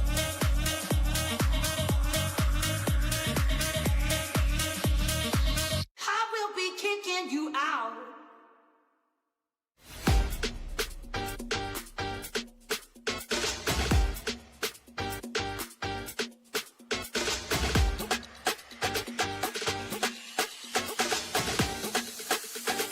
Uno, dos, tres.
keep on running around with other women in town. I've had enough of these games. I will be kicking you out. I keep on telling you when you don't come home from nights out. I've had enough of these games. I will be kicking you out. I've had enough of these games.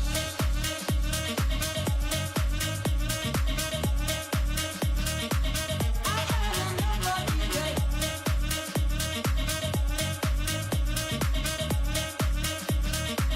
I will be kicking you out.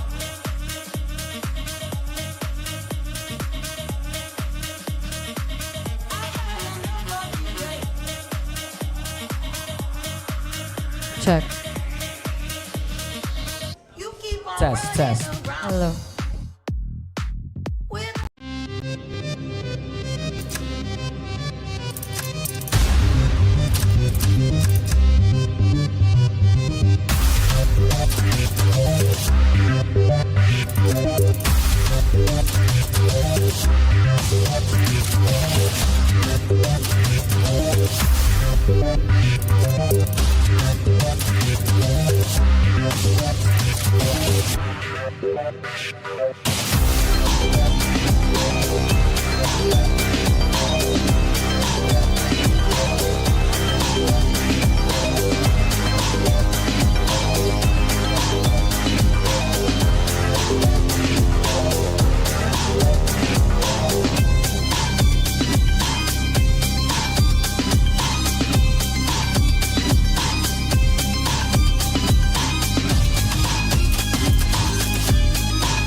The logo features the number 25 to mark Sasafi's 25th anniversary, celebrating its legacy of excellence. A person holding a torch, inspired by the original Sasafi logo, represents the passing of knowledge and passion from past to present, honoring those who paved the way while inspiring the next generation. The rising stars symbolize young talents who are guided by the achievements of Sasafi Hall of Famers, echoing the slogan, "A legacy built, a future inspired."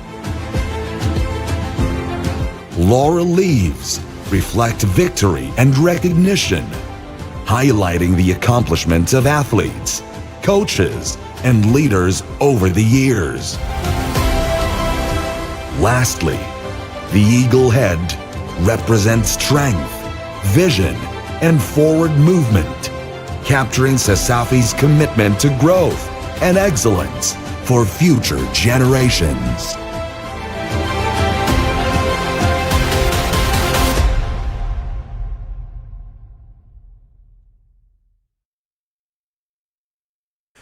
Good day, good morning, Safi. You're still tuned in to the den of the greatest esports student athletes here in Cebu.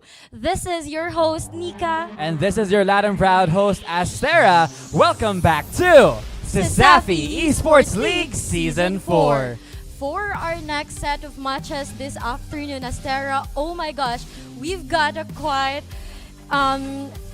lineup this afternoon, and I am very curious what will happen this afternoon, and I hope everyone is feeling the same curiosity with me. Super partner, because upcoming up next here for our afternoon side of things on the stream, we have of course our match 3 and match 4, starting of course with our two kings, the CIT-U White Stallions, staking their claim against the mighty UC Main Webmasters. And later on, of course, for match 4, it is a game of red versus red. We have the UPC Fighting Maroons heading against the CIT-U Wildcats. That's right, Astera, and to our live audiences, who do you think will win?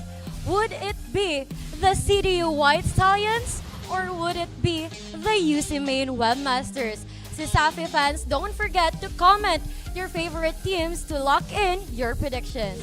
And of course, we would also like to thank our sponsors for making this season possible. We have Virginia Bus the Hot Dog, Virginia. We have Smart Communications, live more today with Smart, and PLDT Home, leading and inspiring Filipinos to create a better tomorrow with PLDT. We also have PC Express for all your digital needs. We have Crayon Lab's custom apparel and digital prints. Wear it with Crayon Lab, your one-stop shop for premium prints and custom designs. We also have Puso Pilipinas and Smart Sports for this supportive coverage. And we'd also like to thank our venue partner, the Cebu Institute of Technology University, for supporting us here at the Safi Esports League. Now, Nika, let's pass it on to our amazing casters, our, of course, bronze player but iron caster, Ward, as well as the fuel to our fire, Ferraris. Casters, take it away. What's good, Sasafi Esports League fans? Welcome back to another afternoon filled with some amazing Valorant action. We've seen some awesome matchups earlier before us, and right now we are going to be treated for an amazing one as well. We have the CIT-U going up against the UC Main, two squads that have shown incredible promise here in Sasafi Esports League. Yeah, of course, two teams very strong and looking to fight for that second seed. You know, that's what's at stake in this matchup. These two teams looking to test one another. Mainly, it is going to be UC Main currently in that second seed, but CIT-U, they're not far behind. They're in the fourth seed, but only a couple points separates them. Yeah, and that's the beauty of the system that we have, right? If we're looking at the standings right now, UCLM, of course, topping up Group A with 6 points. CIT-U closely behind with 3. They do have a game later on today, so we'll see how that goes out. And for now, UCLM is on the clear here on Group A. They are ahead of the pack, and of course, the bottom two, unfortunately for BC and USC, not how they started, not how they expected to start out the season. And it's for these two, they're going to be looking to bounce back in their future games. Just there's only 2 games left for each of those teams. Yeah. So it's gonna be a close one here for Group A. For Group B now, USPF once again leading the pack. They just finished their matchup earlier today with 7 points. UC Maine, that we've discussed earlier, now on the second seed, 3 points, but CDU is closely behind them as well. Yeah, and as we mentioned, only a few points sets them apart. UC Maine only ahead by 2 points, and if they can secure a win here, it'll net them another 3 additional. So they will only be 1 point off of that number 1 seed. And CDU, if they take the win here, they would actually overcome UC Maine and take that second seed from them with a 4-point, score. Yeah, and that could be a very doable task here for the Stallions as they test the webmasters here. Now, the name itself, the school has been in CISAFI Esports League since the beginning, but the roster of this UC Main squad are quite new. Some fresh faces that we have here in CISAFI Esports League, and so for CDU, this task is very doable for them.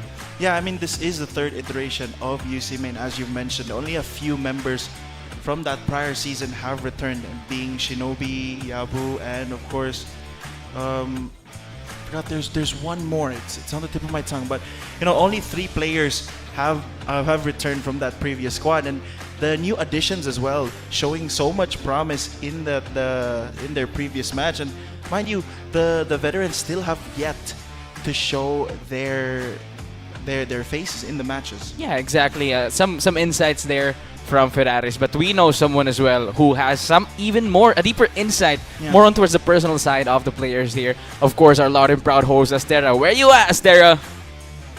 There we go. Thank you so much for having me. Of course, Ward and Ferraris. Now, actually, kaganina mong good, I had the chance to talk with both teams for CDU as well as UC Mania. Let's actually start una kang CDU because first and foremost, as much as they are esports student athletes, they're still students at heart. Yeah, currently, si CDU, they're currently busy with preparing for their midterms. So much so, nga ang ilahang scrims per week ni naog siya from 2 to 3 scrims to eventually 1 to 2 scrims. So basically, they rarely meet jud, no? Besides pa jud ana, it's flu season at the moment. I think some of them are currently feeling it right now, but that's currently how it is for CDU. What's your thoughts on that, guys? I mean, understandable. Yeah. We do have to prioritize our studies as well. We have grades to maintain as students. But Ferraris, you have been in towards like the pro scene of Valorant, right? You've been in teams. So how does this reduction of scrim time affect their play here coming into today's matchup? I mean, it all boils down to just how well the teams have, prepped prior. If they got in more reps before the break, it probably won't disrupt them that much. But if you are, let's say you've only been practicing for a couple of weeks, that cut is just going to, diminish the type of synergy that you've slowly built up over the weeks. And eventually, it all boils down to how many reps you got before or after that break. Yeah. So what about our friends from the side of UC Maine? Have they been practicing? Have they been scrimming as well? Or what's the case on their end? Actually, what a very wonderful question. Kai, just for reference for everybody here, UC and its many campuses just recently celebrated ang ilang intramurals week. Super. That school is really much known for their confetti showers. I've been to it before. I've done it before. It's an amazing time. Mona, because of that, wala po sila practice for Valorant. Mona, when I had the chance to talk to them kaganina, nangamusta ko nila, like, what did you guys do for intrams? Nakatulog sa balay, naglaag-laag, nag-date-date, tanan-tanan na lang jud besides Valorant, which is honestly a good time. It's a really good break for everybody, and honestly, yeah, I would too. I would prefer relaxing over doing something, of course, a bit strenuous. But what are your guys' thoughts on that? So, but they're both been away from Valorant, right? Yes. They've both haven't been playing. But there's a big difference here that I think Ferraris, as a psychology student, can explain a little further. How it's more of the one side has been relaxing, one side has been stressing through midterms. I mean, heading into a game or a matchup as big as this, you're fighting for the second seed. Yeah. There is a lot on the line in this series Super. or in this match, and leading up to it, the team who has been more relaxed, has been more, I would say free in the past couple of weeks, are probably going to feel the more comfortable heading into the match. But I wouldn't count CDU out just Yes. because this team has shown the perseverance toward the diversity that they've been facing. But there's also the matter of the fact, right? I think we talked about this earlier, how the veterans from UC Maine haven't really played in for the recent few weeks. Yeah. I think especially right now, we're going to be seeing more of the new bloods coming in. So I think it adds in as well, no, with the competition flow, that it's already a casual, not really casual, but it's really a chill match between the two teams that haven't really been scrimming much, and even more so that the veterans haven't been giving, or rather have been giving them, the new bloods, the stage to shine on. Yep. And that kind of is helpful in a sense, but I think we're just about ready now to meet the players here, the new bloods that we've been talking about for both UC Maine and CIT-U actually. New players here, new faces in CISAFI Esports League. So why don't we get introduced to them as they head on to the stage? Ladies and gentlemen, let's welcome on stage our contenders. We have the Cebu Doctors University White Stallions. And on the other side, we have the University of Cebu Maine Webmasters.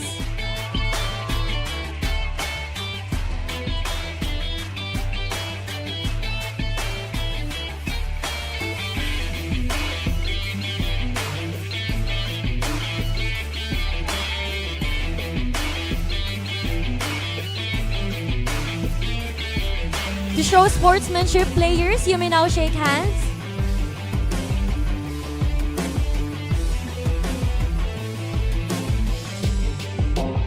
Once again, ladies and gentlemen, we have the CDU White Stallions and the UC Webmasters. Forward and Ferraris, take it away. Thank you so much, Nika and Astera, of course, for introducing us to this team. And as we look at the roster right now, Ingrid Durley, Clargos, Rayen, Kato, and Atlas for the side of the CDU squad. This is, I believe, their debut game roster, the one that they played with when the season started. But actually, looking at it now, I believe Dre is sitting on the table. We can see a mask on this guy. So, yeah, like what Astera said, a little bit feeling under the weather, but we can reference Michael Jordan's flu game on this one. So, this guy might just drop 30 minimum, like he did last week, actually. They've been playing really well. The CDU squad has been showing a lot of promise, even though they're quite new to CISAFI Esports League. And for the side of UC Maine, Ferraris, give it a little bit of a rundown here in this one. Of course, we have Anarzel, Hori, Sunshine, Roxy, and Yabo. But, still, once again, not many players from that previous iteration of UC Maine are in that lineup. Only Yabo currently on there. But I think their Shinobi is looking to take a seat there at the table. So, that it all boils down to, once again, that they have that veteran presence now. Those two players from that previous iteration still inserted back into those lineups of young guns, which even though they're new, they already achieved a feat like a 13-0, I believe. Yeah, I believe, yes. And if you're talking about the UC Maine roster, Yabo has been a new guy last season for their squad, and he's shown a lot of promise. So you can definitely see the progression of players here for the UC Maine side of things. But for CDU as well, a lot of potential for them. And we're going to actually see the map picks here for both of these squads. And we're going to be seeing Korod for map number 2. Wow. Ooh, that's interesting. Korod, not many teams have picked, but my eyes are on that Haven side. Haven, a 3-side map, really gives you a perspective on how creative teams can be with exploring 3 different sites. You give more problems for the defense to maneuver around and to kind of, force them to spread their numbers thin. And it all boils down to, how can, CDU react. Since they are starting on that defending side, UC Maine are going to be looking to test that defense of the White Stallions. Yeah, and while we're talking about Haven, right? Haven has been played in CISAFI Esports League quite a lot. So as a strat-heavy team like UC Main, this could prove to be an advantage for them actually. A map that has been played a lot in CISAFI Esports League. They have a lot of VOD to review. They have a lot of plays to study. So this could very well be an advantageous map for them still. Yeah, I mean, and considering as well that, CDU did actually play Haven in their previous match. The final game of that USJ-R CDU match was on Haven, and that match ended up with 24 rounds. So as you mentioned, a lot of film for Shinobi and the rest of the webmasters to break down, to try and get a read here. But if we take a look at the keys to victory, it's win the mid rounds, smart rotations, and timely retakes. It must define their approach. I mean, CDU during that matchup against USJ-R, we got to see them really know when to give up space and when to fight for it. And typically, there are times where I feel like they should be fighting for the space, but they still manage to get those retakes. So I might be in the wrong in that one, but my bad for not knowing your game. But CDU has really shown me that they are the type of team that are very well coordinated in those retakes. And this also, this key to victory for them, win the mid rounds, kind of exposes the little bit of weakness from UC Main side of things. Because again, we've talked about how Shinobi has a lot of plays in his playbooks. But quite frankly, the UC Main side of things, as soon as that playbook gets dissected a little bit, they do struggle adjusting to their opponents. So if CDU gets to take this mid-round area, kind of scramble the playbooks of UC Main, this could prove very well for them as well. Yeah, and if we take a look now here at UC Main, its team synergy, clean trades, and coordinated site executions remain their strongest weapons. I mean, they've been able to get the site relatively well, and now up against a team who's known for very good retakes. Can UC Main's post plants hold the line long enough for that spike to explode? Yeah, coming back to CDU here, we've mentioned they do have really good retakes, but they have to close it out. They do struggle with that a little bit, Ferraris. They take control of site, they get the plant down, but they lose that advantage as soon as the retake comes through. And I'm pretty sure, the other teams have already slowly caught on to this, but most of the teams who really like to take space with those strong execs tend to use a little bit more utility than required than you would have liked. So teams have been showing more patience and resilience to save that piece of crucial utility for the retake to get an advantage once the spike goes down. Yeah, and for the final keys to victory for the UC Main side of things, protect the lead. If they give momentum, they must avoid unnecessary risk. Now, this was very evident in their roster last week. I mean, understandable so, right? It's new players there. A little bit eager to play, a little bit more excited. But with Shinobi now taking the chair for this squad, I can definitely see a little bit more control coming in for this UC Main things. Yeah, he's going to be making sure that that excitement not going to go a little bit too high, but if it goes high, it's a manageable level. Yeah. But again, these two squads have shown incredible promise in the past few games that they played. And like you've said, a lot of stakes in this matchup. So what do you think are the possible, which will have a higher high score between these two? Higher high score? Which match score? Have a higher match score. Okay. Oh, because it's midterm season. Fair, I see you. I fair, see you. Fair. And then the game story was CDU will test UC Main. Okay, I see a lot of you. layers. A lot of layers to this. Double They're layered entendres. like a cake. I see you, Prod. I see you. You're cooking over there. But of course, I have to go with CL has the highest score. I mean, we forge legends over here at CISAFI Esports League, so we might have to take the high score on that one a little bit. But again, a lot of promise in this both two teams. So what do you think can we see here in this matchup? I mean, I'm leaning more towards the veterans here. I mean, their new guns have already shown a lot of promise, and that was without the veteran presence anchoring them down. That was without that when they were given free reins, and now where they have the veteran presence to put the brakes when necessary to kind of limit them from overheating, to making those, I would say, pub mistakes where you tend to overheat a lot. Yeah, and I think that can really swayed the team because sometimes the round is over before the spike even goes down. Yeah, you can tell that, but sometimes the round gets given another chance, another sign of life when players just let the ego talk, let the discipline fade. Yeah, that could very well be a problem, but I'm gonna have to disagree with you on that one, Ferraris. I think I have CDU going on here because if you're actually watching the CISAFI Esports League Facebook page, and if you're not following, by the way, what are you doing? Follow the page, share the live stream, tell your friends, because we're actually posting reels there as well, and I believe that was your call from the last few matches of CDU, and man, this team is a walking highlight reel. It is. They have a lot of clutches, they have a lot of anchors, so this could very well again go down to the very last bit, an equal fight for these two teams. So I'm expecting a lot on this matchup, but I'm gonna put my hopes and prayers on towards the CDU squad just so we can get some more highlights from them. I mean, it's a pretty even 50-50 as of now. But it's going to be like, in terms of mechanics, I think both teams have really shown that they do have what it takes to meet each other at the top. So it's going to be, I believe, on a more of a macro level, more than a mechanical one.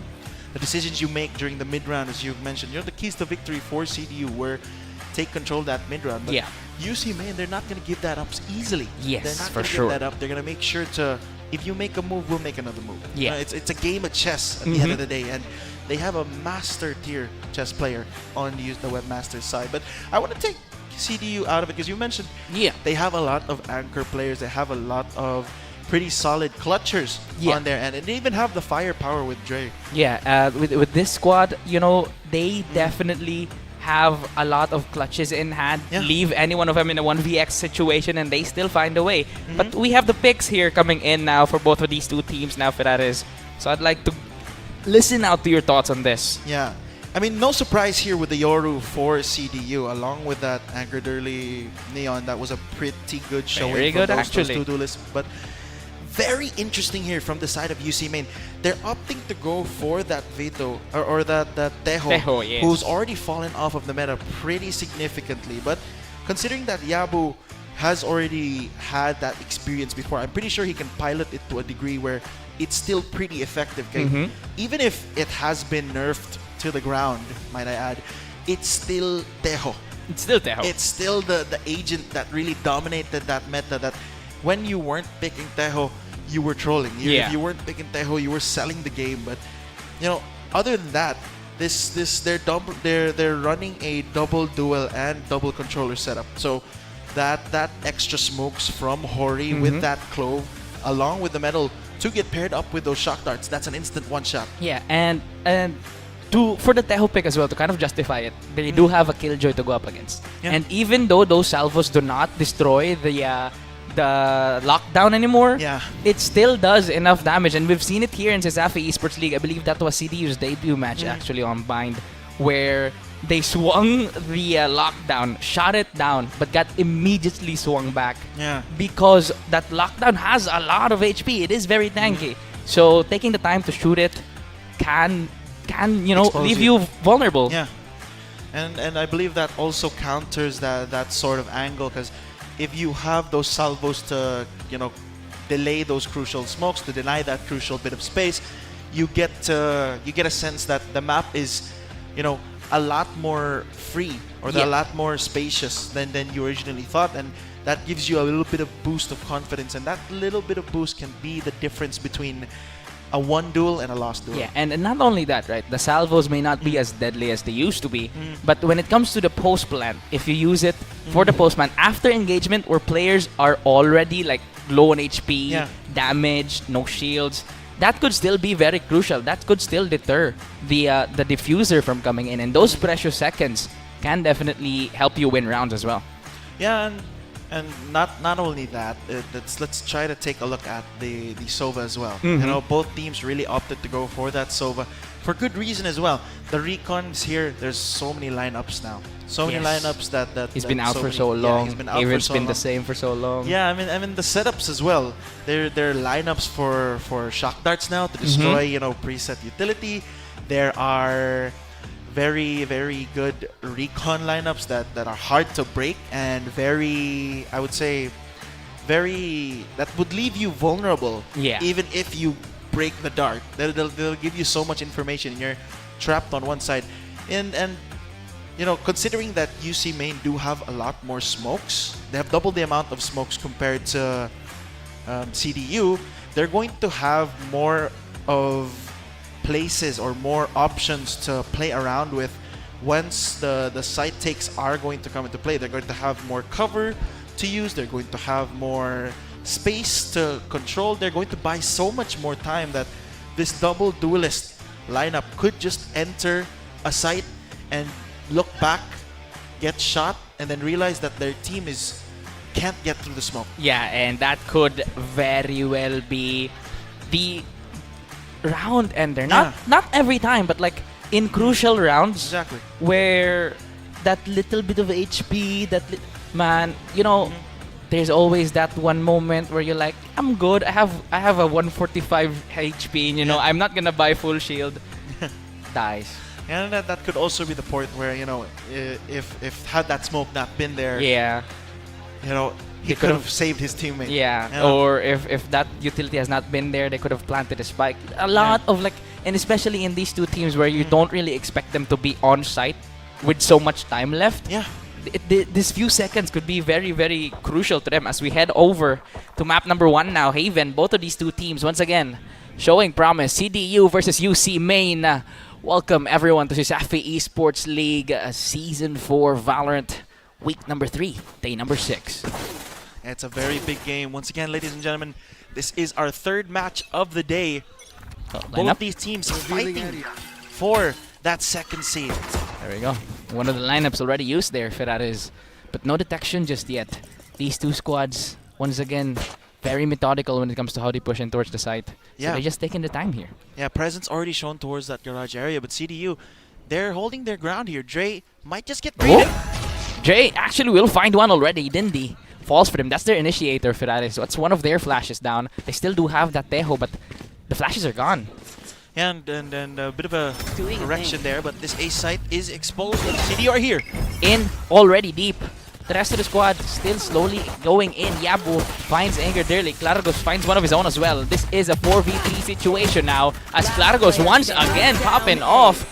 Dre and Claragos grilling house on that one. A 3K for Dre and an early round win for the side of CDU. Move in and that quick round or that quick mid-round adjustment from the side of CDU made that A site hold so much more easier.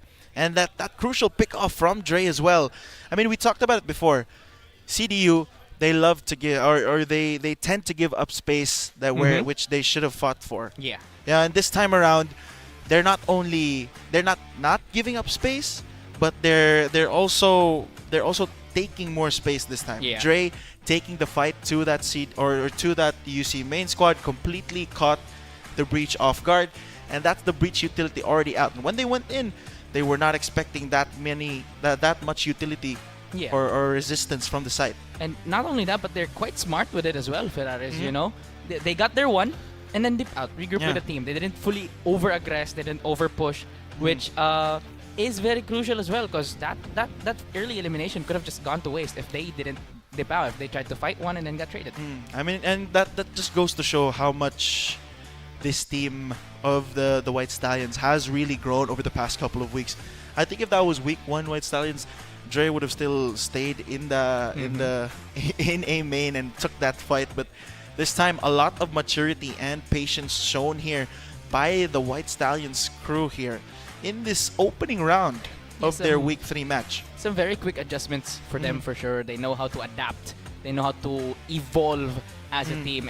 And as a newcomer to Safi Esports League, them adapting this fast, them improving this fast is really a testament to how dedicated these players are.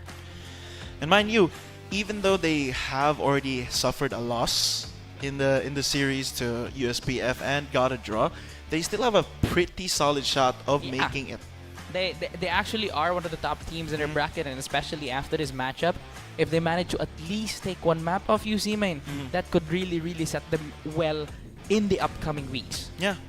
And mind you, that was only the first round, ladies and gentlemen, of this first game from this first match. But as we're experiencing these technical difficulties, we do like to apologize on behalf of the entirety of Sasafi Esports League.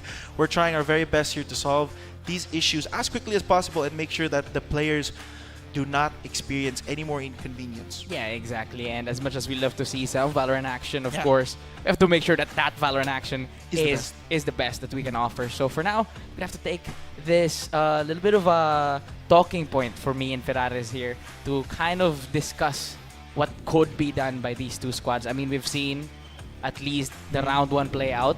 And so what do you think are the adjustments possible here for UC Main to kind of prevent that from happening again? I mean, it is the first round. I mean, considering that they did try and bait out some rotations, I could see the vision there that UC Main had. Try and make it sound like there was a rush attempt going towards Garage, even leading with that stealth drone from the Tejo, like before that we mentioned, and it did not work out the way that they wanted it to. The rotations were not pulled, and as we mentioned during the pregame, CIT-U, they really do not mind playing that retake game. Yeah, and that's kind of their key to victory as well. They're showing they did manage to take control of that mid round and allowed themselves to get into that comfortable situation. But as the push now comes in towards the B side of the map, Anozel already deep in, does have a backy on hand. Dindi will actually get spammed to the smoke, will fall down to 1 HP here. A very dangerous spot here. 2 from Clargos. 2 down for the side of UC Main. Anozel finds 1 with a bucky, but Anger Durley will get the quick trade as well. Yabu left it is lonesome, and just like that, it's Clargos this time who gets the 3K. Him and Dre, 1 and 2 for this squad. LeBron and Wade. We talked about it before. These two are a very big part of this CIT-U squad, and that second round really goes to show just how creative CIT-U are in that retake. I mean, they didn't even use that much utility. It was mainly just the guns taking them there. I mean, wait, I take that back. The shock dart, that utility really. You can see how creative they are in those retake attempts, how well they layer those utilities, and I think I brought it up prior. That shock dart, you can see why that Sova is really constantly picked in a map like Haven. Yeah, and that shock dart did prove useful. It comboed with the spams as well, but early on, Hori finds Inger Durley already. That's one of the aggressors for the side of CIT-U down. So UC Main may or may not have what it takes here for this one. Clargos already getting rid of Anarcel on that one. Train finds one of his own. Yabo will find an elimination with a salvo. Hunter's Fury already used actually, but will not be fully utilized to its extent. Yeah, Clargos, I think he may have mispressed there. Popping that Hunter's Fury so close into the site, he was not safe in any way, shape, or form to get that piece of utility out. And now Kato in a 1v2. He does only have a Guardian here, and it is, he could isolate these duels. Still very winnable for this man, but as he finds the first duel, it's Dindi who secures a 3K and wins the round for UC Main, putting them on the board now, 2-1. Yeah, UC Main get on the board, and even though UC Main really got that very quick plant on the site, credit to CIT-U for making that read. They had 4 on that A site. If Anger Durley hadn't died that or early on into that engagement in the A site, it would have been a 4-on-5, and it would have been so much more dangerous. So credit to UC for getting that early pick. And even though it was a round win for UC, CIT-U, man, they'd made so much damage.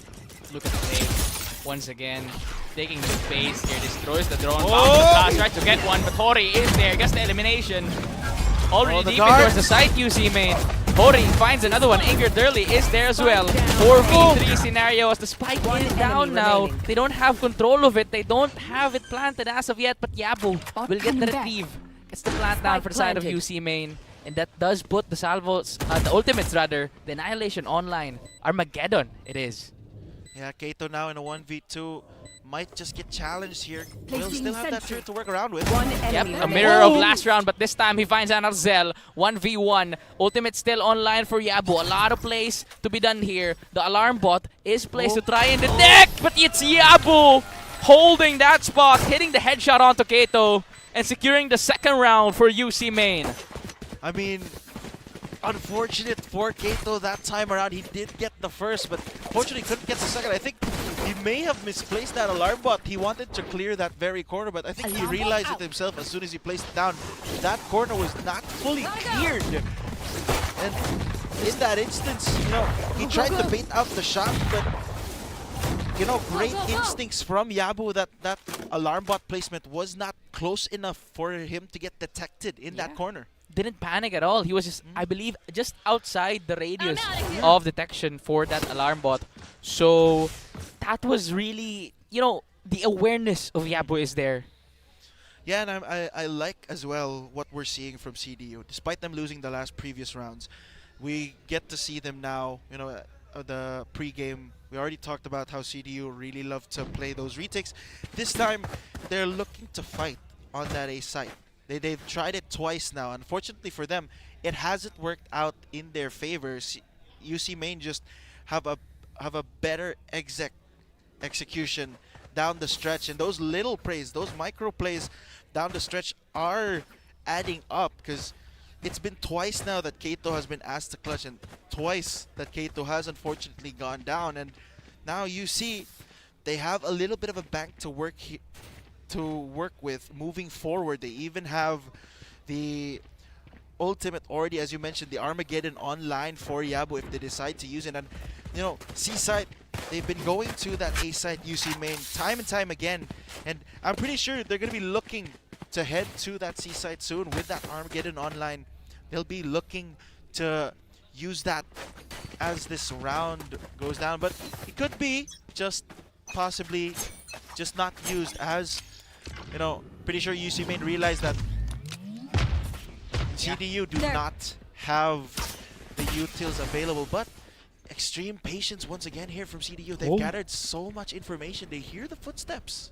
Yeah, but the extreme patience already fading here as Inger Durley already aggressing in. Slides through, finds one. A second one is not there. Hori with a quick trade. The dart is used to try and clear out. Clargos will get stunned but forced to back away. An early aggression but an early trade from UC Main. Yeah, now that A site is exposed. Only two people here, but Rain!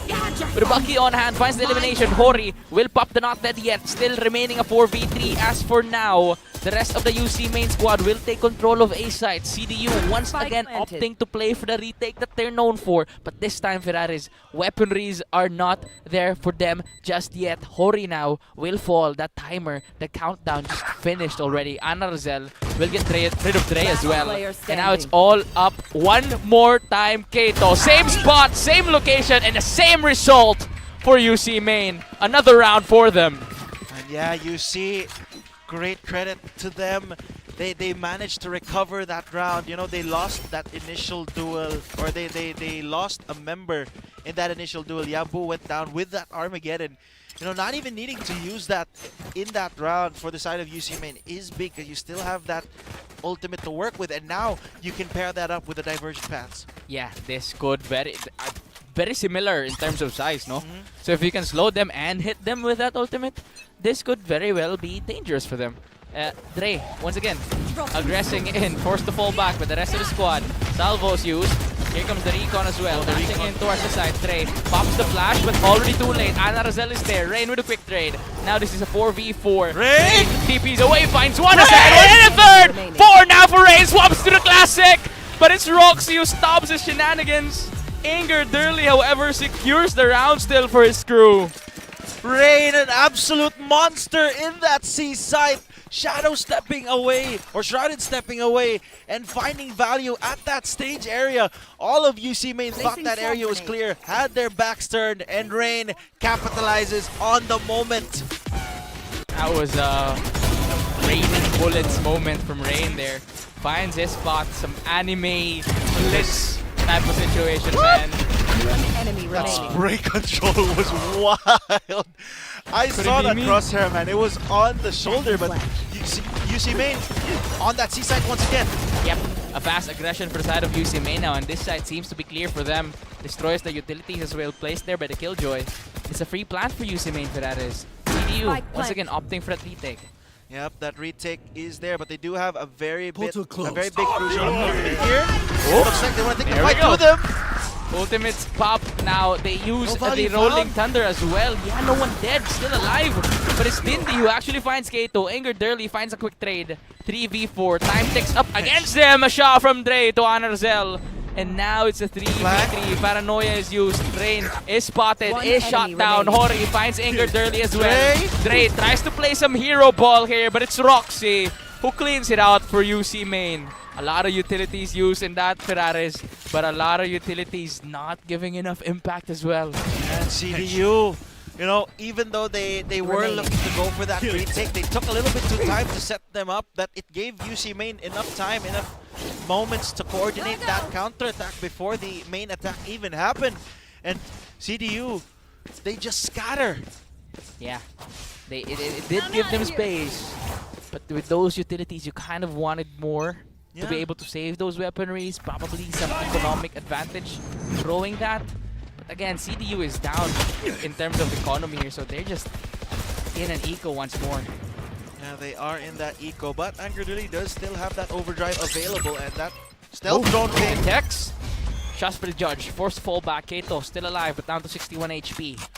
In a dangerous spot in terms of health. CDU forced to wait things out as UC Main dictates the pace here for now. They dictate where they're going. And as CDU waits out, UC Main buys time to gain information. Yeah, and UC Main, you know, they've been doing this time and time again, focusing more on that mid area and C area at the start of the round and slowly regrouping towards that A site. But I think CDU already have a fair read here as Dre already shifting towards that A site, but I don't think two players here with only pistols are enough to hold this, but Anger Durley does still have that overdrive available. Here we go. The execute comes through once again. Push in towards the side. Anarzel aggressing will find Anger Durley now down for the count. Dre is still here trying to hold things, but it's Yabo with 30 superior seconds left. weaponry getting the elimination on him, and as a spike falls down, a 5v3 retake for CDU. A lot of ask for this squad. Kato once again has been chipped early on down to 61 HP. Rain as well, 35. This could very well be a difficult task for them, especially with that lower weaponry. I mean, the best thing you could hope for here is CDU is just to die to that spike. Make sure to deny any more ults build up from the side of UC. As you know, they've shown in that previous round with the combo of ultimates, they are very dangerous, or it is a very potent Largos combo. will actually fall to Yabu on that one.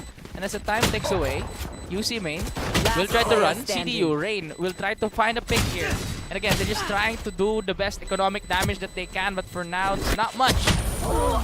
Yeah, not much indeed. Kato couldn't even get the final kill on Anarzel. And you got the kill on Anarzel, but mind you, Anarzel went into that round with just a judge. And you could see just how deep the playbook here for the side of UC is. The instant pincer towards that sewer area just completely nullified the danger of that Neon on the A site. And, you know, he was pincered for both sides. Not much he could do in that situation, but mind you, that was still a eco from the side of CDU. So now with this timeout, they do have their next buy round, and you know, the timeout here looking to organize the thoughts of the players to kind of get the same mind space on what they want to do this round. I think CDU should now try to recreate what they did in that first round, where they did take more space on that A side, because that netted them a very big advantage in the early stages of that round, and they were able to build on it. Yeah, and along with that, I believe this is also a time for them to really secure the next round. Like you've mentioned, it's a crucial buy for them. They finally get their weaponries again. And if they don't secure it, money problems. Yeah, money problems moving forward. This time, both teams still anyone's game this early on. Anger Durley already having that crucial weaponry online. That operator up and available as the observer's quick to give us the info there. Yep. Up is available for the side of Anger Durley here, who, by the way, has 6-7. My ult is ready. Anyway, they do have that up online, which could very well be detrimental for the side of UC Main here. A very deadly gun in the hands of a very deadly player with it. Yeah, and Excellent decision here from the side of UC Main. Going for the slow approach, but Dre already picking off one of the members here from the side of UC Main, and now they're regrouping on that B side, which is relatively the weakest side now for the side of CDU, even though they do have that man advantage. Still, UC Main looking to gather more info around the map before making a decision here. Alarm bot triggered will give CDU some more information to deal with, but that C site looks to be the target here for the Red Bastards. Once again, in towards the side. Anarzel, quick with it, dashes in, comboed with a stun, will not get the elimination, forced to back away. Still, Yabu is there to clean up the mess. Kato is down, those KJ utilities gone for the side of CDU. And it's Anarzel and the rest of the UC main squad now taking spaces, taking their spots to try and hold Dre in an engagement with Anarzel. Missing shot so far, shows the head, and it's Anarzel who punishes him for it. And now the side of CDU down in manpower. Hunter's Fury used to try and delay the retake coming in. Roxy will not fine with it, but still, the time it took, the time that they took out from them, Anarzel tries to hold things out, but it's angered early with an op. Like we mentioned, a dangerous gun in the hands of a dangerous man! He does pick up another elimination, but it's Roxy who puts a stop to him.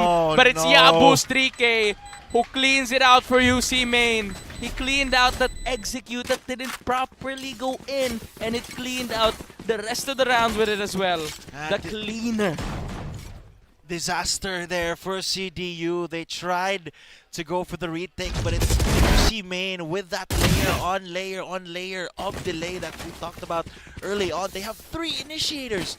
That's so much utility for CDU to play around with, and I think they need to be the ones to take the fight towards UC Main, because if they give UC Main the breathing room that they have been giving them, it's just going to be the same story. UC Main delaying for as much as possible, and you know, with that in mind, if you are CDU this time, that timeout was used, so it's very, very hard on you. Already in towards the site here. Still taking control. This is very, very similar C-side take for the side of UC Main for the past few rounds here. CDU just giving space, going for the retake, but it's Dre with a lurk, finds 2, gets flashed, looks away, a third one is found, but it's called reloading. Yabu once again cleaning it out for his team. Roxy finds one of his own as well, making it a 3v2 now. The spike is down, the clock is ticking against them, but CDU will attempt to get this retake done. The spike is on control here by CDU, but there are utilities and players available for UC Main to try and stop the defuse. Shots fired! Clargos finds one, and it's Yabu once again, but Kato is here! Rain, the whole time sticking it down. A thrifty round for CDU, the absolute trust on Rain, on his teammate Kato on that one to just defuse the spike, let him take the shots even with the inferior weaponry. That's Ray absolutely disgusting on that Sheriff. We take it here again, boom, bang! Even the last one. He got a third one with it too! Yeah, he got a clean one with that third. May have not been a headshot, but in that moment, you won the round for your team. Hey, a body is a body, man. Yeah, that was a pretty big play. Then that's a thrifty now for CDU. They could look to close this round out strong. They still have 2 crucial ultimates available, and it is still a very potent combo with that Dimensional Drift and Hunter's Fury online. Anarzel here once more aggressing in towards the side. They do really well with combos on this. In the C side, once again, free for the side of UC Main. CDU once again opting for that retake here for them. Spike They still have the Armageddon though on Yabu, so if CDU want to make a move, they have to do it now. That Dimensional Drift is going to get popped here by Dre in just a second, but they're still making sure that no one is in that grass area now. Dimensional Drift finally popped, information gathered, Hunter's Fury is going to get used as well. Hunter's Fury now used, utilized, trying to find value, but none so far. Anarzel just punishes Trey on that one. Armageddon shoots him down, but it's Dindy and Rain. Armageddon used by Yabu, who actually gets rid of Kato, making this a 4v2 scenario. And once again, it's all up to Rain. But it's Dindy who gets rid of him. A 3K for him.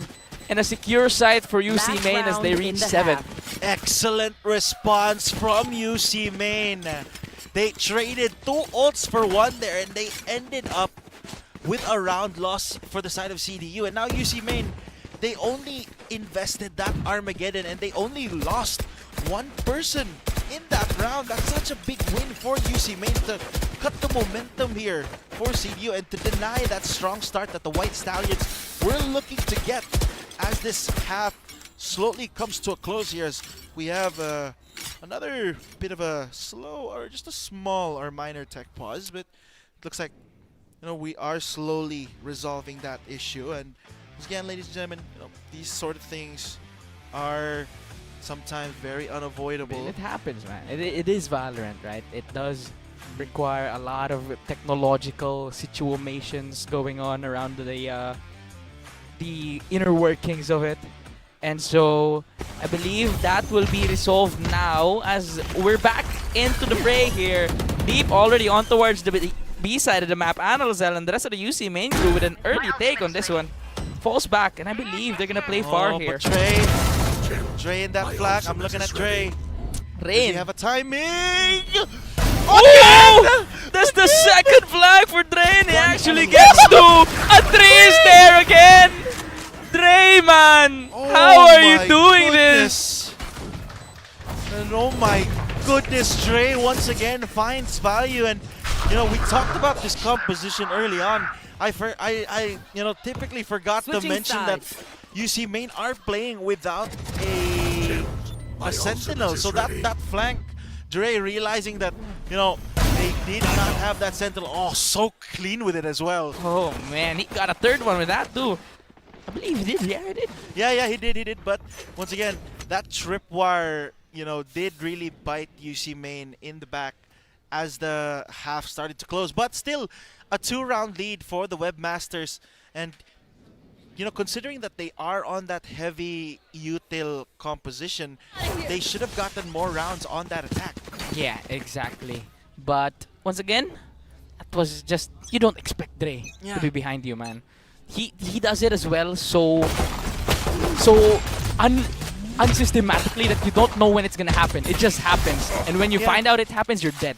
Yeah, you're dead. It's just too late. And credit to your teammate. Yeah, credit to Rain as well for that wonderful paranoia. Caught two on that grass side, and even caught the other two, under window. So they were forced into that little corner of breathing room that they had. But this time around, CDU on the attack, slowly clearing bits and pieces of this map. They're setting their sights on this mid area as UC main have a very strong center-heavy default here or setup. The smoke is now down. Dre already with that elimination on Hori. Now UC main does lose a man here. CDU has an opportunity to try and do whatever. Now they have control at the moment. The fake TP. They don't know just yet. But CDU cooking here. Already deep in towards the C side. They have control of it. Just not the spike just yet. Here we go. The plant goes down for the side of CDU. But Yabu actually has the salvos online to try and cancel this. Swings. Anarcel finds Kato. But the plant is down. A 4v4 retake for UC main. That dart will prove to be useful. Flank once again for the side of CDU. Finds two. And now it's all up to Anger Durley here. Anarcel rather. In a 1v8 scenario. Still finds one. Tops the defuse. He has 3 already. He can go for a 4. Oh! Anger Durley with a jump peek. He didn't have the spike. Anger Durley could very well do something here, and he does! Ladies and gentlemen, 6-7! 6-7 achieved here in the round 1 by CDU. The layers that this team has. CDU Dre opening up the round with a very big kill. And then it looked very promising for UC main once that flood started coming in. They layered the util to perfection, but even though Anarzel picked up a nasty 3K there at the end, the damage was done by Rain with that flank. The backs have been broken. Yeah, and once again, kudos to... Oh, wow! Anarzel, early aggression there, gets rid of Kato. And kudos to Anger Durley on that one earlier.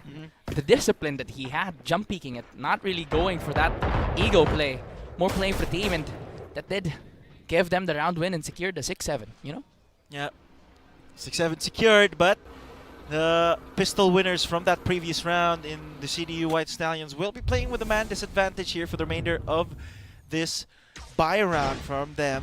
The danger on the UC main side is going to be on that Bucky. They have 3 classics so far, but they still do have that Bucky on Anarzel and Hori with the Sheriff. Hey man, Classic is still a weaponry, you know? Yeah, It's yeah. still a very dangerous weapon to have in the right circumstances. Close quarters. Yep. And that seems to be the play for now for the side of UC Main, given the angles that they're holding. Yeah, Narzel playing pretty close here. If not cleared properly, could be the death of Ooh. CDU this round. There's moving past The him! Bolt doesn't scan him, but it's Rain who finds the kill. Still a 4v4. The Utils now comes through. Injured early, stun! aggressive from the back. Rain will get rid of Dindi. Largos gets a trade as well. Make it a 4-3v2. But Spike still not down. UC Main still has an opportunity here. The rest of the CDU squad will have the better weaponry, but as the time ticks, Dre finds Roxy. Hori tries to get something done, but it's Dre who secures the round for their crew and now ties it up. Dre, so much confidence from him. The only member from the side of CDU who bought a rifle in that second round, and that the value, the ROI he got from that investment paid dividends there at the tail end of that previous round. And UC Main, you could see the potential in their composition, but so far in those first 2 rounds, they had shown a little bit of it, but I would love to see more from the Webmasters. And CDU, man, keep doing what you're doing. The layer of attack from this squad, they're just adding layer upon layer in their attack that UC Main, even though they're the veterans, they're having trouble keeping up! Anarzel once again trying to aggress, forced to fall back. Dre will spot him out here, still alive Oh, though. the sentry. Ooh. A little bit of a self-stun from Anger early there. Could have been detrimental for the squad. The stun will detect Anarzel. They know he's there. Salvos used. Molly spot. No. Anarzel really stuck in a pickle here. Forced to swing out. Dre will get that elimination. The pop flash from Dre. Actually flashing a little bit of his teammate there. Shades of Enradical on that play. What up, Enradical? How you doing? Yeah, but still a very winnable situation here for UC Main. 4-on-4 still, but CDU Dindi making a pretty good read here. It all boils down to if Dindi can find some value here as that stealth drone. Oh, the timing! Oh, Dindi swings out, finds one. Dre with a quick trade. 3v3 scenario. Woo, As Dre Dre! finds another. That's 3 for him already. 2 that we didn't catch, and now 2 that we saw. And now it's all up to the UC Main squad. A 3v2 retake as Kato gets the plant down for them. Hori here, slowly inching in. Oh, Dre Dre again. actually finds a 4th on Roxy. He's on Will for he the find ace. Hori though? Will he find Hori? Still taking his time. The swing out. It's Rain who gets the kill, denying the ace for their crew, but securing the 8th point for their squad and giving them the lead once again. Yeah, bonus converted for the side of CDU. This momentum completely on the White Stallion side, and despite the best efforts of UC Main that round, even opting to stay there, they took way too many individual fights. And Yabu in the back of the site there, I think he could have done better if he just bought time for the rest of his team to go for that rotate. But he ended up going down, and that just opens up the A site.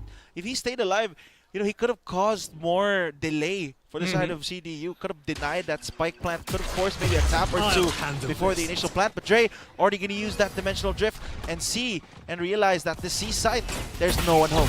Yeah, it's very, very similar on dart. how C-Site was held in the last swap. But now Yabu and the rest of the UC Main squad will opt for that retake. The spike is down. Salvos are used Stun. along with a special Oh, delivery. the layer! Hori finds one. Rain is there though with a quick trade. And it's a 1-for-1 exchange so far, making it a 2v2 situation. Oh, Yabu swings Yabu! out. Dre is found. Kato has no information where he is. Swings, finds one. Makes it a 1v1. Throws the molly out. Will try and delay the defuse. Swarm has been popped. Oh, it's planted on 2 angles. Ooh, the Recon will not spot him out too. Oh, Tap no! on the defuse, he swings with Util on hand, remains alive. It Oh, does the get smoke! shot down. The smoke is popped. Kato has no information. He's sticking He's shooting the wrong angle. No! And the defuse comes through. A thrifty from UC Main. A thrifty from UC Main, and to add insult to injury, they even got Kato there at the very end. Excellent from Roxy. Nerves of steel from the newbie from the side of UC Main. Was not phased sticking at that all. diffused, tying us up here 8-8. And now, even though UC Main did win that previous round, they still have a pretty strong buy here Yeah. for the side of CDU because of that 3 consecutive rounds that they won. Yeah, and we are now looking at their buys here. Anarzel is actually forcing up on that operator. What do you think of that one? I mean, it is the waylay, the refract is there paired up with that light speed. It all boils down here if Anarzel can pop it at the right time, because right now, if you take a look at the map, ladies and gentlemen, Anarzel is tasked to anchor that A site, and by the looks of it, CDU leaning for that piece or for that area of the map as of the moment. But right now, we're trying to solve this technical difficulty really quickly. As I believe we're back. Yeah, already solved. Yeah, there we go. We love the volunteers in Zafi Esports League. Very quick with it. But we'll see if the CDU squad will be quick with it as well, especially with Anarzel holding this operator in this angle. He's not spotting anyone just yet. I love the X-rays, man. We think something's gonna happen, but it was nothing. It was all a bait. It was all a bait. It was all a bait, but that is a very crucial piece of utility gone now for Anarzel. Yeah. The refract gone, so he will try and have to be a little bit less aggressive this time around than he would like. But Dre, already taking space on that C site. First engagement already found. TP's away though. Still, will gain that ult, or once again 3 away from that dimensional drift. This man has been farming orbs this whole game.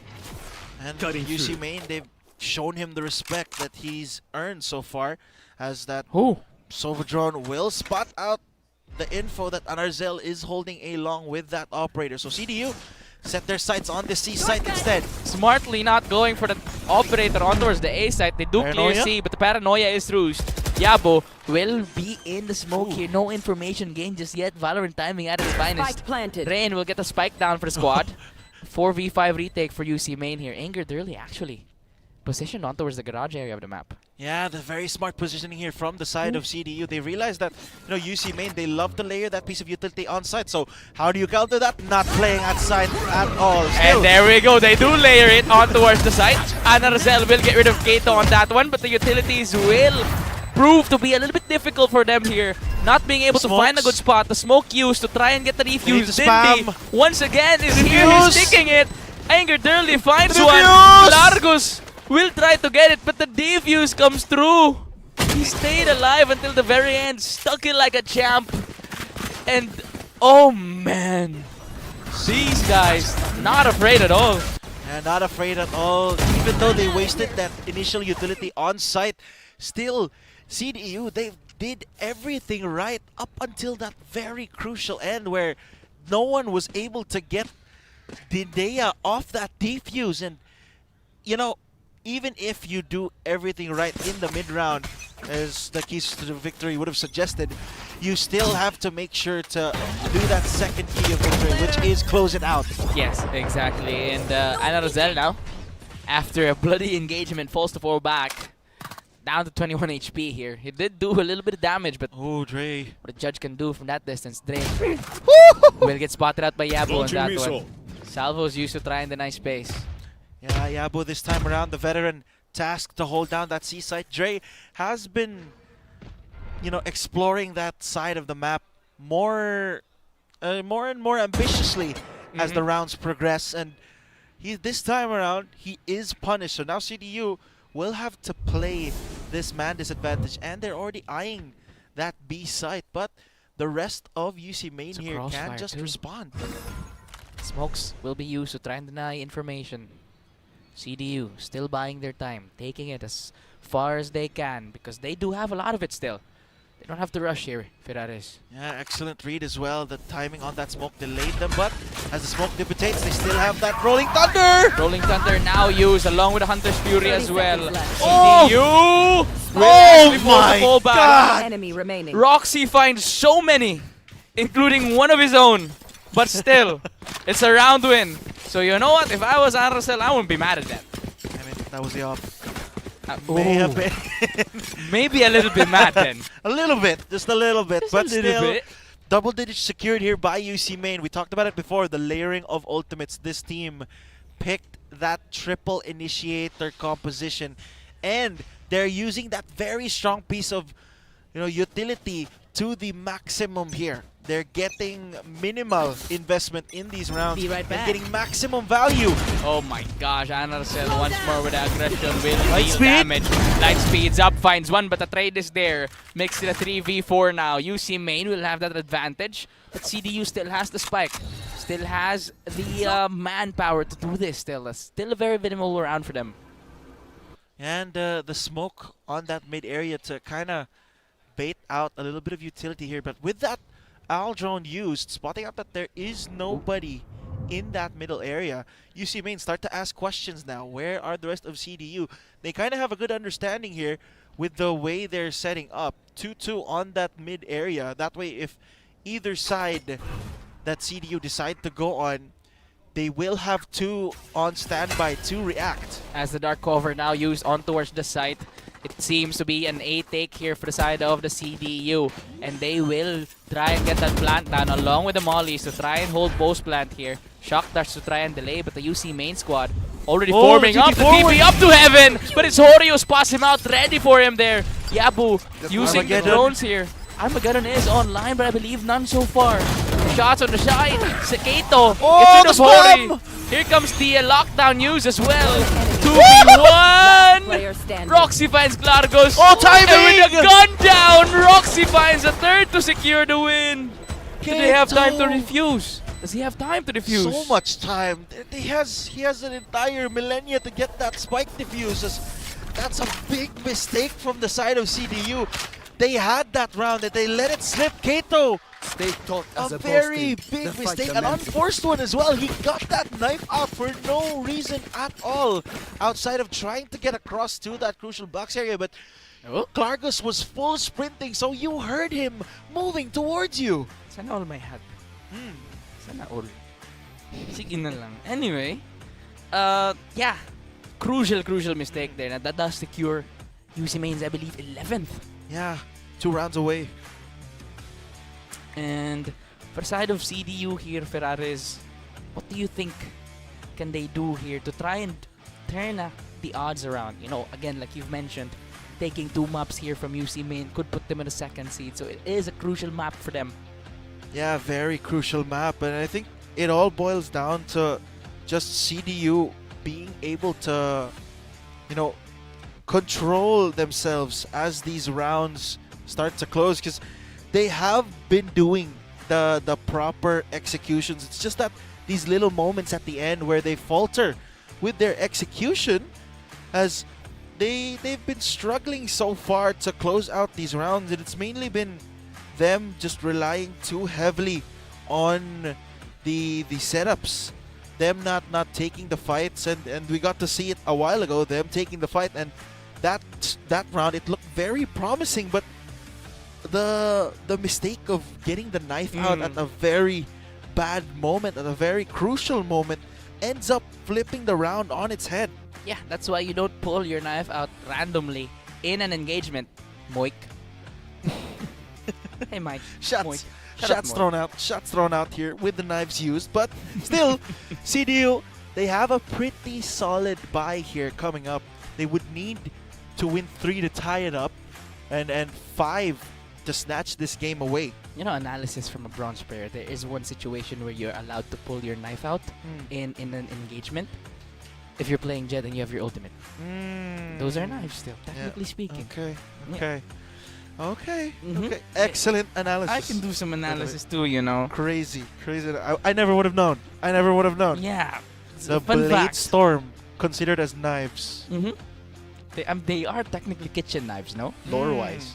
Synonyms. No. In the Valorant lore, those are Jet's kitchen knives when she was working as in the restaurant, you know? That's the lore. But yeah, let's look at this replay once again. Yeah, this is the part where it all went down. Clargus really did wonders there along with that spam, and even Prod feels kind of bad, I think, for the side of CDU. Not even showing that final bit of replay where Kato really did pull out that knife last second. Hey now. And ended up costing the round for his team, that very crucial 9th round. Yeah, Anarzel, once more. Will pull an aggression here. Will he spot one? Swings out. Angered early is there. The shot is fired, but it's Anarzel who gets punished for it. I mean, that is crucial man down for the side of UC Main. That's a crucial man down and a big mistake there from Anarzel. Why would you go for the pick after the refract times out? It beats the whole purpose of popping that refract. Yeah. And just like that, because of that crucial mistake, CDU will take side and will get the plant down with a lot of time. A lot of time to work with, but still Yabu does have that Armageddon lined up and ready to go here. Full utils. Just waiting for the rest of his team. But still, CDU still have a lot of way to combat this. The Hunter's Fury is there. Armageddon already popped still. No one's in sight. They've learned their lesson from that retake earlier. Now clearing side out, playing post plant here. They do have the utilities one for way. it though. Hori will get rid of Anger's Hunter's Fury. Hunter's Fury is used as well. The drone! Here comes the drone. The shot from Rain finds Yabu, but it's Hori with a quick drain. Oh, the flash. Dre was again from the back. This man finds one. That's a second one as well. And now this guy he just popped his ult. Largos. Oh, once again, Trey pulling a rabbit out of a hat here. Clutching that round up here for the side of CDU. The layers once again coming into fruition here for the side of the White Stallions. It looked pretty good for UC Main there at the start. Here was where they really got the edge. Look at that, man. This moment turned that round all the way upside down. From Dre, man. The discipline that this guy has on his weaponry. Yeah. And mind you, UC Main used 2 ultimates that round. The Not Dead Yet and the Armageddon already gone here. And less likely for them to get that buck up anytime soon. As that B site looking like a war zone here. Yeah. And Razel already deep in. The rest of the CDU squad looks to just bait utilities and fires from the side of UC Main still, but they don't know what is waiting for them as soon as they take a few steps here. Anarzel holding this angle. Rain peeks out, falls. Spike down mid. Anarzel will try to reaggress now, repositions on this one instead. Smartly there by him as well. Yeah, excellent discipline here shown by UC Main. Anarzel starting to make up for that crucial mistake in the previous round. But still a long way to go for UC Main if they want to snag this round. I mean, with Shinobi on the table, definitely being told, I believe, to just fall back a little bit. Not to aggress too much. And that's the veteran presence of Shinobi 2K, the leadership that he has on this squad. Who's next? Yeah, but the dimensional drip already popped here as that A site, even without Dre popping that, CDU might have gotten a good idea. This is a pretty open site spike. Gonna go down here in just a second, but UC Main with the weaker weaponry, not much they can do here outside of going for a pretty well-layered flood. The flash comes through drones as well. Anarzel in towards the site, but it's Dre who finds 2. Anger Dirty punishing Anarzel on that one too. Yabu finds one of his own, even with the Sheriff on hand. But the spike is sticking here, Ferraris, and it's not in the favor of UC Main. Kato! Oh my god, how many times has Kato been put in a position where he can rescue the rest of his squad and just unable to do so? Can't let this thing go on. Unfortunate, another lost clutch there for Kato. And you have to be, that's you know, as you mentioned, numerous rounds now where he has lost that clutch. And if you are Kato, you have to start to ask yourself, you know, you start to get into that headspace of, am I not doing enough? What do I have to do? You start to question yourself, and confidence becomes a problem now if you are Kato.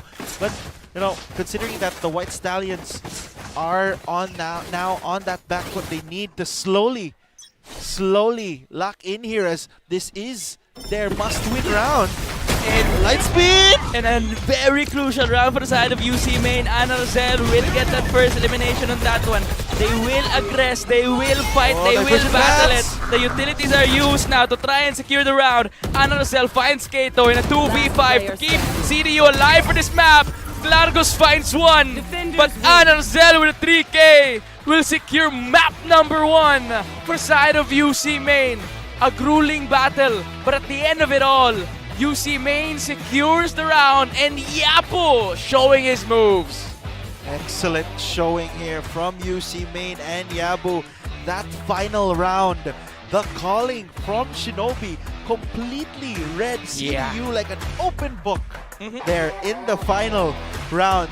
That was the first time that they decided to go for that long push on C, and they immediately found value. Completely caught CDU off guard. They were not expecting is an understatement there.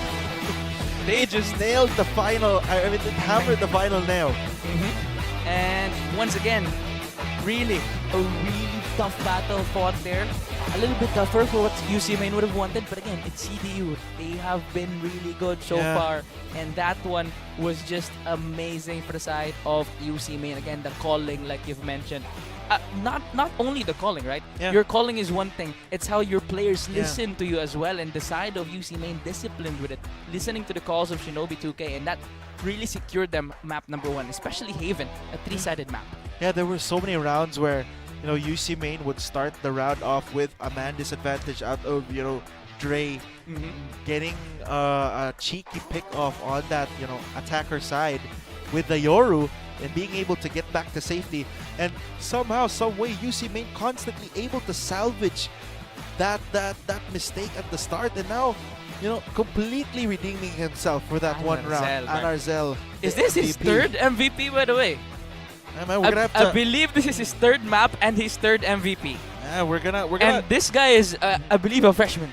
Yeah, he is. He's one of the newer members for the side of UC Main. And mind you, Forward, if you do want to confirm that it is his third MVP of the Sasafi Esports League, then you can go to the Sasafi Esports League page at sasafiesportsleague.com and look at all the wonderful, wonderful stats and information that you are looking to squeeze out and get more context and information on the season. Yes, indeed. Cop a visit and find your favorite players, Look up their stats. Or if you're one who's into the inner workings of the esport, look at how they can improve on things. Look at this, man. That anime TP from Ray and their main character vibes on that play. So many big rounds from CDU crucial players. I think Dre, Rain, Clargus, Angered Early really stepped up. That unfortunately for them, Kato, you would have expected or you would have wanted to get more out of him in that map. A stat line of only 5 and 15. Not the best showing from Kato that map, but I'm sure the White Stallions looking to bounce back here in that second map, as it was a very close affair down the stretch. So many rounds were won off of Dre's flanks, and you can see it here. In the couple of replays where the timing just completely caught UC Main off guard, because when you're a team as structured as UC Main, you start to focus on how you want to play, that you tend to forget how the other team will play against you. And that could very well be taken advantage of for the side of CDU here coming into this next map. But for now, as we look at these highlights over here again, so this is probably one of the longer highlights that I've seen in CL, just because of how many crucial plays have been shown over and over again this past few maps. And man, Dre popping off for the side of his squad, 26, 18, and 5 with an ACS of 325. Just a little bit unfortunate that the rest of the crew wasn't really on tune with him. And by the way, Dre is not feeling well today. He is playing in a flu game. I told you, Forward, last time he dropped that 30 bomb. This time around in the first map, only 4 away from getting that crucial 30 bomb. But at the end of it all, despite his heroics early on and in those closing rounds, just wasn't enough to stop the wave of UC Main, led by Anarzel with that wailing. Yeah, I mean, again, we've seen how well Anarzel can play. We've seen how well he can, use his weaponry, use his agents, right? He can shoot, he can click heads, that's it. But with the calling of Shinobi this time, just a different beast now with that discipline, that pullback from Shinobi. Hey, you're getting a little too aggressive. Pull back a little. But for now, we're not pulling actually. We're pushing towards our loud and proud host, Astera. Let me push the screen to you, buddy. All right, thank you so much for that, Ward and Ferraris. Good day, good morning, everyone. We're going to be cutting into a very quick game reel here. On my very, of course, left, we have Joaquin, our manager for the CIT-U Wildcats. Say hi, Joaquin. Hello, everyone. There you go. So our game today is called Agent Mo, Player Ko. The rules is simple. Basically, RC over here has a number of placards with names, and all Joaquin has to do is to guess whether this name is the name of a Valorant agent or the name of a CEL player. Joaquin, are you ready? All right, so let's start in with 3, 2, 1, and go for it, RC. First name on the list is... Show the name, Go. Start. There you go. First name, is that a... CL player. Perfect. Good. Stein, up next we have Vice. Agent. Good. Harbor. Agent. Next, Nico Baby. CL player. Constant. CL player. Good. Orchid. Player. Next, Astra. Agent. Perfect. Mordred. Player. Next, Cypher. Agent. Next, Agi. Player. Good. Next, Breach. Agent. Next, ISO. Agent. Good. Next, Quinsas. Player. Perfect. Next, Gecko. Agent. And of course, last but not the least, we have The Rule. Player. Ladies and gents, our very own Joaquin got a perfect score in under a minute. Everyone, a round of applause. Joaquin, how do you feel right now? I feel great. You feel great. Wow, fantastic. And we sure are eager to have more of our amazing players for the next following weeks. Let's bring it in as we go in, of course, to a very short break as we prepare for our next game. See you guys.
keep on running around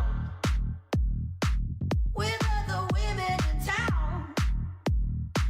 I've had enough of these games. I will be kicking you out. I keep on telling you when you don't come home from nights out. I've had enough of these games. I will be kicking you out. I've had enough of these games.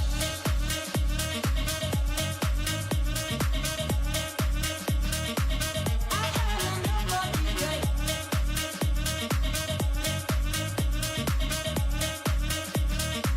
I will be kicking you out.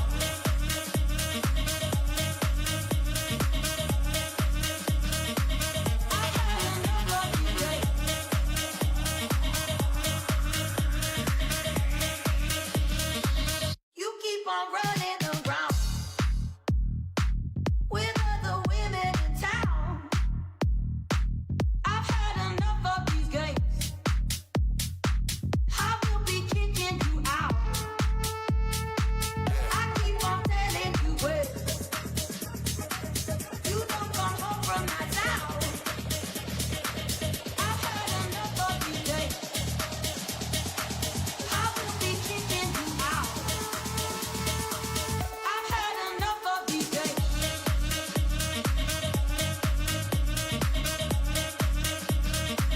I've had enough of these games.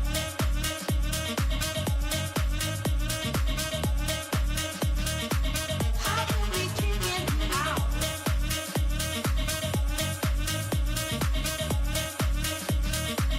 I've had enough of these games.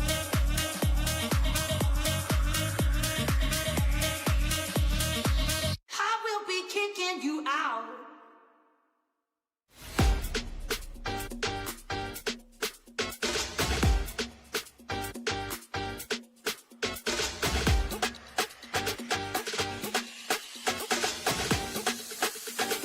Uno, dos, tres. Uno,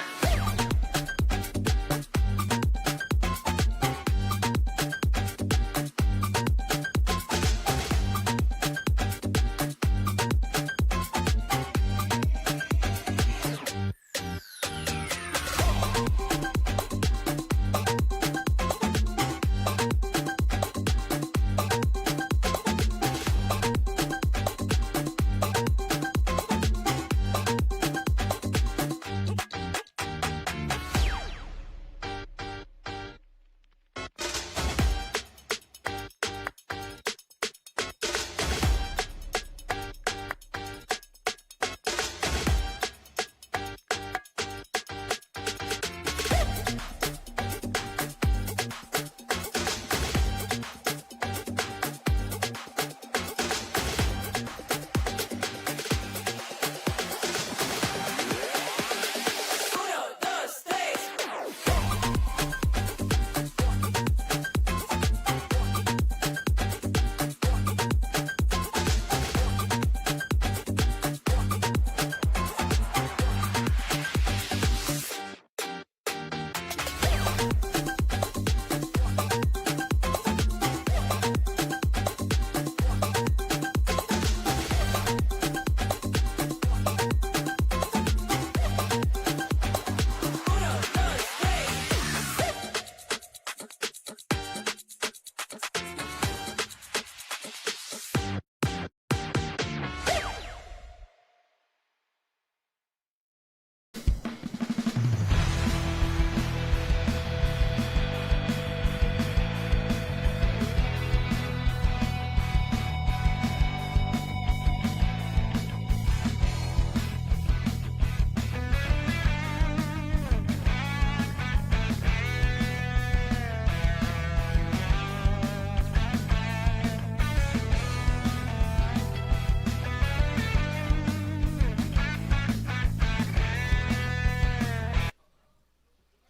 Hi, we're back.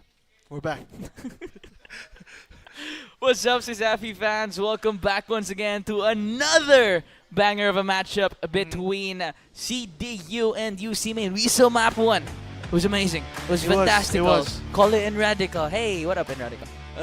But it was indeed a fun moment and an amazing matchup to witness. And of course, that matchup, si Safi Esports League, everything that we got going on here wouldn't be possible without our wonderful sponsors. Of course, we have Virginia Food Incorporated. We all know it. Basta Hot Dog, Virginia. We have Smart PLDT. Live more today with Smart. And of course, PLDT, leading and inspiring Filipinos to create a better tomorrow. We also have Crayon Lab, your one-stop shop for premium prints and custom designs. We're also live, by the way, not just in our Facebook page, but in the Smart Sports and Puso P for the entire duration of the season. Catch every clash, every play, and every victory at the Safi Esports League stream live via Smart Sports and Puso P. And of course, we'd love to thank our venue partners here at the CIT-U. Without them, we don't have this wonderful venue, this beautiful background, the tables, the lights, everything that we have going on here is from them as well. So very, very thank you to all the wonderful sponsors that allow si Safi Esports League to operate and deliver the best of the best to you on your screens at home. And speaking of on their screens at home, if you're watching from the live Facebook page of si Safi Esports League and you're not yet following, what are you doing? What are you doing? Hit that follow button, share the stream so that your friends can see it, so that your crush can see it, so that your mom and dad can see it, so that your mom and dad's mom and dad can see it, so that your mom and dad's brothers and sisters can see it, and so everyone can see it all around the world, all around the globe, you know? And of course, this is a matchup between, once again, CDU versus UC Main. So let's take it back on track to that one. Let's talk a little bit about map 1 before we proceed to map number 2, of course. Haven and that absolute back and forth until UC Main decided to turn things around and roll through towards the end. CDU showed a good fight. Very good. UC Main took control.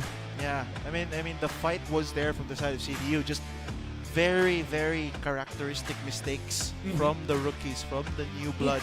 Very on the block. understandable ones. Even though they're showing a lot of spirit, a lot of fight, these mistakes that you come to expect from new players, from new teams entering a league as prestigious as this one, there's going to bound to be some nerves, some mistakes that, you know, aren't really intentional, but you know, accidentally just happen, and those rounds, they're gonna haunt you. You know? And but that is the kind of loophole that the rookies tend to make, you know, overthinking about that one round loss. So right now, considering how that, you know, round went, will CDU pass the second test is the question. Moving on to our second map. Will it be a yes? Will it be a no?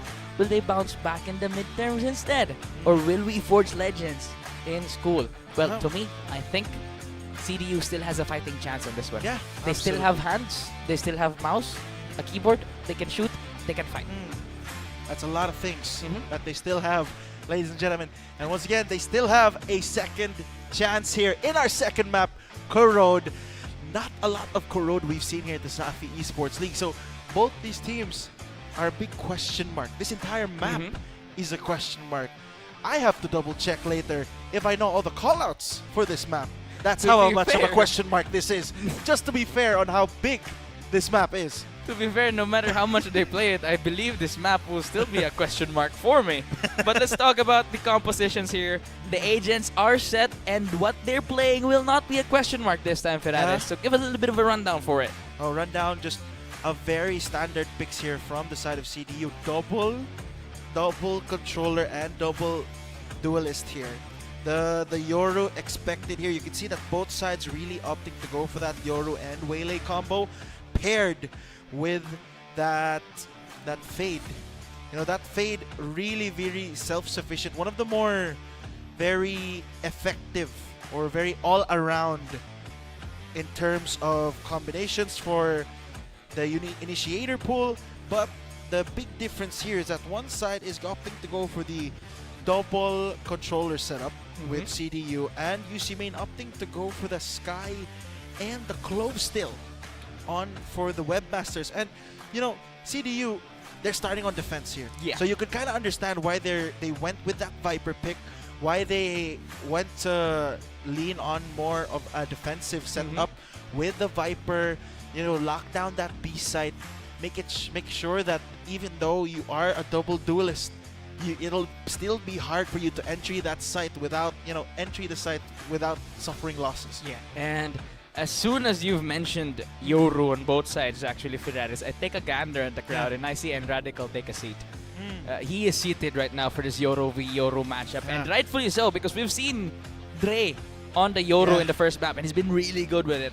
And Yabu this time for the side of UC Main will be taking on that Yoru. And the thing is, in the previous season, when he made a debut, he was the duelist, and he made a shocker on that. When his first ever game, he was a highlight reel on the duelist role. So we'll see him take that aggressive chair back to himself, along as well with Ana Rosel's Wele, which we've also seen in Haven.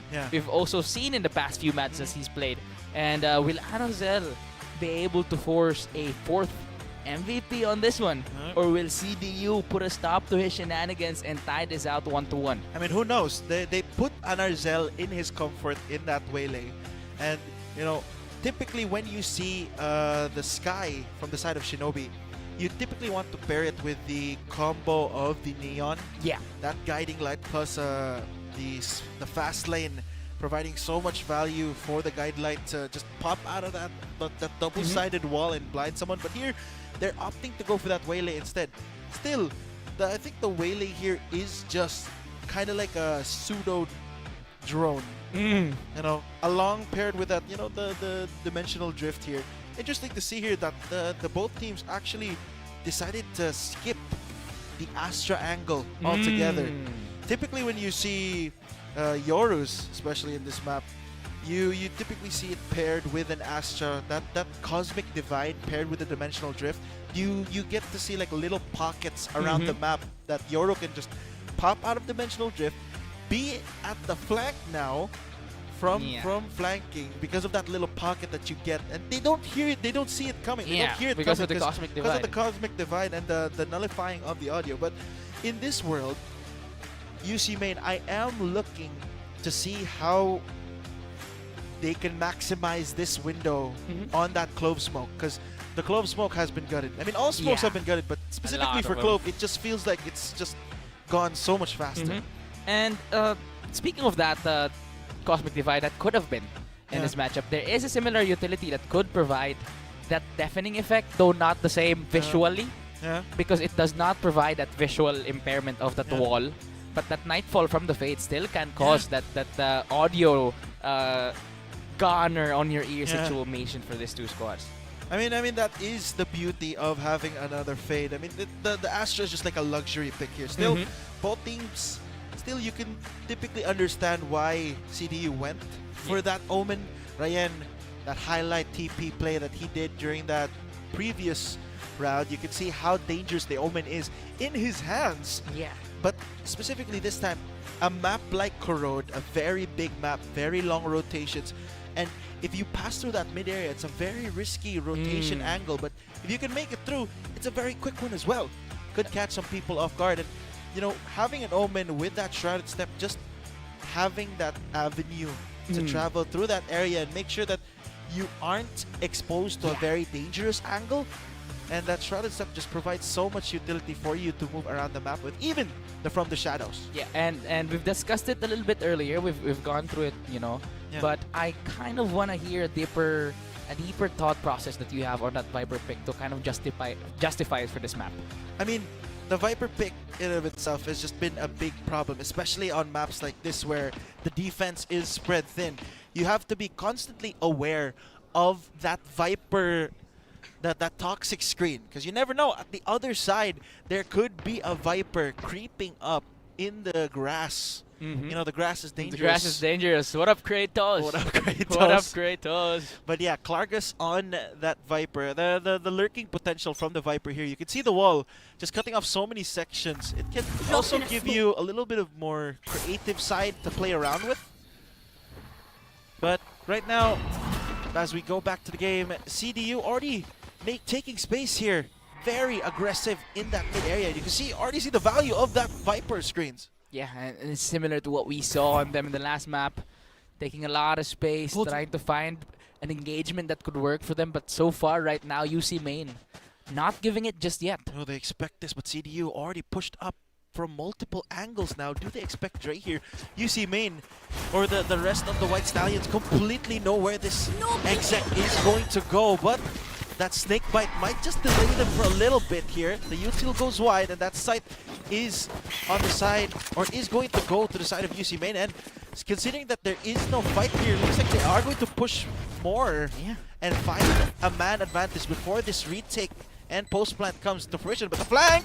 Oh my god! Dre, once again, will find two from the back. Dindi is there, finds Atlas, makes it a 4v2 as the last player of the UC main squad was the first man inside. Anarzel forced to fight, but Dre secures another 3k.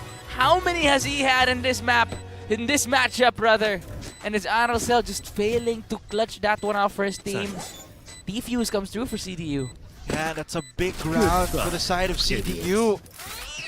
3 kills for Dre, plus that spike defuse. Already 4 points into that ultimate orbit. We already talked about the dangers of that dimensional drift paired with the Fade and the Omen Paranoia. Those are both, or those are all, you know, audio numbing effects. You can't typically hear the best if you're caught out with that. So Dre and the rest of CDU will look to take advantage if Dre can pick up more kills here in this anti-eco. Yeah, he's 4 away already to it. A very crucial ult, and this time he'll pick up a Phantom as well. So that could be a very good round for the side of CDU. But again, UC main now learning from the past mistakes. Now aggroing in towards the side. Anarzel is the first one in once again with a Baki on hand. That utility right there for the side of CDU, just not letting them through. Yabu once again along with Anarzel aggressing in towards this possession. The flash. Yabu is here. Anarzel will find Dre on that one. Another one will be there, but it's Clargos with a quick trade. Anger Durley gets rid of it as well. 4v2, 3v2 now as Clargos clears out Sunshine as it dims out for the side of UC main. Dindi will retrieve that Bucky, but no one Tori stops the defuse, keeps it alive as for now. What are they doing, CDU? Next time. They spread their numbers too thin. No one was holding the defuse. They completely forgot about B main. Tori, with all due respect, the rat that you are, wrapping around site with that classic on hand, finding all eliminations to secure that round for them. He got the diffuser, he got one more, and he got the last one. Hori wrapping around, finding his ones. Yep, and not to mention, he found the first round here for UC main, and now with that, you know, anti-eco win, they now have to go build more on that lead here with already 3 kills found. Yabu and Anarzel getting one apiece. Second one is there for Anarzel as well as the plant goes down for this UC main crew. A 5v2. CDU forced to face the impassable here, going up against the buy of UC main, I believe. Yeah, UC main. Here. The buy here, or the gun advantage here for the Webmasters. Using it to perfection. Maximum value, minimum losses. No losses as of yet, only utility used. But CDU, they will have to just sack this round. Not much they can do here, especially with only sheriffs and a bandit available. The best they could look for here is a death to that spike, which they are showing the discipline. As UC main and the final ticks on that spike. Angry Durley and Clargos will fall down to that spike, and now both teams, the do or die round for CDU, I should say.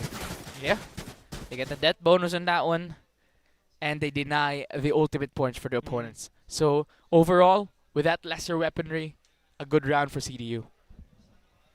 I don't know. I think you typically would have liked to get more value, but you did at least minimize the losses that you already suffered. Not to give more of a advantage for UC main moving forward, but once again, it is going to be a buy round here for both sides. It is an A-pincer here. Yep. Another aggressive push on towards the side for the side of UC main here. Once again, already deep here, taking control But they are showing discipline the here. judge! Because Rain is there with a judge on hand. Woo, the Finds the third! third one as well. Spike You don't want to down peek this A. man right now. You want to go away as far as you can. He does retrieve Phantom. He upgrades his weaponry. But I believe for now, UC Main will be forced to reposition. Last player Sunshine standing. tries to get one, but Atlas is there. Yabo, 150 HP, a Vandal on hand in a 1v5 scenario. Will he try to push this one out, or will he go for the save instead? Yeah, pretty costly round here for the side of UC Main. But even if this ends up being a 5-0, they still do have a bank made from that turnaround win round. Hold on now, Clargos The timing. will spot Yabu out. He'll be down to 10 HP, forced to TP away. 30 seconds He's left. just trying to save this gun for now, but the toxic tree fades. Clargos is there. Denies the save, denies that economy for him, and secures the round for his crew. Big mistake there from the side of 30 UC seconds Main. The miss fade prowler there, costing UC Main so much, as Ryan in the smoke once again, using that dark cover to perfection, weaving in and out to dodge that piece of utility from the fade, and now he just capitalizes on that judge value. Close range, not much you can do there. Yep, right step back. Moves there, angered early, and Dindy getting one apiece. Trade for trade. Found one. Prowler and ultimates here being used. All information gained for the side of UC Main as they now inch closer and closer on towards the side. Flash in, medal used as well. Yabu already taking the space that they need. Dindy will get the plant down, and I believe this time is UC Main will try to position themselves to try and prevent a retake. Yeah, Yabu fearless there on that entry, giving so much space for the rest of his team. And now, in this post-plant, the danger is going to be on Clargos here with that late flank over towards mid, but he's still clearing. Flashes now, Paranoia used as well. Battle in the smoke. Dre swings out, gets rid of Yabu. Clargos finds one of his own as well. 4v2 scenario as the time tick down. Dindy gets rid of Dre. Atlas is there. Sunshine left on his lonesome. Rain cleans things out for CIT-U. A team ace for that. 3-2 as well. They take the lead. Everyone may have contributed to a kill, but once again, Clargos with that pincer toward that mid area just had the final two members of UC Main looking at his direction. Even though he got no more kill, even though he didn't get another kill after that initial kill on that UC Main player, everyone was so wary of that position, they just could not focus on a single duel, on a single fight. And now, moving into this round, the dimensional drift up for CIT-U, while UC Main do have a dimensional drift of their own, paired with that convergent paths. Yep. A very crucial set of ultimates for the side of UC Main to try and regain the momentum here. They did. Quite unfortunately for them, lose it in the past few rounds, but now as they take the side once more, dimensional drift popped by Yabu, and again, we're seeing this aggression from Yabu here, going deep in towards the side, but Angered early finds one. Yabu tries to get a judge play, but it's Rain who puts a stop to him. 4v3 as the spike goes down for UC Main. Sunshine will fall on that one, making it a 4v2. Now, the ultimate is online for Omen as well here for CIT-U. Anarzel finds Clargos on that one. Angered early! Gets that elimination. It's Rain who cleans house. The defuse will go to Dre actually, getting him another point on his ultimate. He just did use that dimensional drift, so the team looking to really get him slowly getting that ultimate back up, because everyone else without the ultimate is already dead. Speaking of ultimate, CIT-U already 3 ultimates up here. 3 crucial ultimates up. They only invested the convergent paths, or they didn't actually, or for the side of UC Main, they invested that convergent paths and the dimensional drift, so they won't have that moving forward for the next couple of rounds. But CIT-U fully armed here with 3 ultimates as the fight in B. Yeah, it's this mid control that you've been talking about earlier. Ferrari's early takings here for the side of UC Main, but I believe they can let go of it actually. Yeah, they're deciding to give up that space, but there has been so many times where players have found value in that mid area. This time around, Anarzel Thorn Face your on the fear! side, cut down as the Nightfall is used on that B site. Here we go. Once again, the side of UC main will try to aggress. The Nightfall did indeed get used. Now the flash. Hori, the rest of the UC main will try to take space. Yabu will not have that dimensional drift anymore, but will continue to aggress. Atlas finds Hori. Dindy going for the plant here. Oh, great fade scan. Nightfall as well for the side of CIT-U pops. Along with a convergent patch. Atlas finds one. Sunshine will be eliminated, but Pops are not dead yet. Anger Durley gets rid of Rabu. Rain finds one of his own. Sunshine secures that kill. And the ultimate, the op shot is missed. But Anger Durley there to save the day. Sunshine falls and a defuse goes through. What a round. Yeah, Full chaos. Very chaotic round. They use that conversion paths along with the Nightfall, so a costly round for CIT-U as well. But considering that UC main heading into this next round won't have the best economy, that was a very worthwhile investment, as you still have 2 ultimates up on your side, that Viper's Pit and the From the Shadows from Rayan, if required to make these very fast rotations. They do have that option available still. And if you're UC main, heading into this next round, you have to do so much more in the previous, compared to the previous round, with so much less. Yeah, and for the side of Dre as well, even though he missed that shot, he wasn't punished with it. So they do keep that operator still. Very deadly weaponry in hands for that deadly man. Oh my days. Just shy of the right there. I think he may have given him a shoulder tap as Anger Durley starts us off here with a shorty kill. Yabu will fall to Anger Durley on this one. Making it a 5v4 scenario. UC main will take control of side, however. Spike is about to be planted by their side here. Does go down. CIT-U will have the advantage in terms of manpower. Anarzel holding in the smoke. No information thus far. Dindy finds Anger Durley on this one. Now a 4v4. Dre still with it off. Hori finds Atlas. Rain with a quick trade. Rain, another one for him as well. That's 2 now. He knows where Anarzel is. Swings. Snake bite. Use of the delay through the smoke. Largos finds Anarzel. Check him. BC moment as Dre gets rid of Dindy with a shorty. Shorty not looking too short on that one. CIT-U looking clean here to start out the second map. The White Stallions looking to fight back against the Webmasters as they have been given. I mean, Buster wasn't even on him. the crouch spray there for a good reason as well. Why would you go for that? As the perfect layering of utility and suppressive fire finds value, and now UC main, they have a buy here, but that's a buy that after this round won't be nowhere near the buy that they have this round. So they're going to have to make it work here. Only with 1 ultimate available, no one else really here close to getting their ult up. So the my god. Seekers used. Dre will miss a crucial op shot again, but this time Yabu will punish him. Hori gets rid of Anger Durley as well. Largos there for the trade, but still 3v4. CIT-U down a man. UC main takes control of site once again. They're really taking the fight here, Atlas. Atlas will fall. Yabu will pick up that operator and finds value with it. 3v2 as the clock ticks. Dindy 25 on the shield here. Doesn't have as much health as he wants to be. Ren and the rest of the CIT-U squad trying to make value out of it. Largos gets rid of Dindy on that one, but it's Yabu with a third. An op shot for him, and it's Sunshine who cleans things out for UC main. Picks up their 3rd round here. And UC main, they realize that flanks have been a problem for them this time. They press that accelerator button and detonate quickly on that A site.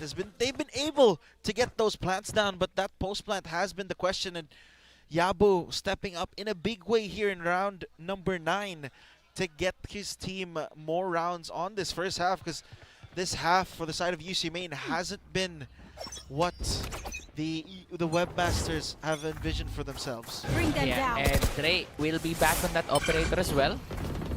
Yabu actually deciding to ditch it, understandably so. Operator on this attack, on this map, really not the most viable. Yep. This round, though, Some damage already exchanged from both sides. But as that clock hits a minute and 15, both teams still at a standstill here. Ooh. You see- Klargus actually swinging here. Not necessarily swinging, but getting information as much as he can. Yeah. The jiggle pick, minimal risk, but pretty decent return as UC Main setting their sights here on this next site as the dimensional drift is popped. Yabo Cutting will through. clear up that mid area. Anger Durley is there, he sees him. The rest of the UC main squad now flooding in towards the side. Drain will find Anarzel and Yabo is there for the trade, however. Drain now finding value with an operator on hand. There's a smoke! No smokes at all for now. Yabo gets rid of Atlas, now a 3v2. 30 Spike seconds left. is down, they don't have control of it. Sunshine! Caught looking in the wrong direction. Yabu coming in from mid. Tries to get the fight, finds one. Will a second one be there for him? Down to 9 HP in a 1v2 situation. TP's away, what can he do with this one? The flash, the swing out from Dre. Gets punished with it. A 4 from Yabu, but it's Anger Durley who stops him on his tracks. Securing the 7th for CDU. Oh, big mistake there from the side of UC Main. If you take a look at that replay, the other clone smoke was on the ground. It should have been on Heaven. Dre would not gotten those 2 pickoffs had that been placed in the proper position, but a costly mistake there for UC, and now the best they could hope for to close out this half is a 7-5 scoreline. But with the guns that they're heading into with in this round, it's not looking like the most optimal or the most likely of outcomes. A little bit tough for the side of UC main here. We don't know what could happen right now. Spams to the smokes, nothing yet. Rain will find Yabo on that one. This guy has been finding value with that judge and that smoke over and over again. And the spike will be planted for UC main, but it's Anger Durley who finds Hori. Sunshine will get a trade, but still a 3v3 situation. Sunshine falls, not dead yet used. Anarcel is there. Atlas finds Sunshine already. Not really getting the most value out of that, not dead yet. Yeah, I think he was just used to bought some time. Virgin pass now used. Dindy will be there. A thrifty 4K for Anarzel. My ultimate is And not ready. in a chaotic round at that. Chaotic round to say the least forward. They pumped the conversion paths and the not dead yet. And somehow, despite the stingers that they walked into with in that round, they managed to pull out a round win. What was that from the side of UC Main? I questioned the move from popping that not dead yet, but it gave Anarzel enough time to go for that reposition to trade out his teammate. So that may have been a 200 IQ play. At this point, right, their strategy must just be Anarzel go kill. Because that's what has been their saving grace so far in this match. In this map, rather. Yeah, him and Yabo combining for 18 right now. The rest of the team already, if you combine the 3 of them, it's only 15. But mind you, this CDU squad still very dangerous despite the weapon disadvantage.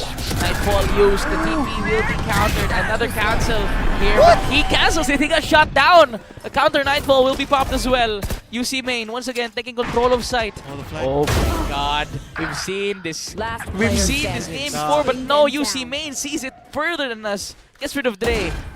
Now it's Klargus in a 1v5. Yeah, Klargus in a 1v5, spotted out by the dimensional drift. Insult to injury. And Yabo will not make it out alive. Shorty there to finish him off as UC Main, even though it was not likely that they get that 7-5 outcome, they managed to find it to close out the half. And now we're back to that similar situation in game 1. Only this time, the roles are reversed. It is CDU having a 2-round lead to enter this second half. The question is, can they hold? No way they're gonna do this 2 games in a row, right? No way they're gonna give this 2 games in a row, right? But we'll see. No way. No way. No way. No way, right? No way this Right? happened twice in one series, right? Right. I'm definitely not anticipating and hoping for it. You know what I mean? I mean, so far it is just It's been a back and forth. Yeah, it is a back and forth. And now we get back to that point where Klargus is, you know, toxic screen is going to be a nuisance. Anarazel, back in that Haven method that he's been doing, aggressing in towards the site. But right now he's been punished. Angered early, and the rest of the CDU squad, they know what he's trying to do. And now they're actually doing a similar take for the side of UC main here, aggressing on towards the CT area of the map. And now, as the retake comes through, Dindy will be caught using his Tasmanian Tiger there.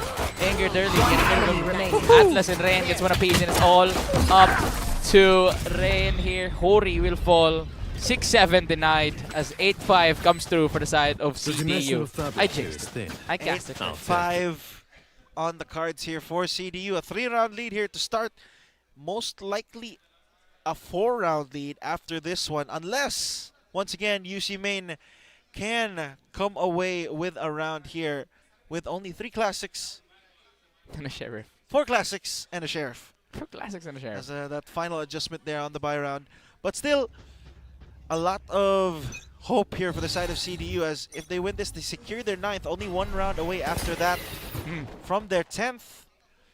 And from there, you get so many chances to secure those final 3 rounds to secure the deal here. But still, that is going to be very, very, very far forward into the future. This time, it is CDU slowing down the pace here, as they're making sure to be cautious here. They lost a round prior, as Ryan able to open up that B site. And Narzel now down. The rest of the CDU squad is here. Forced the ball back, anchored early. Prowler used, Paranoia popped as well. As they try to take control of site, Hori and the rest of UC main squad trying to prevent this from happening. Atlas just planting it there. Doesn't mind it at all. The absolute trust he has on his teammates. This guy, the synergy is there. And now it's a 1v4 scenario. Yabu left on his lone sub with a sheriff and a dream. He finds one. But it's Dre who cleans it out now. 9-5 for CDU. And 9-5 for CDU. 1 round away from double digits. And even though they did lose 2 guns at the start, Ryan quick to pull the trigger that time. Yabu, in this instance, still able to find one before going down. But still, damage done for the side of UC main, but still a pretty comfortable situation here for CDU heading into this bonus round. 2 rifles, a Bucky, a Sheriff, and a Spectre to work with. Not the ideal guns heading into all rifles, Vandals, and Phantoms, but it is a very winnable situation if you are CDU. Angered early here, in towards the site now. We'll gain information. Sunshine is down through the smoke. Will another one be found here? Yes. Anarzel will find his 2 apiece still, though. It's a Whaley on way to the battle right now. The smoke is there. Anarzel with a 3K. Angered early falls to him, making the 3v2 situation. The heals come through for Anarzel as well. Rain with the Bucky on hand will punish. Picks up a Sheriff and Dindy will fall. It is all up to Yabu once again. In a 1v2 situation where the spike isn't down just quite yet for the side of CDU. Yabu will find this one. And a second one is there too. A clutch for this man. And it's 9-6 now, as UC main keeps their footing alive. Oh my goodness. Yabu there putting on his best Drake cosplay there, going in for the flank, giving CDU a taste of their own medicine that time around. And Anarzel, we said it before, Howard, the MVP in that previous map, looking to take that MVP here in the second map once again with a very, very convincing anchor on that B site. They've put him there alone multiple times, and this time he shows us the reason why. Oh my days. Atlas will punish him with that one though. CDU might have been reading the play there. A little bit of gas curse too from Ferraris maybe. You know, that's 1-for-1. Glargos gets rid of Dindy as well, making the 5v2 now. UC main falling one by one. Hori will get a quick trade there, but it's Glargos and Angered early who cleans it out. That's double digits now for the side of CDU. And we've mentioned it before, Anarzel has been MVP, but this time if he wants to get that MVP, they need to win the map first. And so far, CDU has been taking control. They've been taking their time and they've been buying it properly. Exactly. Right now, with that quick response from CDU, UC main economy in the dumpster. It lit on fire As right Shout now, out Dumpster Fire. dumpster fire. But back to this round, you know, four sheriffs online here for the side of UC Main. Hori looking to throw the hook, line, and sinker there, seeing if anyone will get caught by a stray bullet. Dre? Not just quick enough there. Yabu was able to TP away. The rest of the CDU squad now, though, aware of that situation as they try and push in towards the side. Dindi and the rest of the crew will go in towards A. The spike not down yet. Atlas gets rid of Yabu. That does cancel the plant, though. Atlas having to restart the countdown. Largos gonna give Hori on this one. Makes it a 5v3. Largos once again gets rid of Dindi. Oh, he's getting knifed! Oh my god! Someone just got knifed. Welcome to CEL. Welcome to CEL, Dre. Welcome to CEL, Dre. Welcome to CEL. And you can see it from the side here of CDU. They're laughing and they're losing their minds out of that knife kill.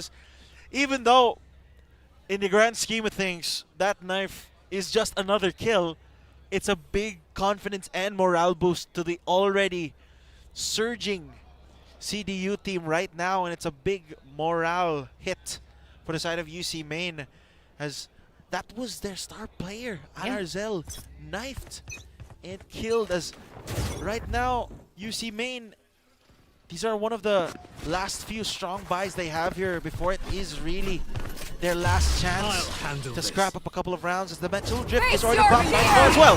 Nightfall in, Dimensional Drift use Angered Durley in towards the side, forced to fall back as well, but the rest of the crew is there.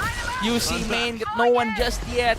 Here comes the ultimates being popped as well. Dre already once again taking control of CT area, but Hori is there to stop him. A counter Nightfall will be popped, flashes down as well. A 4v2, 3v2 as Atlas will find his piece. Yapu, however, keeps the team alive, gets rid of Largos to secure a 7th one for them.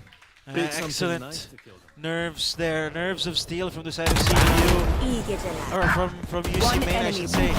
They took the fight, or they gave up the space this time. Very smart in managing those pieces of area around the map, giving up that site, realizing that, you know, they've been trying to anchor down. It's only worked once so far, and it was because Anarzel got that 3K, but, you know, that can't happen as much as you'd like, or that can't happen every single time if you are UC Main. Timeout now called here for the side of CDU, I believe. And yeah, they do need this timeout. It is a very crucial one at that. They are in the lead, however, they don't want UC Main to snowball. And it's in their key to victory, right? You have to close things out. And, you know, we've seen a lot of 11-somethings here in CL. Some 11-1 deficits even. So they don't want to be too comfortable here. Exactly. They don't want to let this win slip away from their grasp, because slipping through their fingers all the time. Yeah, I mean, they have two decent buys after this timeout. This one being the first.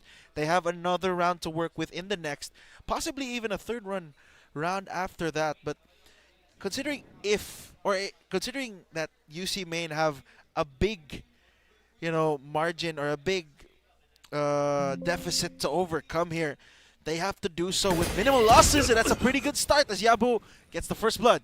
Dre falls now for the side of CDU. A little bit of an off map for him actually here. Hasn't been performing as well as he did on Haven. But the side of University of Cebu now having that advantage in terms of manpower. Yep, quick lead here for the side of UC Main. Look to build on it as the Webmasters showing discipline here, not really overextending. With that. Back on an aggressive hold here. Forced to fall back, will do enough damage. Paranoia is used as well, as the rest of the CDU crew will try to aggress and take space. Sunshine, however, will get rid of Atlas. That's the fade down for the side of CDU. There goes Flatos as well. Yabu finds a third. And it's UC Main. Once again, another round for them, closing it out. Yeah, UC Main forming up the meat grinder there in that A site, not giving CDU a chance. Not even a foot in that A site, keeping them isolated in that A area. So now with CDU completely stopped in that A site, they're going to pack their things and shift back over to that B site now and try to find an opening once again, as that B site looking very weak right now forward. Only Yabu there to greet them, but still has that TP. Yabu left on his lonesome will get checked by the Prowler, forced to TP away. Atlas and the rest of the CDU crew now will have that space. Dimensional Drift will be popped as well. Dre will actually be low in HP here, down to 23 HP, but he does gain that information. He gets body blocked, but forced to run away here. TP's back. Good stun. It's 3. No one picked off of that. Yeah. Time the to clone jump. will not be shot out. The TP will be forced to pull away. Yabu will get shot to the wall by Anger Durley. It's one man down for side of UC main. Spamming to the walls again here. Dre actually doing enough damage for them. And this stall from the side of CDU, making UC main second guess their approach here. They still have a pretty strong hold now on this B side as Hori holds down that entry point. Anger Durley falls now. The rest of the CDU squad tries to get in toward the site as well. Toxins are low for Clargos here. Sunshine will pop the not dead yet. Did default. Sunshine gets one of his phone. Solidifies that one. Clargos finds one with a shorty, but it's Anarzel once again. Cleans things out. 11-9 now for the side of UC main as they gain a point, slowly inching closer and closer to the CDU lead.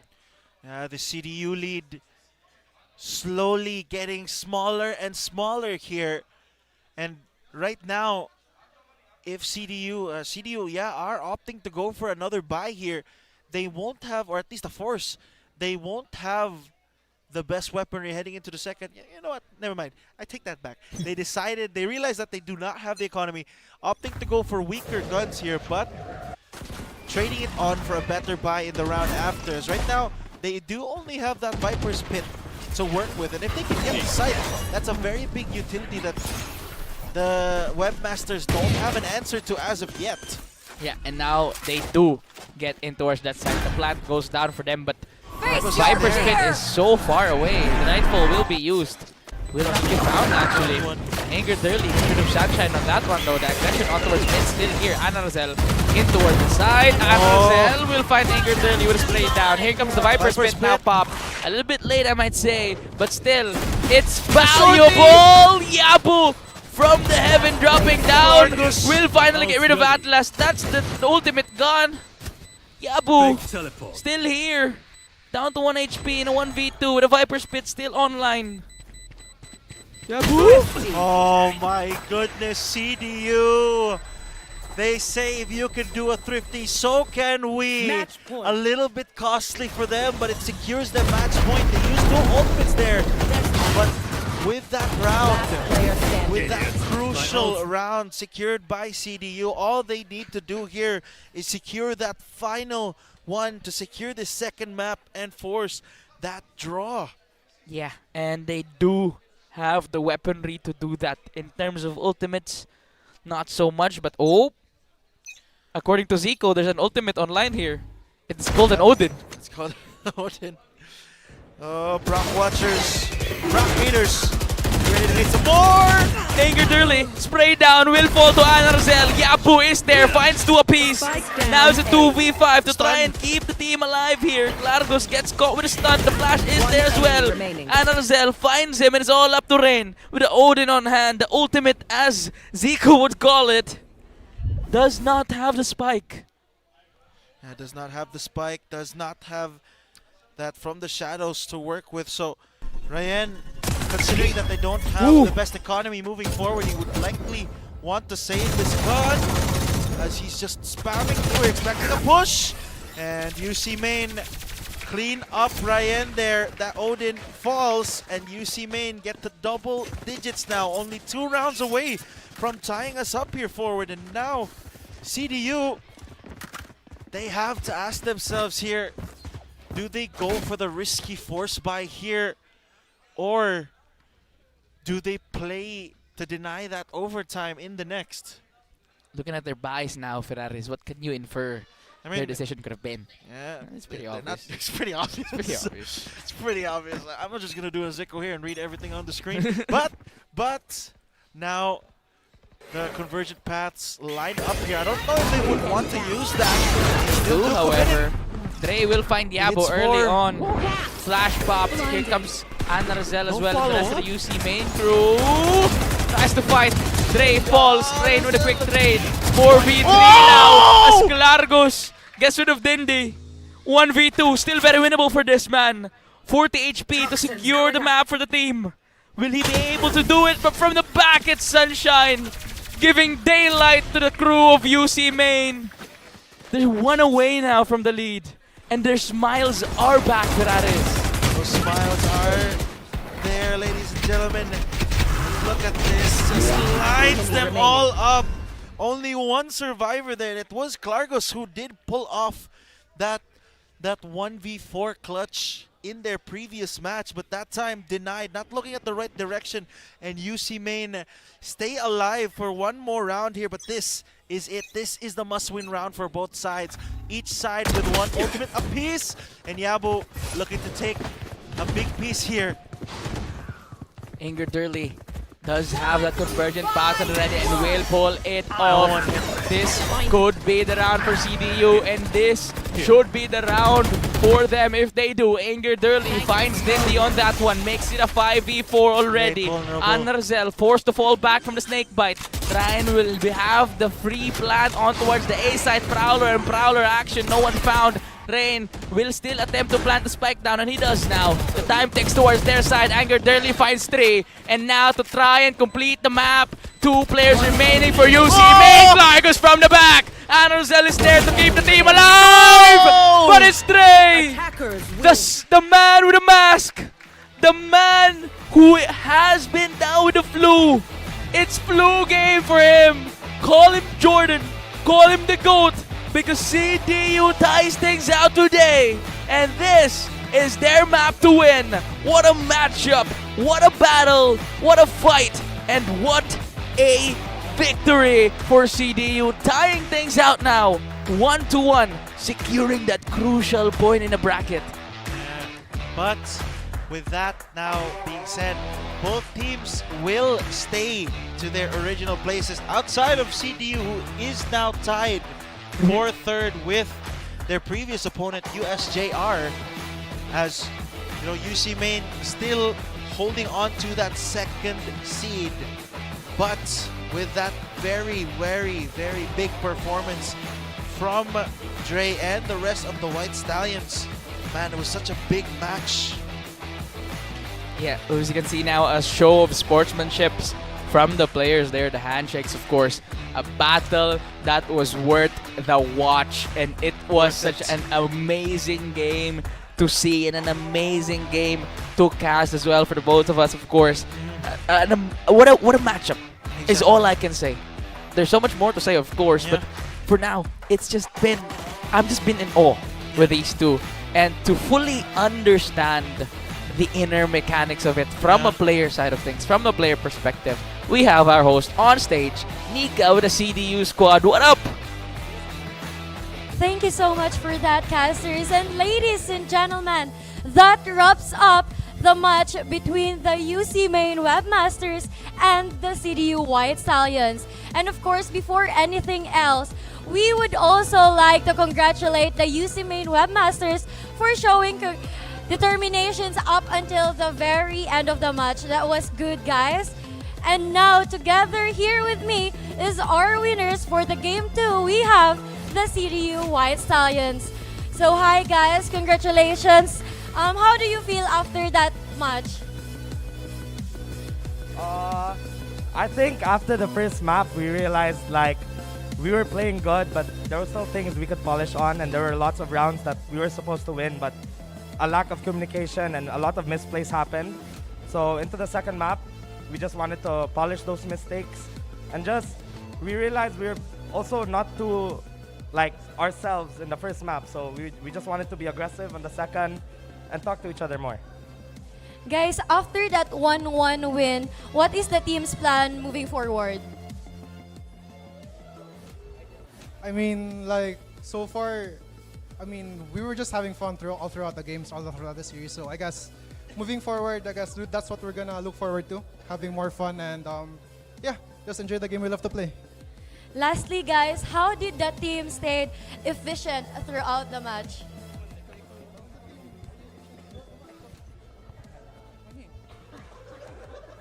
I think we stayed efficient throughout the match. Kay like we keep playing together, and most importantly, kay we've been having fun.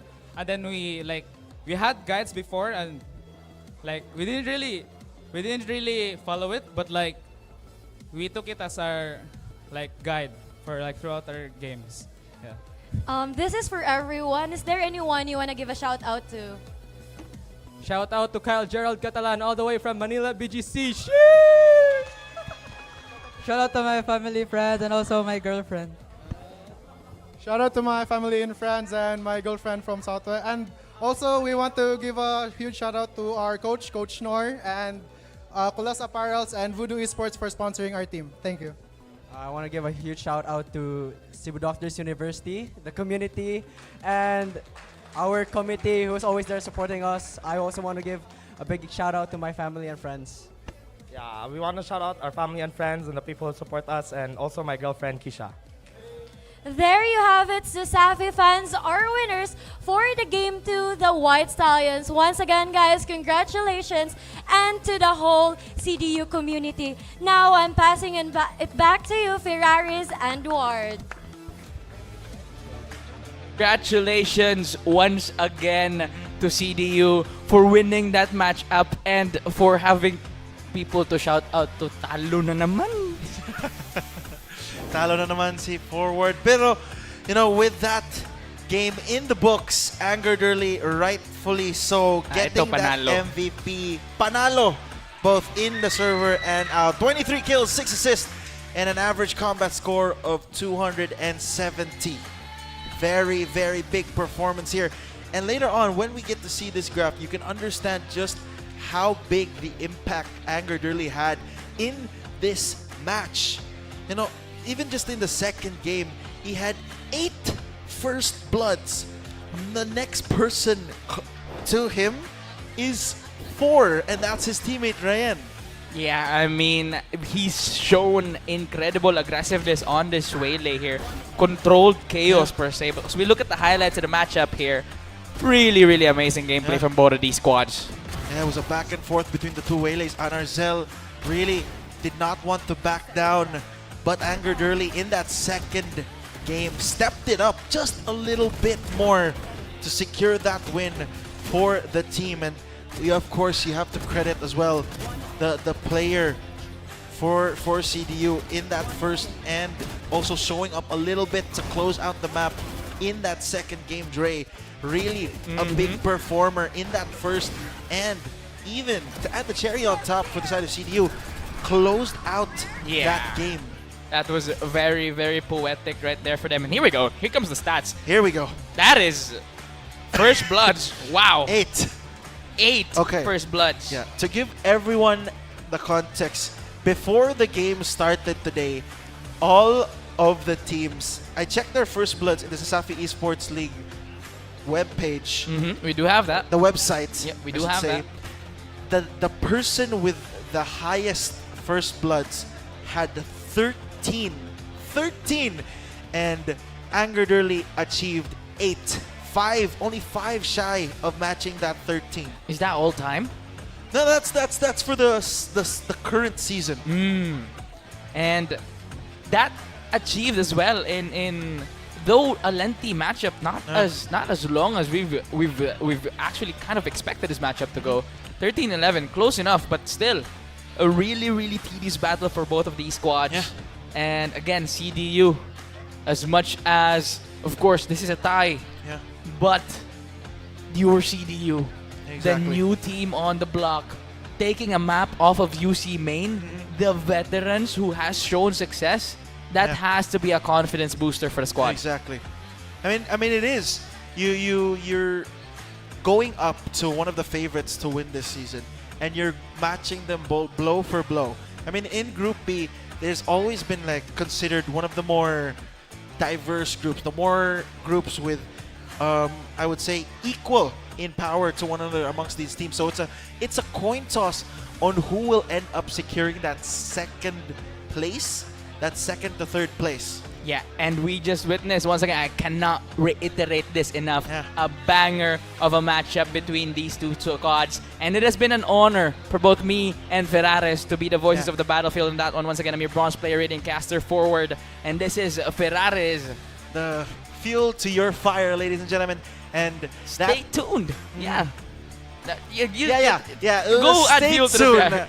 For our next matchup. It's going to be CIT-U versus UPC, but we'll be back with you after a short break.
You keep on running around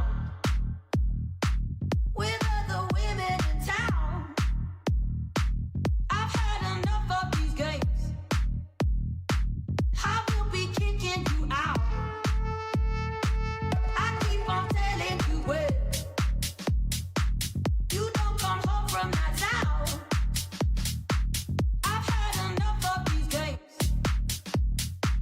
I will be kicking you out. I've had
You keep on running around with other women in town. I've had enough of these games. I will be kicking you out. I keep on telling you when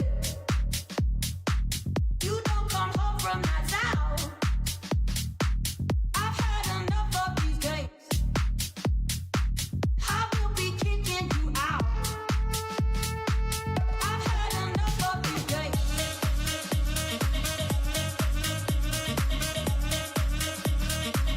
I've had enough of these games.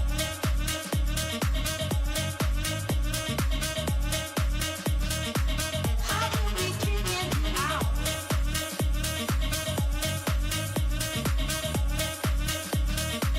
I've had enough of these games.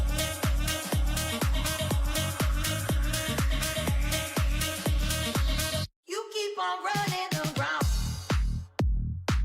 with other women in town. I've had enough of these games. I will be kicking you out. I keep on telling you when you don't come home from nights out. I've had enough of these games. I will be kicking you out.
You keep on running around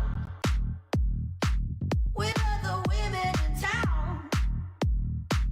I've had enough of these games. I will be kicking you out. I keep on telling you well.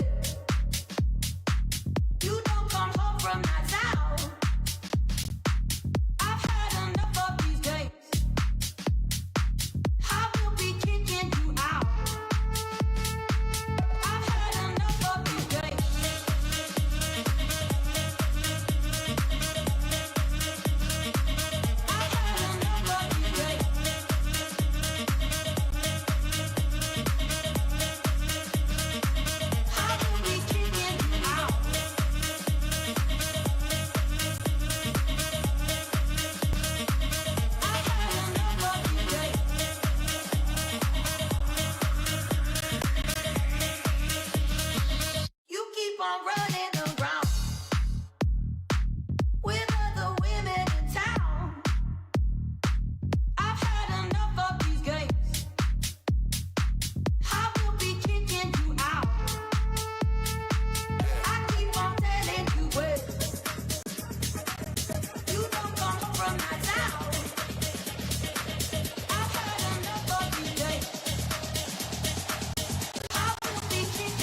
You keep on running around.